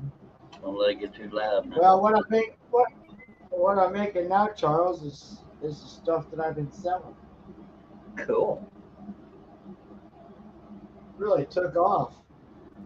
I mean, I ain't gonna get rich off of it, but Yeah, good problem to have, though. $1,400 since I started doing these. Googly moogly. I could use that much. I could get another printer. It ain't a whole lot of money, but it's all right. $1,400 is quite a bit of money, son. And have me in a better mood. Just saying. Well, I'm happy they're selling. Well, yeah. I don't want to make a bunch of them, then they sit. No. Shoot, that's all I do, but I keep doing it because I love doing it until I discover 3D printing. Maple Tree Studios, Mr. Dale Kirkwood. He says, good evening, lovely, lovely peoples. Hello, Dale. Good to see you, sir. Nice Hey, to see Dale, you what have you back, been up Dale. to? See you working on your big renos there. Making his house too big and no Dr. Pepper in the fridge.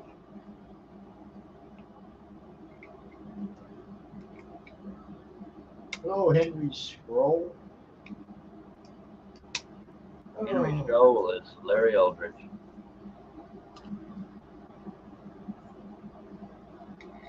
Yeah, I see a lot of his posts on Facebook.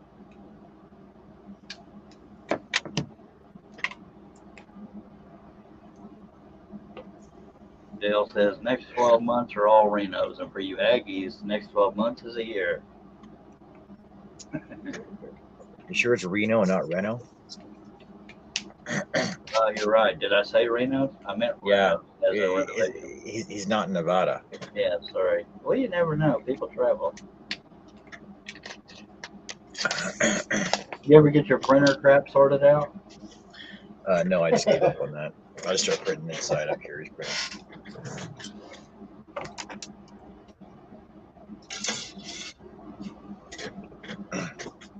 No, if I get a new laptop, then I'll just transfer everything over to it, and then I'll start brand new with it. But like I got rid of every printer on there, and the only one that came up was Carrier's inside.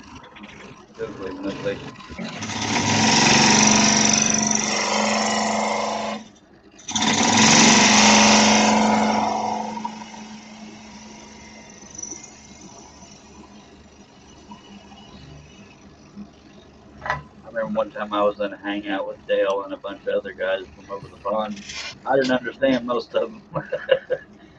You know, I can't understand these. Oh, there's Dale. Hey, buddy. I can't understand these texts and accents. What did he say? Very good to see you, sir. Hey, Dale, how's it going? I don't know. He's mumbling away there in some strange type lingo. Always good to see you, Dale. You're about the only one I can understand. What? Yeah, I keep seeing pictures of your reno and stuff, going, holy cow, it's totally changing the whole layout and everything. The house. It's about 102 square meters. So we'll call it Yeah. 102 square yards, something like that. So you can fit up to 25 guests. And here's his address. Yeah. Dale, I have discovered 3D printing, so I have another addiction. Good. I've got there's two behind. Oh, I think is that frozen? Yeah, there's two behind.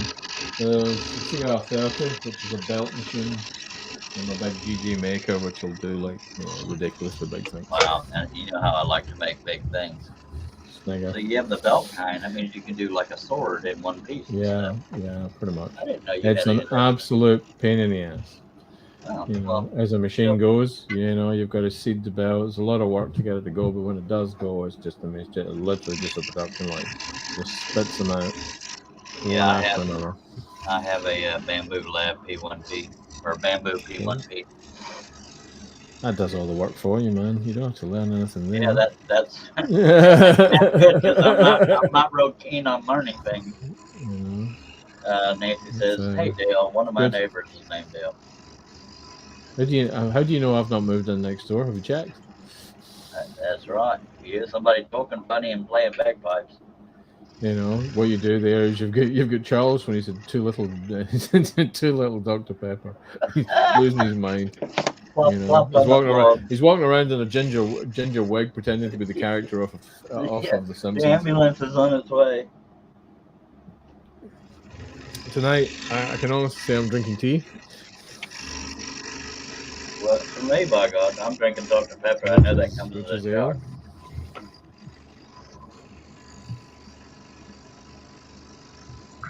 It doesn't look like tea. Tea is absolutely tea. 100% Probably hard traditional tea. English, traditional English ale tea. Okay. Semantics, right? Yeah, it's just. I mean, it's written that way. You know what I mean?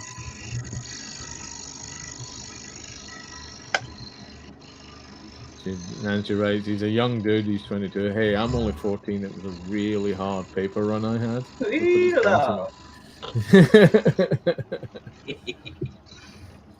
I just turned 53 on the 12th, I tell you what. Did you? Yes. Good Lord, that means you're nearly changing categories when you fill in stuff and forms. You're getting awful close. Yeah. You know, it's at that 55's when they like to move your categories. You know, the problem is there's nothing after 55, so that's the worry. Makes me Wait feel a minute older now. when I think I'm over a century or almost half a century old. Sure, you're a youngster, Charles. Hey! Monica says Scream was a bit blurry last night when there was more than 4 joining you last night, although it may have been my phone. It could be a bandwidth thing, but I'm just pretending to know what the heck I'm talking about. I can honestly say that I am not currently aware of being a father. I've been called a mother a lot, just saying. Hello, Denise.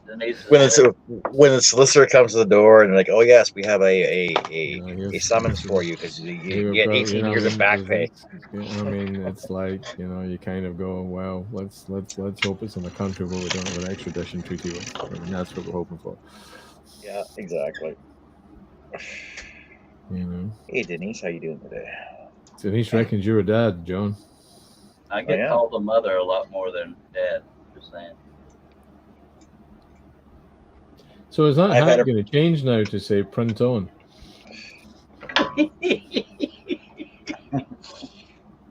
Or STL? I mean, it's a case of, he's got a bad case of FDM, so he does.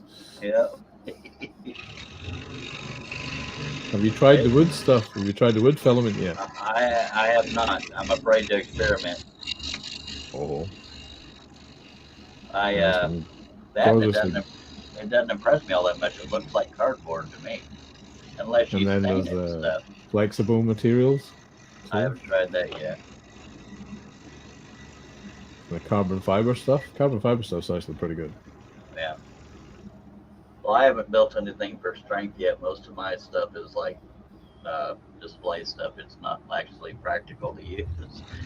Most of my stuff's practical to use, and Yeah, the odd detour into display. yeah. Isn't there a metal filament that you can print metal too? I mean, if you mean You like a make- metal impregnated PLA, Yeah. I think there's a few. Yeah, there's Yeah, ones so with that way bronze. you can make, Hell, there's, that way you can make your own 10 mil spanner wrench, right? there's also ones with meat Yeah. impregnated. I seem to recall there's been a couple of videos. I've seen PLA those. is the only kind of filament I've used thus far. Oh, we've got a bunch of oddities over there, which are always a bit of fun. Some of them are pretty cool. Yeah, it's addicting. I can't if the file looks good or is practical, I'll download it because someday I hope to make money printing them. But I'm still. Nah, you really got to go for it to be 3D printers. It's the finishing that makes the difference. It's the finished article when you've sanded it. Yeah. And painted it and all that stuff. That's where the cash goes. Helmets and cosplay stuff is where it's at. Yeah, I have a membership to Nico Industries. $10 a month. He has over 900 files, most of which are helmets. But I don't know how to do it yet. And to me, some of those paint jobs can make or break them, but there's some beautiful paint jobs out there. You got to make miniature ones though, Charles, and then cosplay in the bedroom, right? I'm usually alone in the bedroom. You had to have known I was going there with that one. I'm Superman. Look, it's Captain America. I'm Captain Pee-Pee. Up and away. Down, and oh no. Yeah, come on now. Just get like just do up like a little 3D printed Indiana Jones hat. I'm gonna go spelunking today. I actually have a file for that. If I could figure out sizing, which I haven't gathered just yet, I'm too busy getting files, I would make a 3D printed cowboy hat, or at least a Indiana Jones hat. There would be no flex to it unless it was like really flexible.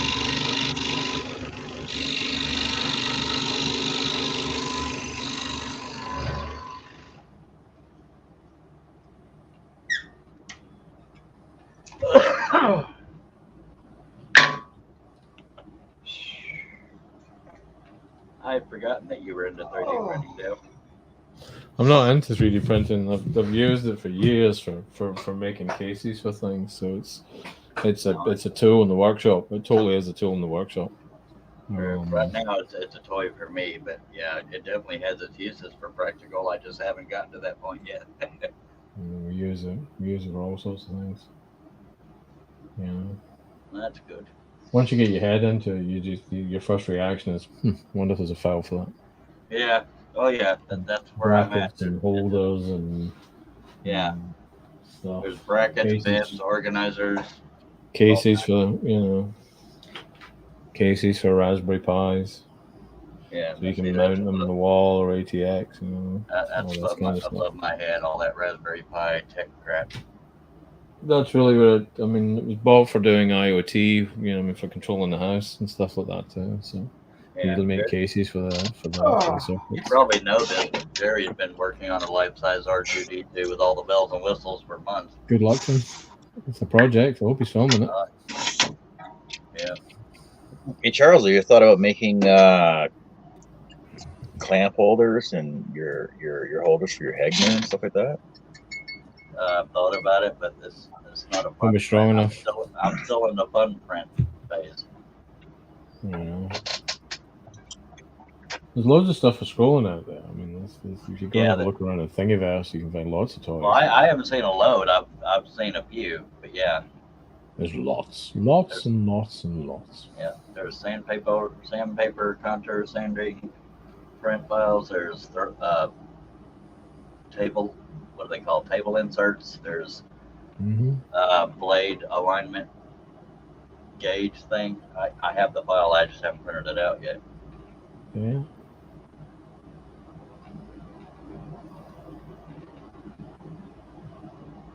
It's very fun. I can see why people want multiple printers. Mine's a. I mean, the JG is a dual filament, so I can do 2 colors at the same time, or Yeah. do the same thing twice. Like I say, the CRs are belt driven, so it's got an infinite ZX. Is that so Creality? It's a Creality, it's a CR30, yeah. Yeah, I have a Bamboo P1P, and I would love to have arsehole of a three thing. more. I mean, mine's the CR30 is an arsehole of a machine, but when you set it up, it's great. Yeah, if it's dialed in correctly, it's all fun. But a lot of people, their frustration lies trying to get the bed level and all the settings. Bed leveling is not the thing on that one. It's much more to do with feed rates for the filament and all that kind of good stuff. What I love about the Bamboo is it's self-leveling. I love that. Because you know me, if it gets too techy, I won't have fun with it. That's why I couldn't stick with CNC. Snagger kind of thing. That's why you like. I mean, CNC isn't hard. For me, it is. I mean, I hard. I have trouble learning. It's not hard. But same with laser and all that stuff. Yeah, I'd like to have a laser too. What will happen is it'll endanger you. It'll endanger your scrolling. I guarantee you. Oh yeah. You wind up producing files for laser boys. Yeah. But there's money to be made in that. There's loads of people who'll be quite happy to buy those. I was going to say that's a good problem to have. And if I can convert my scroll saw pattern into laser files, but they got to be more vectored. Less jagged, because I do mine with a pen. Again, relatively easy. Not for me. Nothing is easy, and I'm not making excuses. It's just I get confused easily. Squirrel. Squirrel on. Stick with what you know. Squirrel on. That's what the hat needs to say. Squirrel on. It actually does. Oh, it used to be for sale on my website, but I think we got to reset up the merch.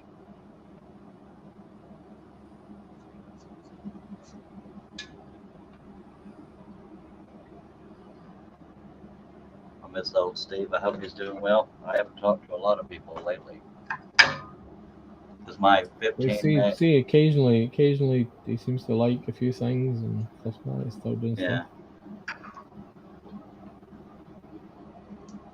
My internet speeds when I'm downloading files, man, I can't do anything else. And I'm constantly downloading files. My Starlink solves that for me out here. If we didn't have Starlink, we wouldn't be living here. I hear you. I would love to get better internet here, but it's not an option. At least not without high dollars. Starlink gives us for £75 a month.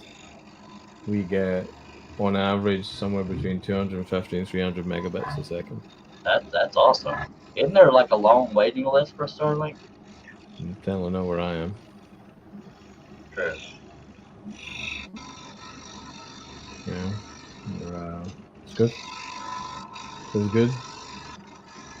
We'll see how it goes. Yeah, we've had it now for what? This is coming up for what will be 2 years with Starlink in August. Nice. Yeah, if I had the money, I'd probably get at least 2 more Bamboo P1Ps and to start trying to make money out selling the finished pieces. Even it's really something hard. Fun, but it's really hard to make money doing 3D printing. Oh yeah. So being a wood turner. Well, yeah. To make money being a wood turner. Yeah, it cost me a bunch of money trying that. But even stuff like keychains, the less complex crap where you just shrink it down and edit a loop in it for a keychain and boom, bippy. Bunch of little things. Larry says hi, Denise. So he's talking to Nick. Yellowstone's a good show. The last season's coming up. Don't know the show. Actually, wait, isn't Kevin Costner in that? Yeah. Well, I think he's one of the reasons the show is ending.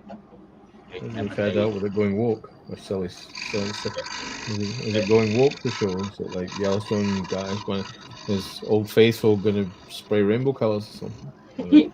I don't know if they're going woke, but they're Kevin Costner and the creator can't agree on terms. Here's a question for you.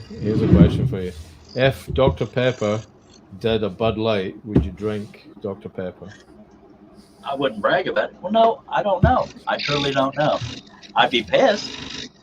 But you know me and Dr. Pepper. It's hard to just drop it. Addiction, right? The doctor prescribes it. Yeah. Or I prescribed it. I'm Dr. Deering.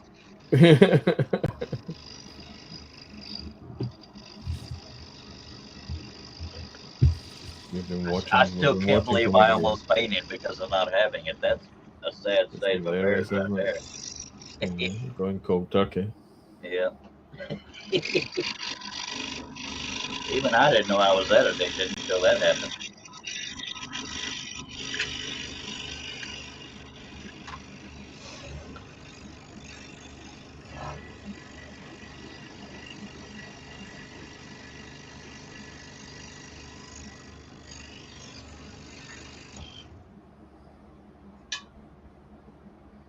Oh.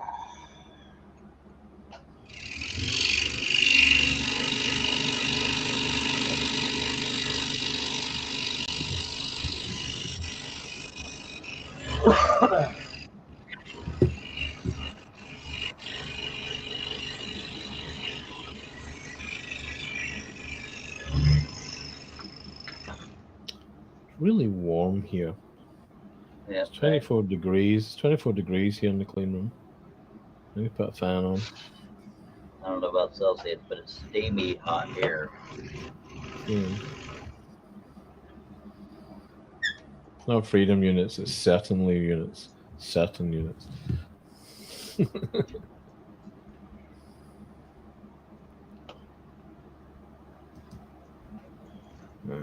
I see ghosts. Where's the Pac-Man? Pac-Man's still boxed up, Nancy. We're slowly unpacking some of the stuff. You know, there's another ghost to appear, and the Pac-Man, and some other bits and pieces to come out. There's all sorts of pop arty type stuff to appear. That's why we're trying to get the shelves cleared. Right now I have some classic wooden planes from back in the day that was storing, and then the cracks and slugs and stuff and everything, and the body of them, and they bonded and glued them, and we're just trying to bring them back to life. Cool. So when you're refurbishing those, are you going to strip them down and strip them, sand them, and revarnish them? Probably not. The only ones we'll do is ones that are damaged, sort of thing. So most of the bodies will leave with a patina on them of their life, kind of thing. Why do that? The blades will get done, though. The blades will get cleaned and polished, kind of thing, because that's just good practice. Because I was curious about all my grandfather's tools that I have, whether I was gonna strip them right down and like bring them all back to life again, or just leave the bring them back to life, but don't lose the patina. Okay. You know, because the value. I mean, there's no value. If I was to make those things look brand new, then why bother? Why not just make them from scratch? But doing them, you know, bringing them back to life just enough. Fixing them if there's something wrong with them, and sharpening the blades is kind of where the direction of travel for me. Otherwise, don't bother. You know what I mean? Why make it pristine and brand new? That's not been his life. You know, so if it's a plane, if it's a metal plane, it's like, you know, level the shoe on it, take the rust away, and make sure it's not going to catch, and then kind of leave it alone. You know, that way you can use it. It's got a life. It can do what it's supposed to do. But if it's pristine and brand new, what you've got there, something to put in a rack. I have some antique Chinese pole saws, and the handles are just all cracked on those. And like I was thinking about redoing all the handles. Redoing the handles is worthwhile. You know. I've done a few screwdrivers and a couple of chisels. When you have polishing up the blades on them too, but I don't want to damage the original maker, the original Chinese maker marks on them. you know, you can use some. You can do it by hand, then get some high grit and just gently. You need to reset the teeth probably. Yeah. So with pull saws, they tend to be all in line. Well, let me grab them.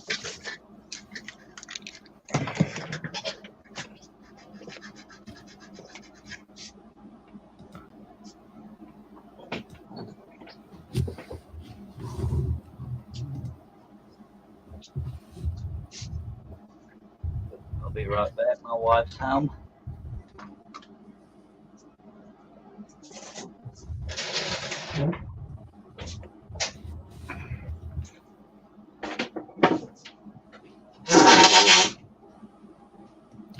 So who's all still walking?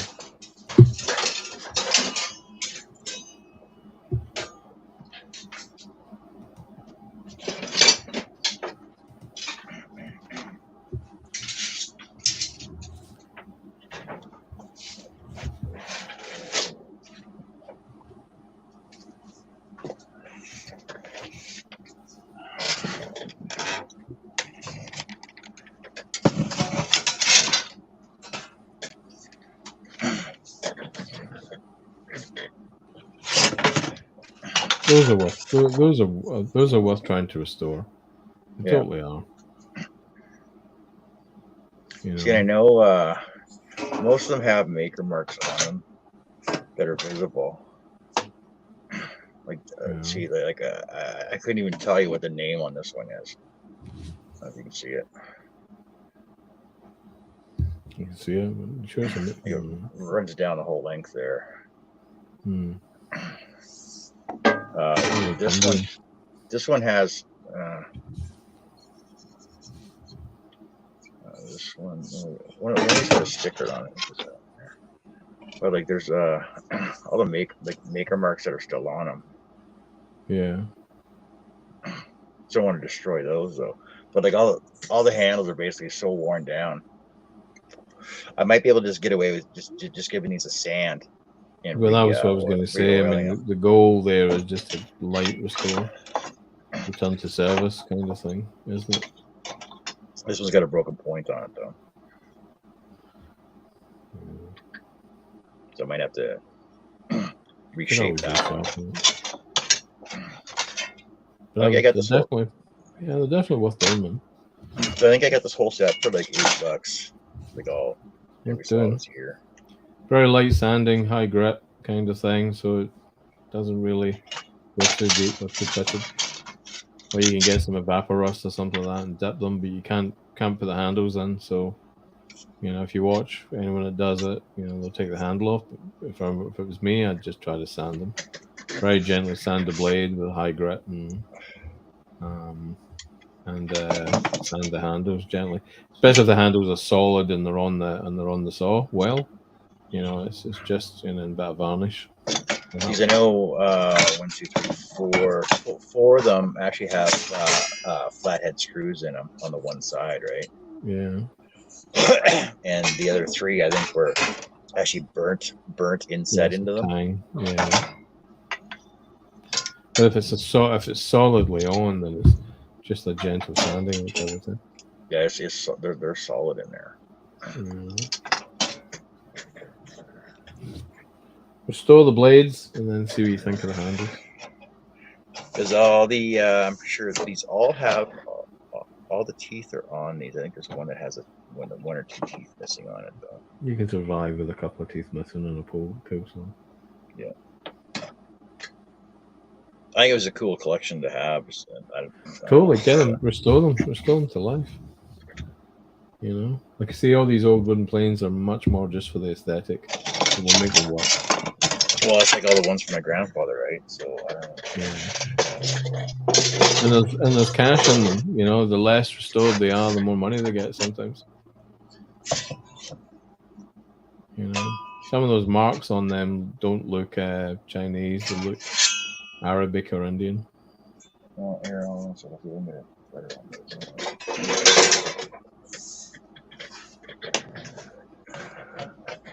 Yeah, that's not Chinese writing. That's looks more like Wait, hold on a yeah, second. it's not Let me go. Chinese. That looks more Indian or Arabic. Probably Indian, I would think. Looking at it. I don't know, just read Not looking Chinese. the script though. Oh, there you go. Put it down. It's hard to see.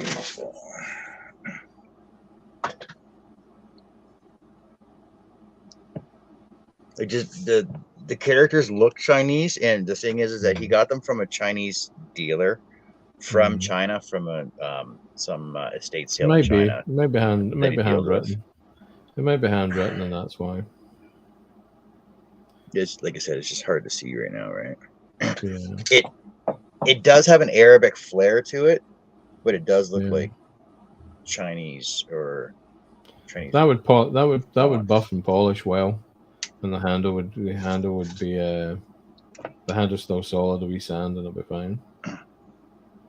Like just to take the finish off it and bring it back to life. It does look a little.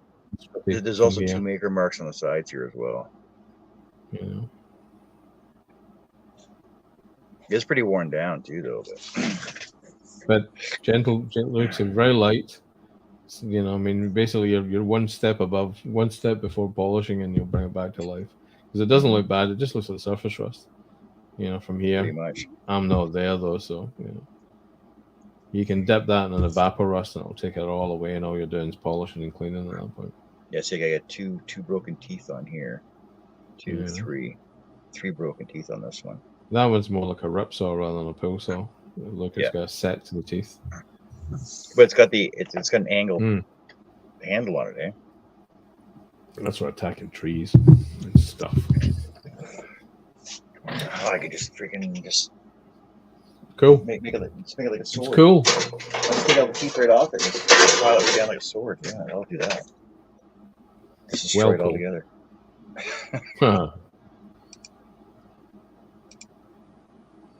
Chuckle's not back yet. No. Saw a squirrel on the way to the house. Squirrel. So you spend any time in the shop, or just too busy out? So obviously I'll get a new job, kind of thing, which is a new gig for the next few years. So we're in that early doors of that. So that traveling. I was in India. I don't know, 4 weeks ago. That's that. 5 weeks ago, 4 weeks ago. With the work in the house, it's just, you know, I mean, it's dominating the thinking when I've got spare time. So I spend very little time in the workshop other than in some service of the activity for the house. Yeah. This is the first time I've been in here, so I'm moving my daytime office into this room, which is why I come out tonight to start tidying the place up. But obviously I get distracted. It's cool. But I need to tidy it up so I can use it for day to day when I'm working from home. So that's going to be fun. Because the place is an electronics den of iniquity.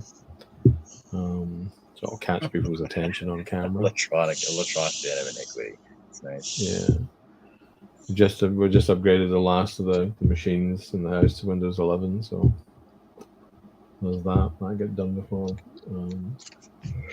And the cry cut hasn't turned a wheel for months.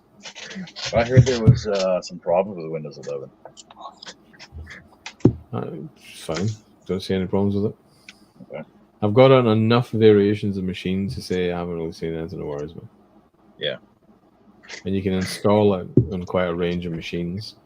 And you put in a registry edit that tells it to ignore the CPU, and it's allowed to accept a TPM 1.2 chip or something like that. That'll work. But we've got it in i3s, i5s, Ryzen 5s, Ryzen 7s, Ryzen 9s. Across, I mean, the i7 behind me. I actually think about it as an i7 behind me. I'm just done. Is a technology. I mean, it's a technology. 7 years old. It's fine. Hasn't missed a trick. Hasn't missed a beat. And I'm using Windows 11 talking to you right now. You know, it's fine. I see no issues at the moment. I look forward to Windows 12. It's looking quite cool. Yeah, because my old laptop is where it's on Windows 7. I think it's upgraded to 10 so far, but I can't upgrade anymore. It said Yeah, you not can compatible. upgrade It It's said got not an compatible. IP, a TPM 1.2. All it needs is a TPM 1.2, and then you can apply a registry patch, registry edit, one line in the registry. It tells it to ignore the CPU and allow a TPM 1.2 chip rather than a 2, and it'll install. I'll ask you when you're doing the install. It says, "Do you want to accept the fact that, hey, we have not tested this and this CPU, but No, I went to Windows and Windows said no, not upgradable, not compatible with Windows 11. You only need to do the little PC health thing, check to see what TPM you've got a TPM chip, and then I guarantee you can install it. Okay, where do I find that at? Go download the Windows 11 PC health check software from the Windows see if I can find you a link. And that's all we're after. Windows 11 PC health check. Yeah, I'll chuck you a link right to it, I think. Yeah, so this one. Let's see if I can get that. It's raining here. Right, so I'm going to paste the link into the chat. Ready? No, I'm not in that one. It's fine. Well, I'm going to pop it into the private chat. Actually, I'll tell you what, I'll do it in I'll do it in Messenger. There you go, man. If I click that, that'll take you right to the app. The camera looks better you're using. Have you upgraded? No, this is on my other laptop that I borrowed from work. And apparently it's on Windows 7 too. But it's got nothing on it. It's got nothing, basically nothing in the system at all. I've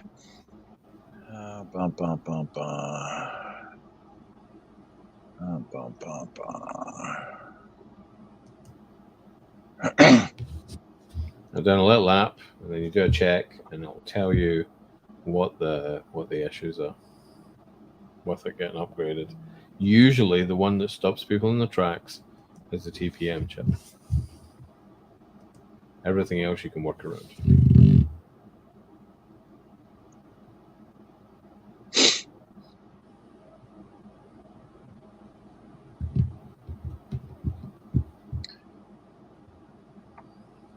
Learn out more shop devices. I don't want all that.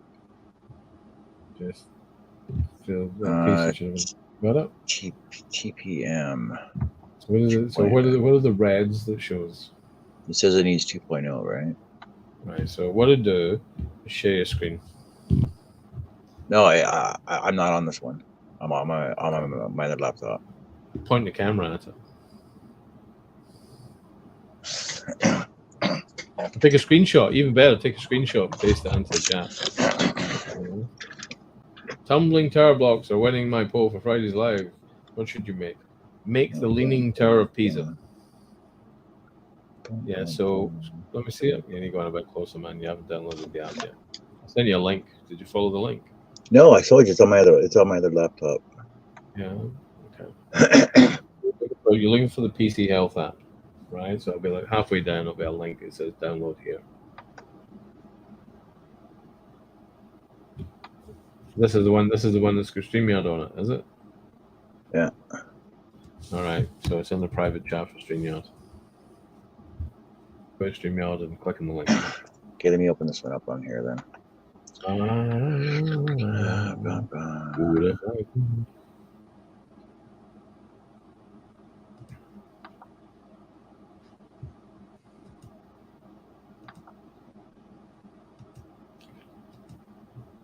Oh, wrong one.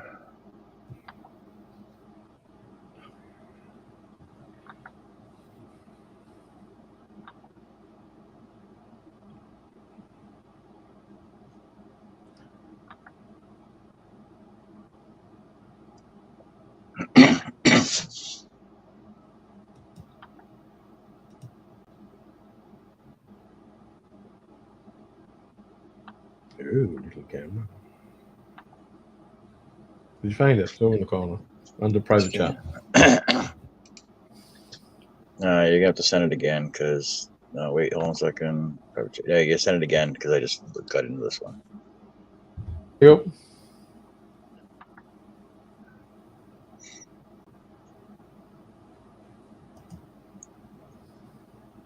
John, do you like the slat wall better than peg wall? Says you. Yes, I do. Don't ask me why. I'm not going to answer it.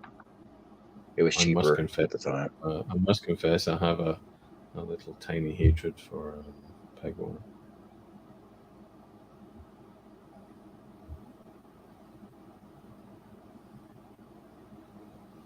Found the app? Should download pretty quick. It's download, but now I got to find it.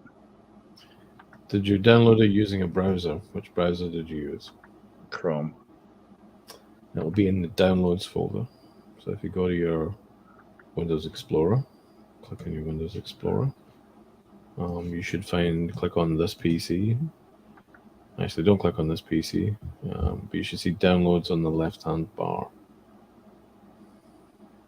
Or if you know the browser you used, you can go up to the top corner, click the three dots, and you'll find the 8th or 9th entry down the word downloads, which will open the exact folder. Pops up on the screen, a little folder icon, and you can go in and get it. But it will be in downloads. Oh, that's where it is. I'll show my desktop then. It's been such a long time since I've spent any time deeply bad grammar, but here we go on Windows 7. Okay, let me screen share this then. Oh, it's coming up on the screen here, people. We're going to see if we can install Windows 11 on this gentleman's machine. Have you ever done any registry work on the laptop? No. Okay.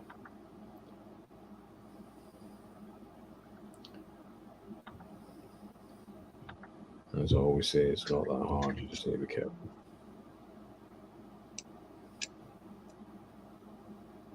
And dun. This is where we get to see all of John's scrolling porn. Yeah. Double click it. Let's go. We can solve this. Oh, thunder and lightning.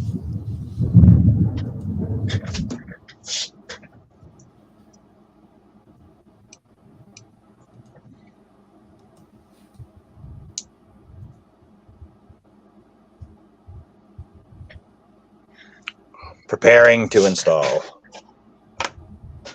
If I drop off suddenly, it's because we've got a thunder and lightning storm here.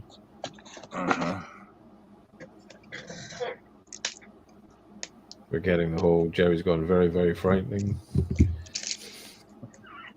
Galileo.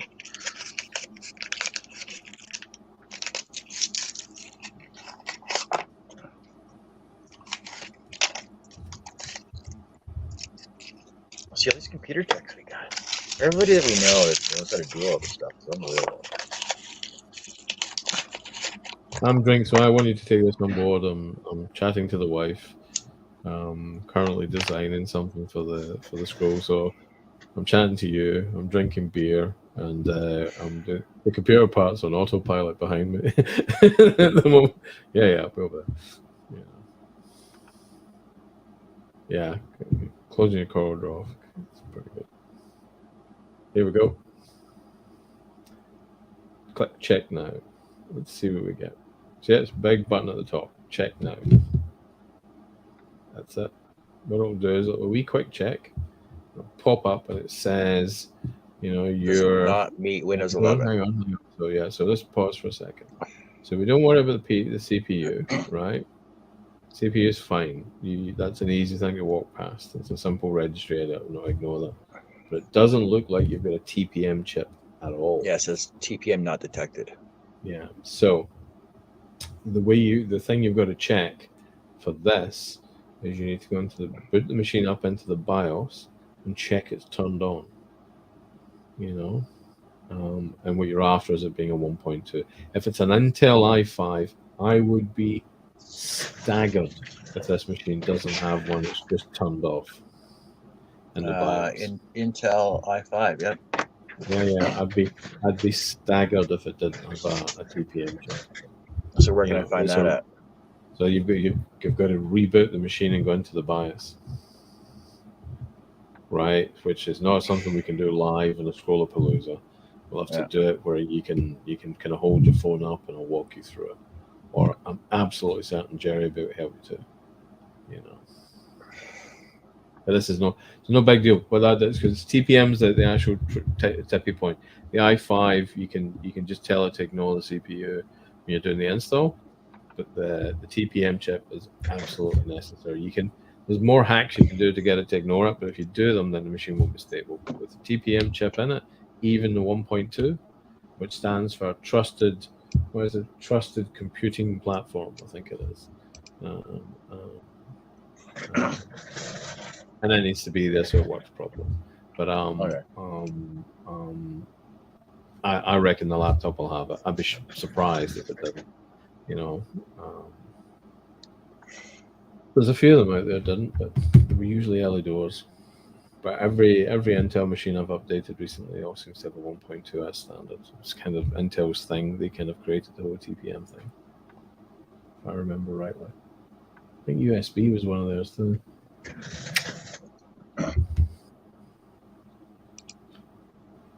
Right, that sounds like the rain has dipped off a bit. I'm going to make a bid for the house.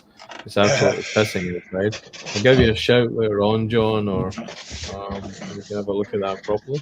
Or well, I'll just take my computer into my IT tech guy at work then, and just get him to take a look at it. Take him to say, does this have? Can you turn on the TPM? Don't tell him you don't think there is one. Just tell him that you'd like them to go into the BIOS and turn the TPM on, and then let him do the rest of the work to tell you whether or not it's got one. But that's from installing Windows 11. You know, I mean, the TPM turning on is the hard part, and then there's a registry hack you can do to make it work, and it's a Microsoft supported registry hack. It's not some wild kind of cuckoo land one. It just tells it to say, "Hey, I'm okay with the CPU. I'm okay with the level work," and then it presents you with the option. All right. Okay, sure. Can I head into the house? It was good to see you, gentlemen. Look after yourselves. You know what I mean? Well, Charles tried to cut down the amount of Dr. Pepper from 3 gallons to just maybe 2. You know, well, that's asking a lot, but I'll do it for you, home place. Oh, there we go. Look at that. What a guy. See you later, guys. All right, good seeing you, homie. All right, thanks, Dale. So no. Time for you to end it. Go ahead. No, I'm not ending it. So back to my slat wall. So the thing is, the reason I got slat wall, number one, was because I didn't want a full plywood everywhere because at the cost wise, first of all. So I got 4 feet of plywood on the bottom and 2 feet of plywood on top, and basically I just bought 4x8 slat wall. It was cheaper at the time. I just ran it down to 2 feet wide, so because I got an 8 foot ceiling here. And I got the slat wall because holders that I have existing actually fit into it without an issue. All these pegs as well. all these metal pegs fit into it without a problem as well. Awesome. And you can buy these everywhere, even on Marketplace. People give these away for free. When stores are closing down, they're all garbage anyway. So, and that's what they use in all the stores. So I picked up a buttload of those at the stores. Jeff has joined us from Facebook. Mike says I got slat wall because it was free from a shop tear out. Hell yeah. Sorry to interrupt. We're caught up on. And the thing is I got shelving up on my wall as well. The shelving up here is so I got three 8-inch pegs. And I just got like 1x6 sitting on top of those, and that's basically my shelving. Everything else basically was manufactured that got put up on the shelving to begin with. So I should do the shelving because you can't have enough shelves. It gets stuff up off the floor if it's light enough or small enough. And it's similar to pegboard. It uses the same pegs that go into pegboard, but they're actually sturdier on the slot wall. And the thing is you can actually make French cleats freaking hook into these like easier without a problem because it's more durable. You don't have to look for studs to put your French cleat up on the wall with because it's solid all behind it anyway. Yeah, I got all my sets marked at the top of the roof line anyway, at the roof and floor. It seems so strange seeing such a crystal clear picture on you. Well, this is also on. It's 780 high def too. Hey? Yeah. Instead of my regular 320 low I'm video. happy for you. I hope it works out to where you get to keep it or get one just like it. Yeah, I hope so too. I mean, looking back at my old videos, I don't know how the hell I stuck with it or people stuck with me. The crappy video quality I had. Well, even back when I was working just on my phone when I first started off, right? When my phone and my tablet.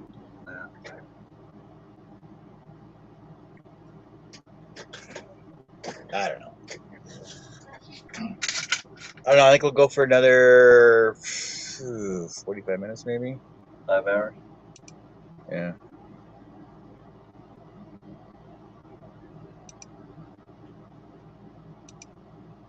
I don't know why I can't see my top bar on this. I'll be happy when I can use my damn hand again. I could prop stuff up with it and grasp wide things like a mouse, but just when I think we're planning it up, John giggles, my mind goes. It's not the length, it's the girth, right? Yeah.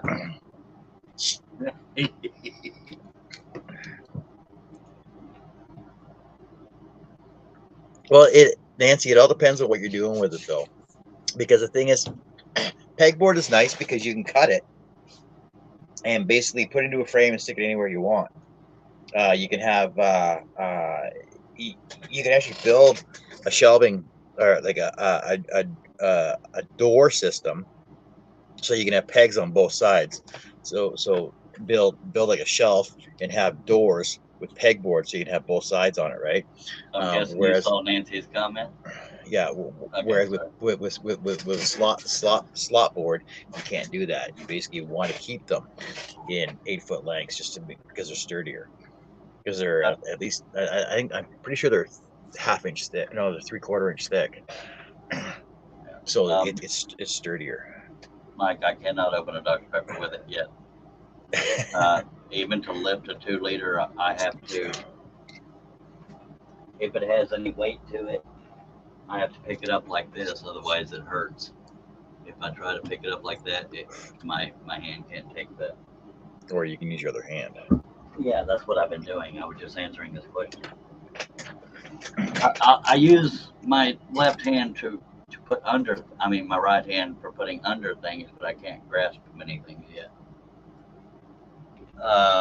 Nancy says, I want it to hold the items for sale in my shop.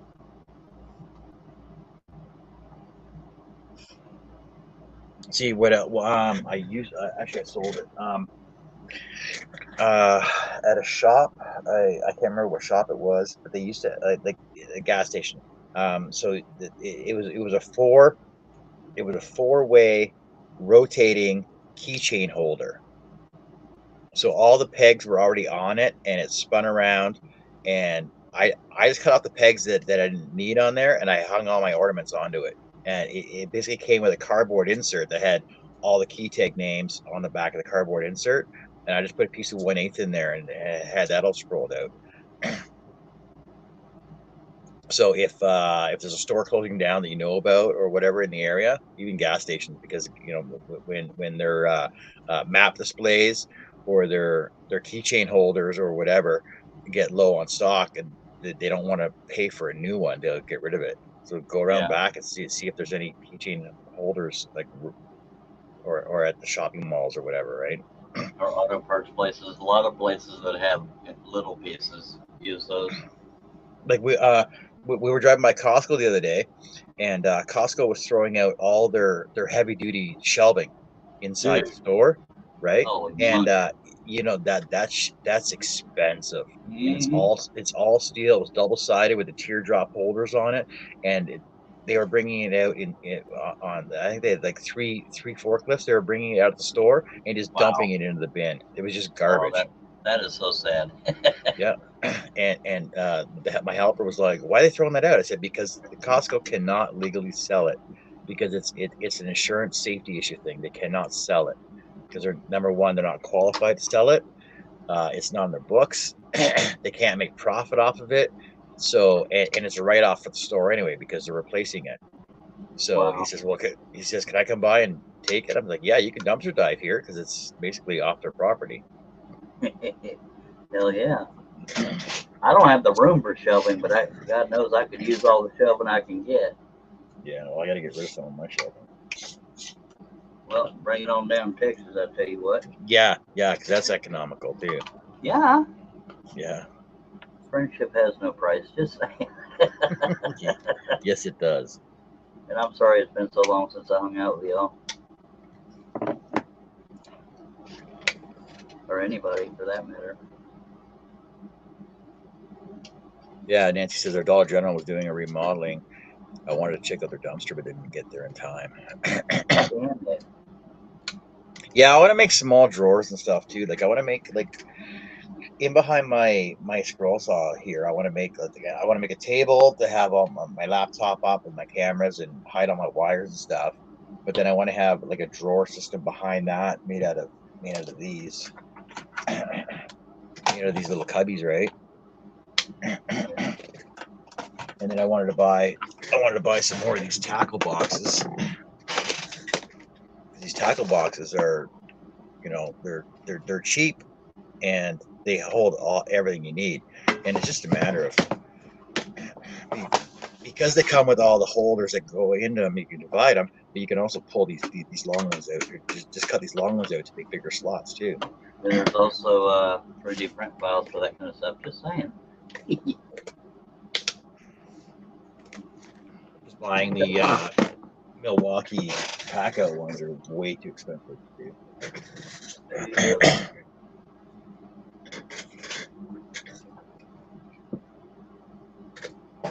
I've always had ideas for how I want to organize my shop. I just never Do got it. around to doing it. Yeah. Same. Doing it is actually too much effort.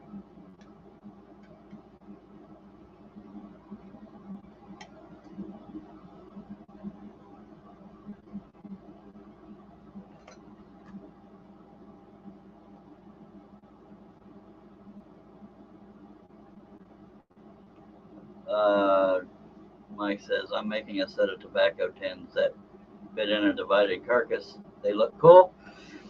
And we're caught up other than casual conversation between people. Blah, blah, blah, blah.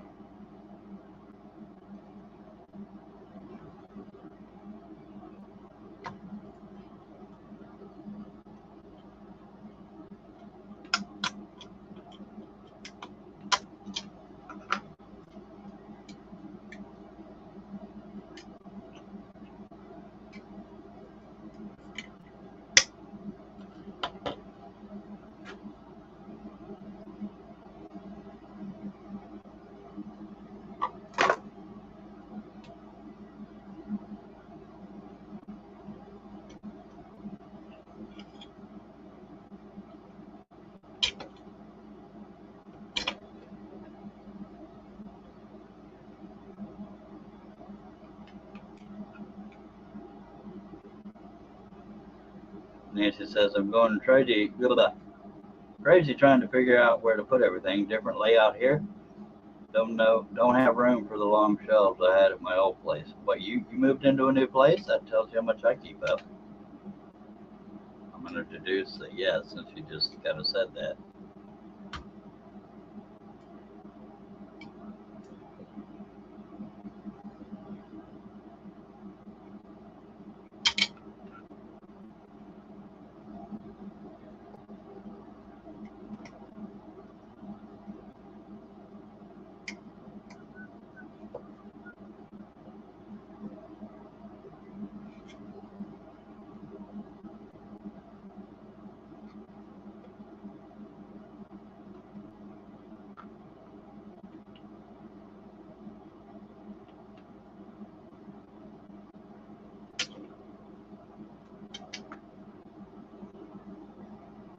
Alex units are cool, but with the standard cube size, you can't put bigger items. And then she said, yes, moved about 3 weeks ago from Homestead to Okeechobee.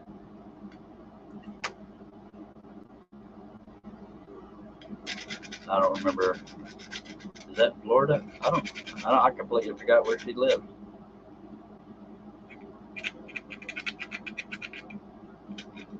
No, I don't think that's in Florida. I have no idea.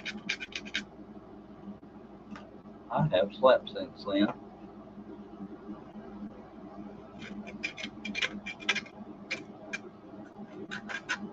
I've heard the term Okeechobee in country songs. Yeah, oh, it is Florida. All right. I knew more than I thought I did. Oh, God.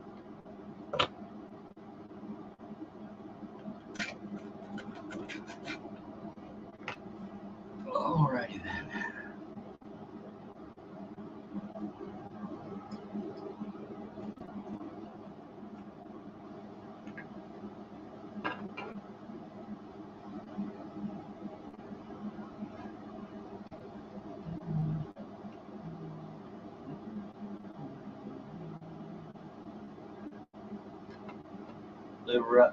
Live right north of Lake Okeechobee.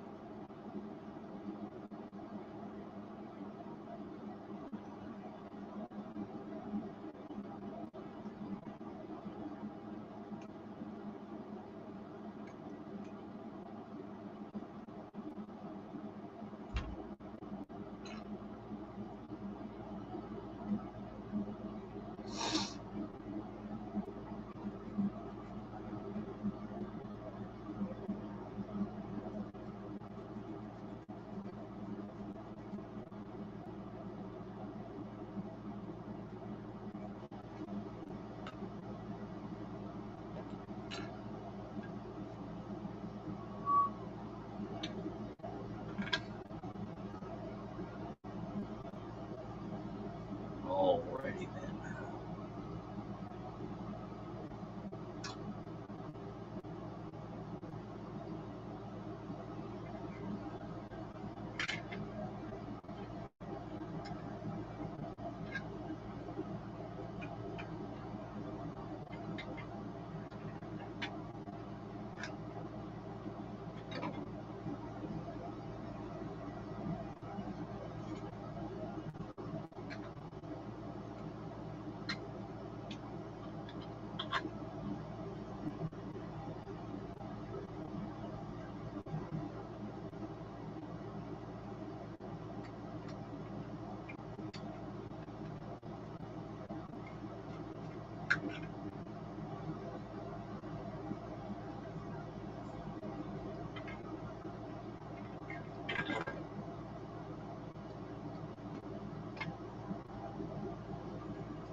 It just don't seem right to have a live show being this dang on quiet. What? It don't seem right having a live show that's so quiet. Yeah, it does. Means I can concentrate. Okay. I'm just not good at multitasking. I know, neither am I. I'm getting hungry though. I gotta go inside.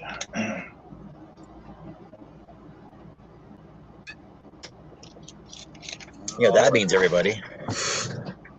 That means he doesn't love us no more. No, I've been on for freaking 4.5 hours. Slacker. Yeah. That's me slacking.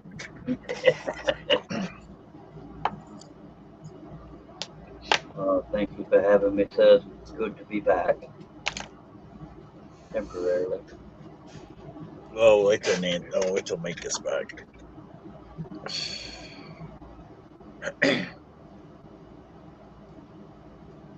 Oh, what happened to Art? Oh, there he is.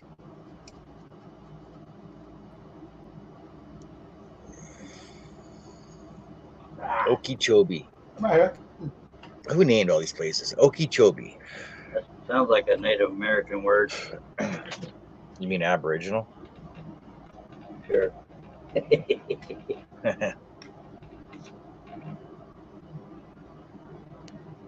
Okeechobee. Okeechobee is how locals say it. Oh, joke. There's a John Anderson song that has that word in it. Meaning. I believe it's Seminole Wind, if you're so inclined. Okay, so Okeechobee, there you go, Nancy. Okeechobee first came into the national spotlight when U.S. troops battled Seminoles along the northern shore on Christmas Day, 1837.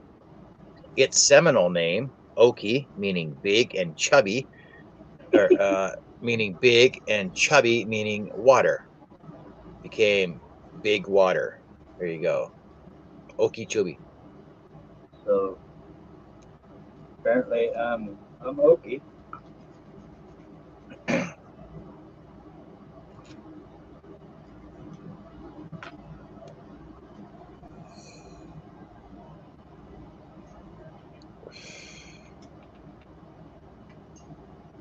Lake Okeechobee is known for its superior fishing, largemouth bass, and speckled perch. Each year, the lake is visited by thousands of anglers and waterfowl hunters to enjoy one of our natural resources.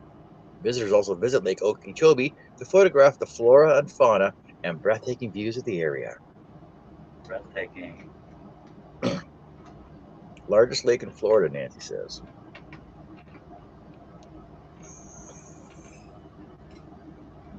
Oh, there's a monster in there?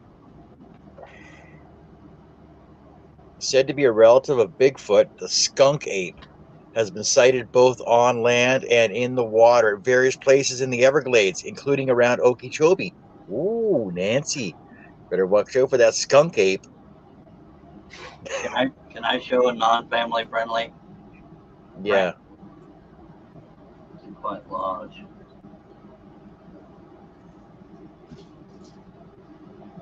That's multiple. What's wrong with that? Hold on a second. Let me make it bigger here. What's wrong with that? That almost looks like okay. If you pulled our arms off, it'd be Venus, right? Sure. Well, yeah.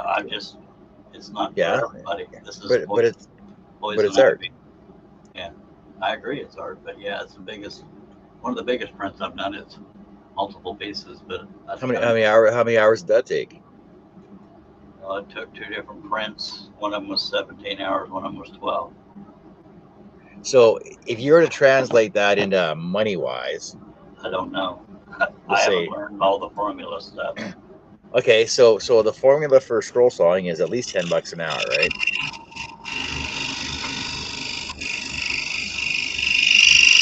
Pretty neat, though. That is pretty neat. Yeah. Skunk ape. Watch out for that skunk ape there, Nancy. Oh my God. Largest lake in Florida.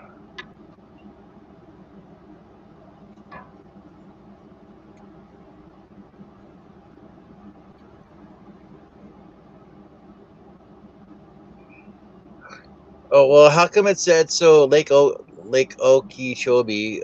They were fighting the Seminoles, but apparently it's a Hitachi Indian language. It's a grill? I'm just kidding. Come on now. No, it's a car. That's a hibachi. Never mind. Yeah. Yeah. Unless there was different tribes around the area.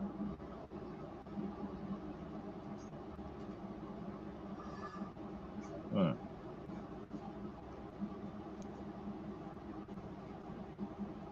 Oh, it's also known as Florida's Inland Sea. There you go, Nancy. Here's some freaking trivia learning today. Word. Oh, there's gators there too. Some of the largest gators in the country live in Okeechobee. There you go. They're over 9 feet in length, with at least 1,700 of these largest alligators in Lake Okeechobee. There's a resounding answer to the question: no, it's not safe to swim in Lake Okeechobee. Don't go swimming, Nancy. But apparently, but I was just reading that the most of the sports they do is tubing and water skiing.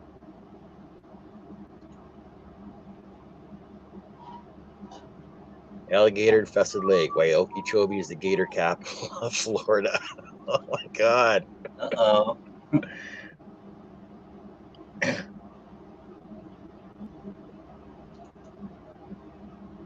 Lake Okeechobee snakes. The most snake infested lake in Florida. Lake Okeechobee. Oh my God, Nancy, you're worse than Australia. So bad. Did he look all this stuff up? It's home to pythons, Brahminy blind snakes, and Florida sugar king snakes. Oh my God, Nancy. She's living on the edge, yo. Oh, and also there's Eastern diamondback rattlesnakes there too, which is like the most venomous snake in the world. One of the most venomous We snakes in got the a world. few snakes here in Texas.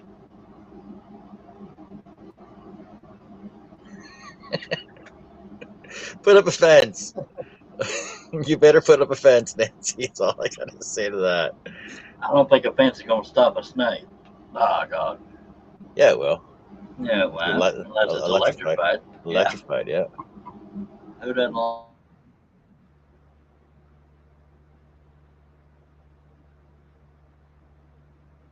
Oh, Oh, he cut out. What happened? Yeah. Oh, because he he's lost downloading his- stuff, right? Yeah. He said he might disappear. That's okay.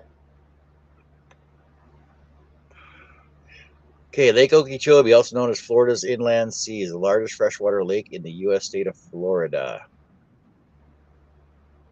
Can you go skiing on Lake Okeechobee? I won't stop you. Nice.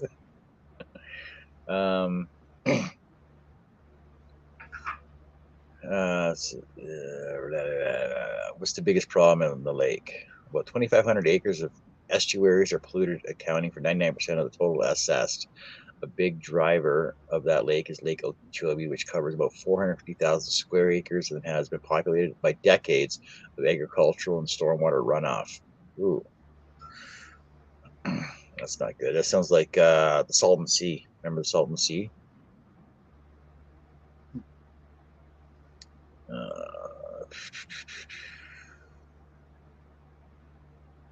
Average depth of only about 9 feet, but apparently there's a sunken ghost. There's a ghost town in the bottom of Okeechobee.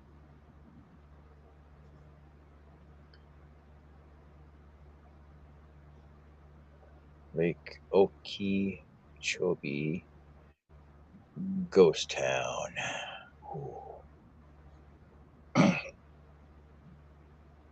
The ghost towns of Lake Okeechobee. A general list of the communities destroyed by the Lake Okeechobee hurricane include Port Mayaca, Sandcut, Canal Point, Pahokee, Belle Glade.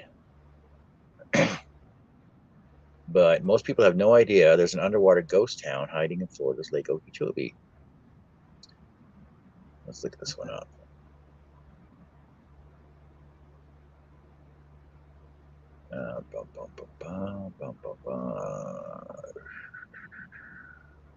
Haunted tale involving an underwater Florida town of frightening proportions. Let's dive in. That is, if you're brave enough.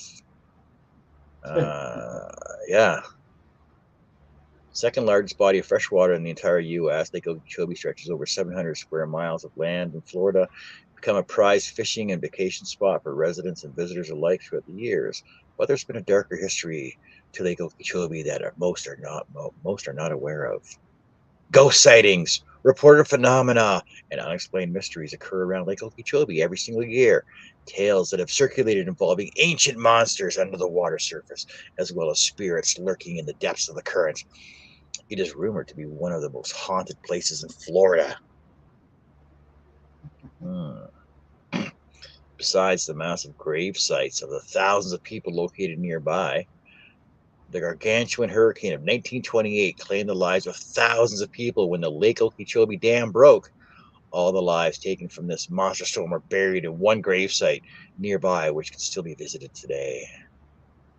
Yet none of the ghostly apparitions or haunted lore can compare to the underwater ghost town below the surface. Back in the early 1900s, of the southernmost part of the lake, the water seemed to dry up more than usual. What the dried up portion of the lake revealed was an underwater ghost town of graves like nothing anybody had ever seen before. Skeletons by the hundreds were lying in the lake bed, just resting in their underwater graveyard.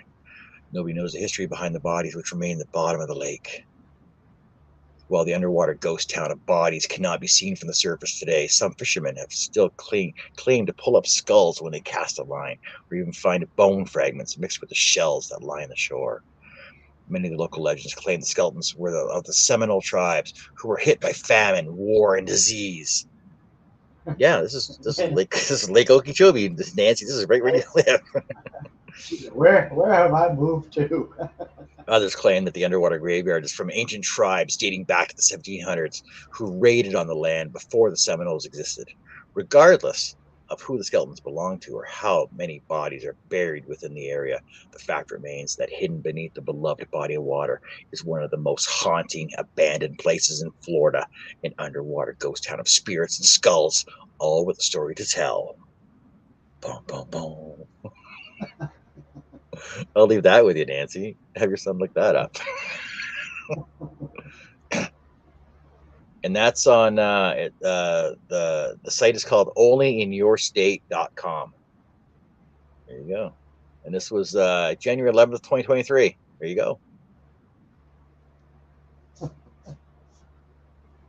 Wow. Haunted Florida Lighthouse. Where is this at?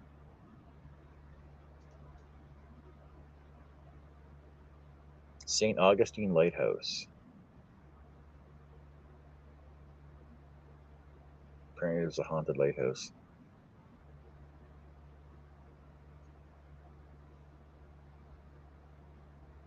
I gotta finish this one spot.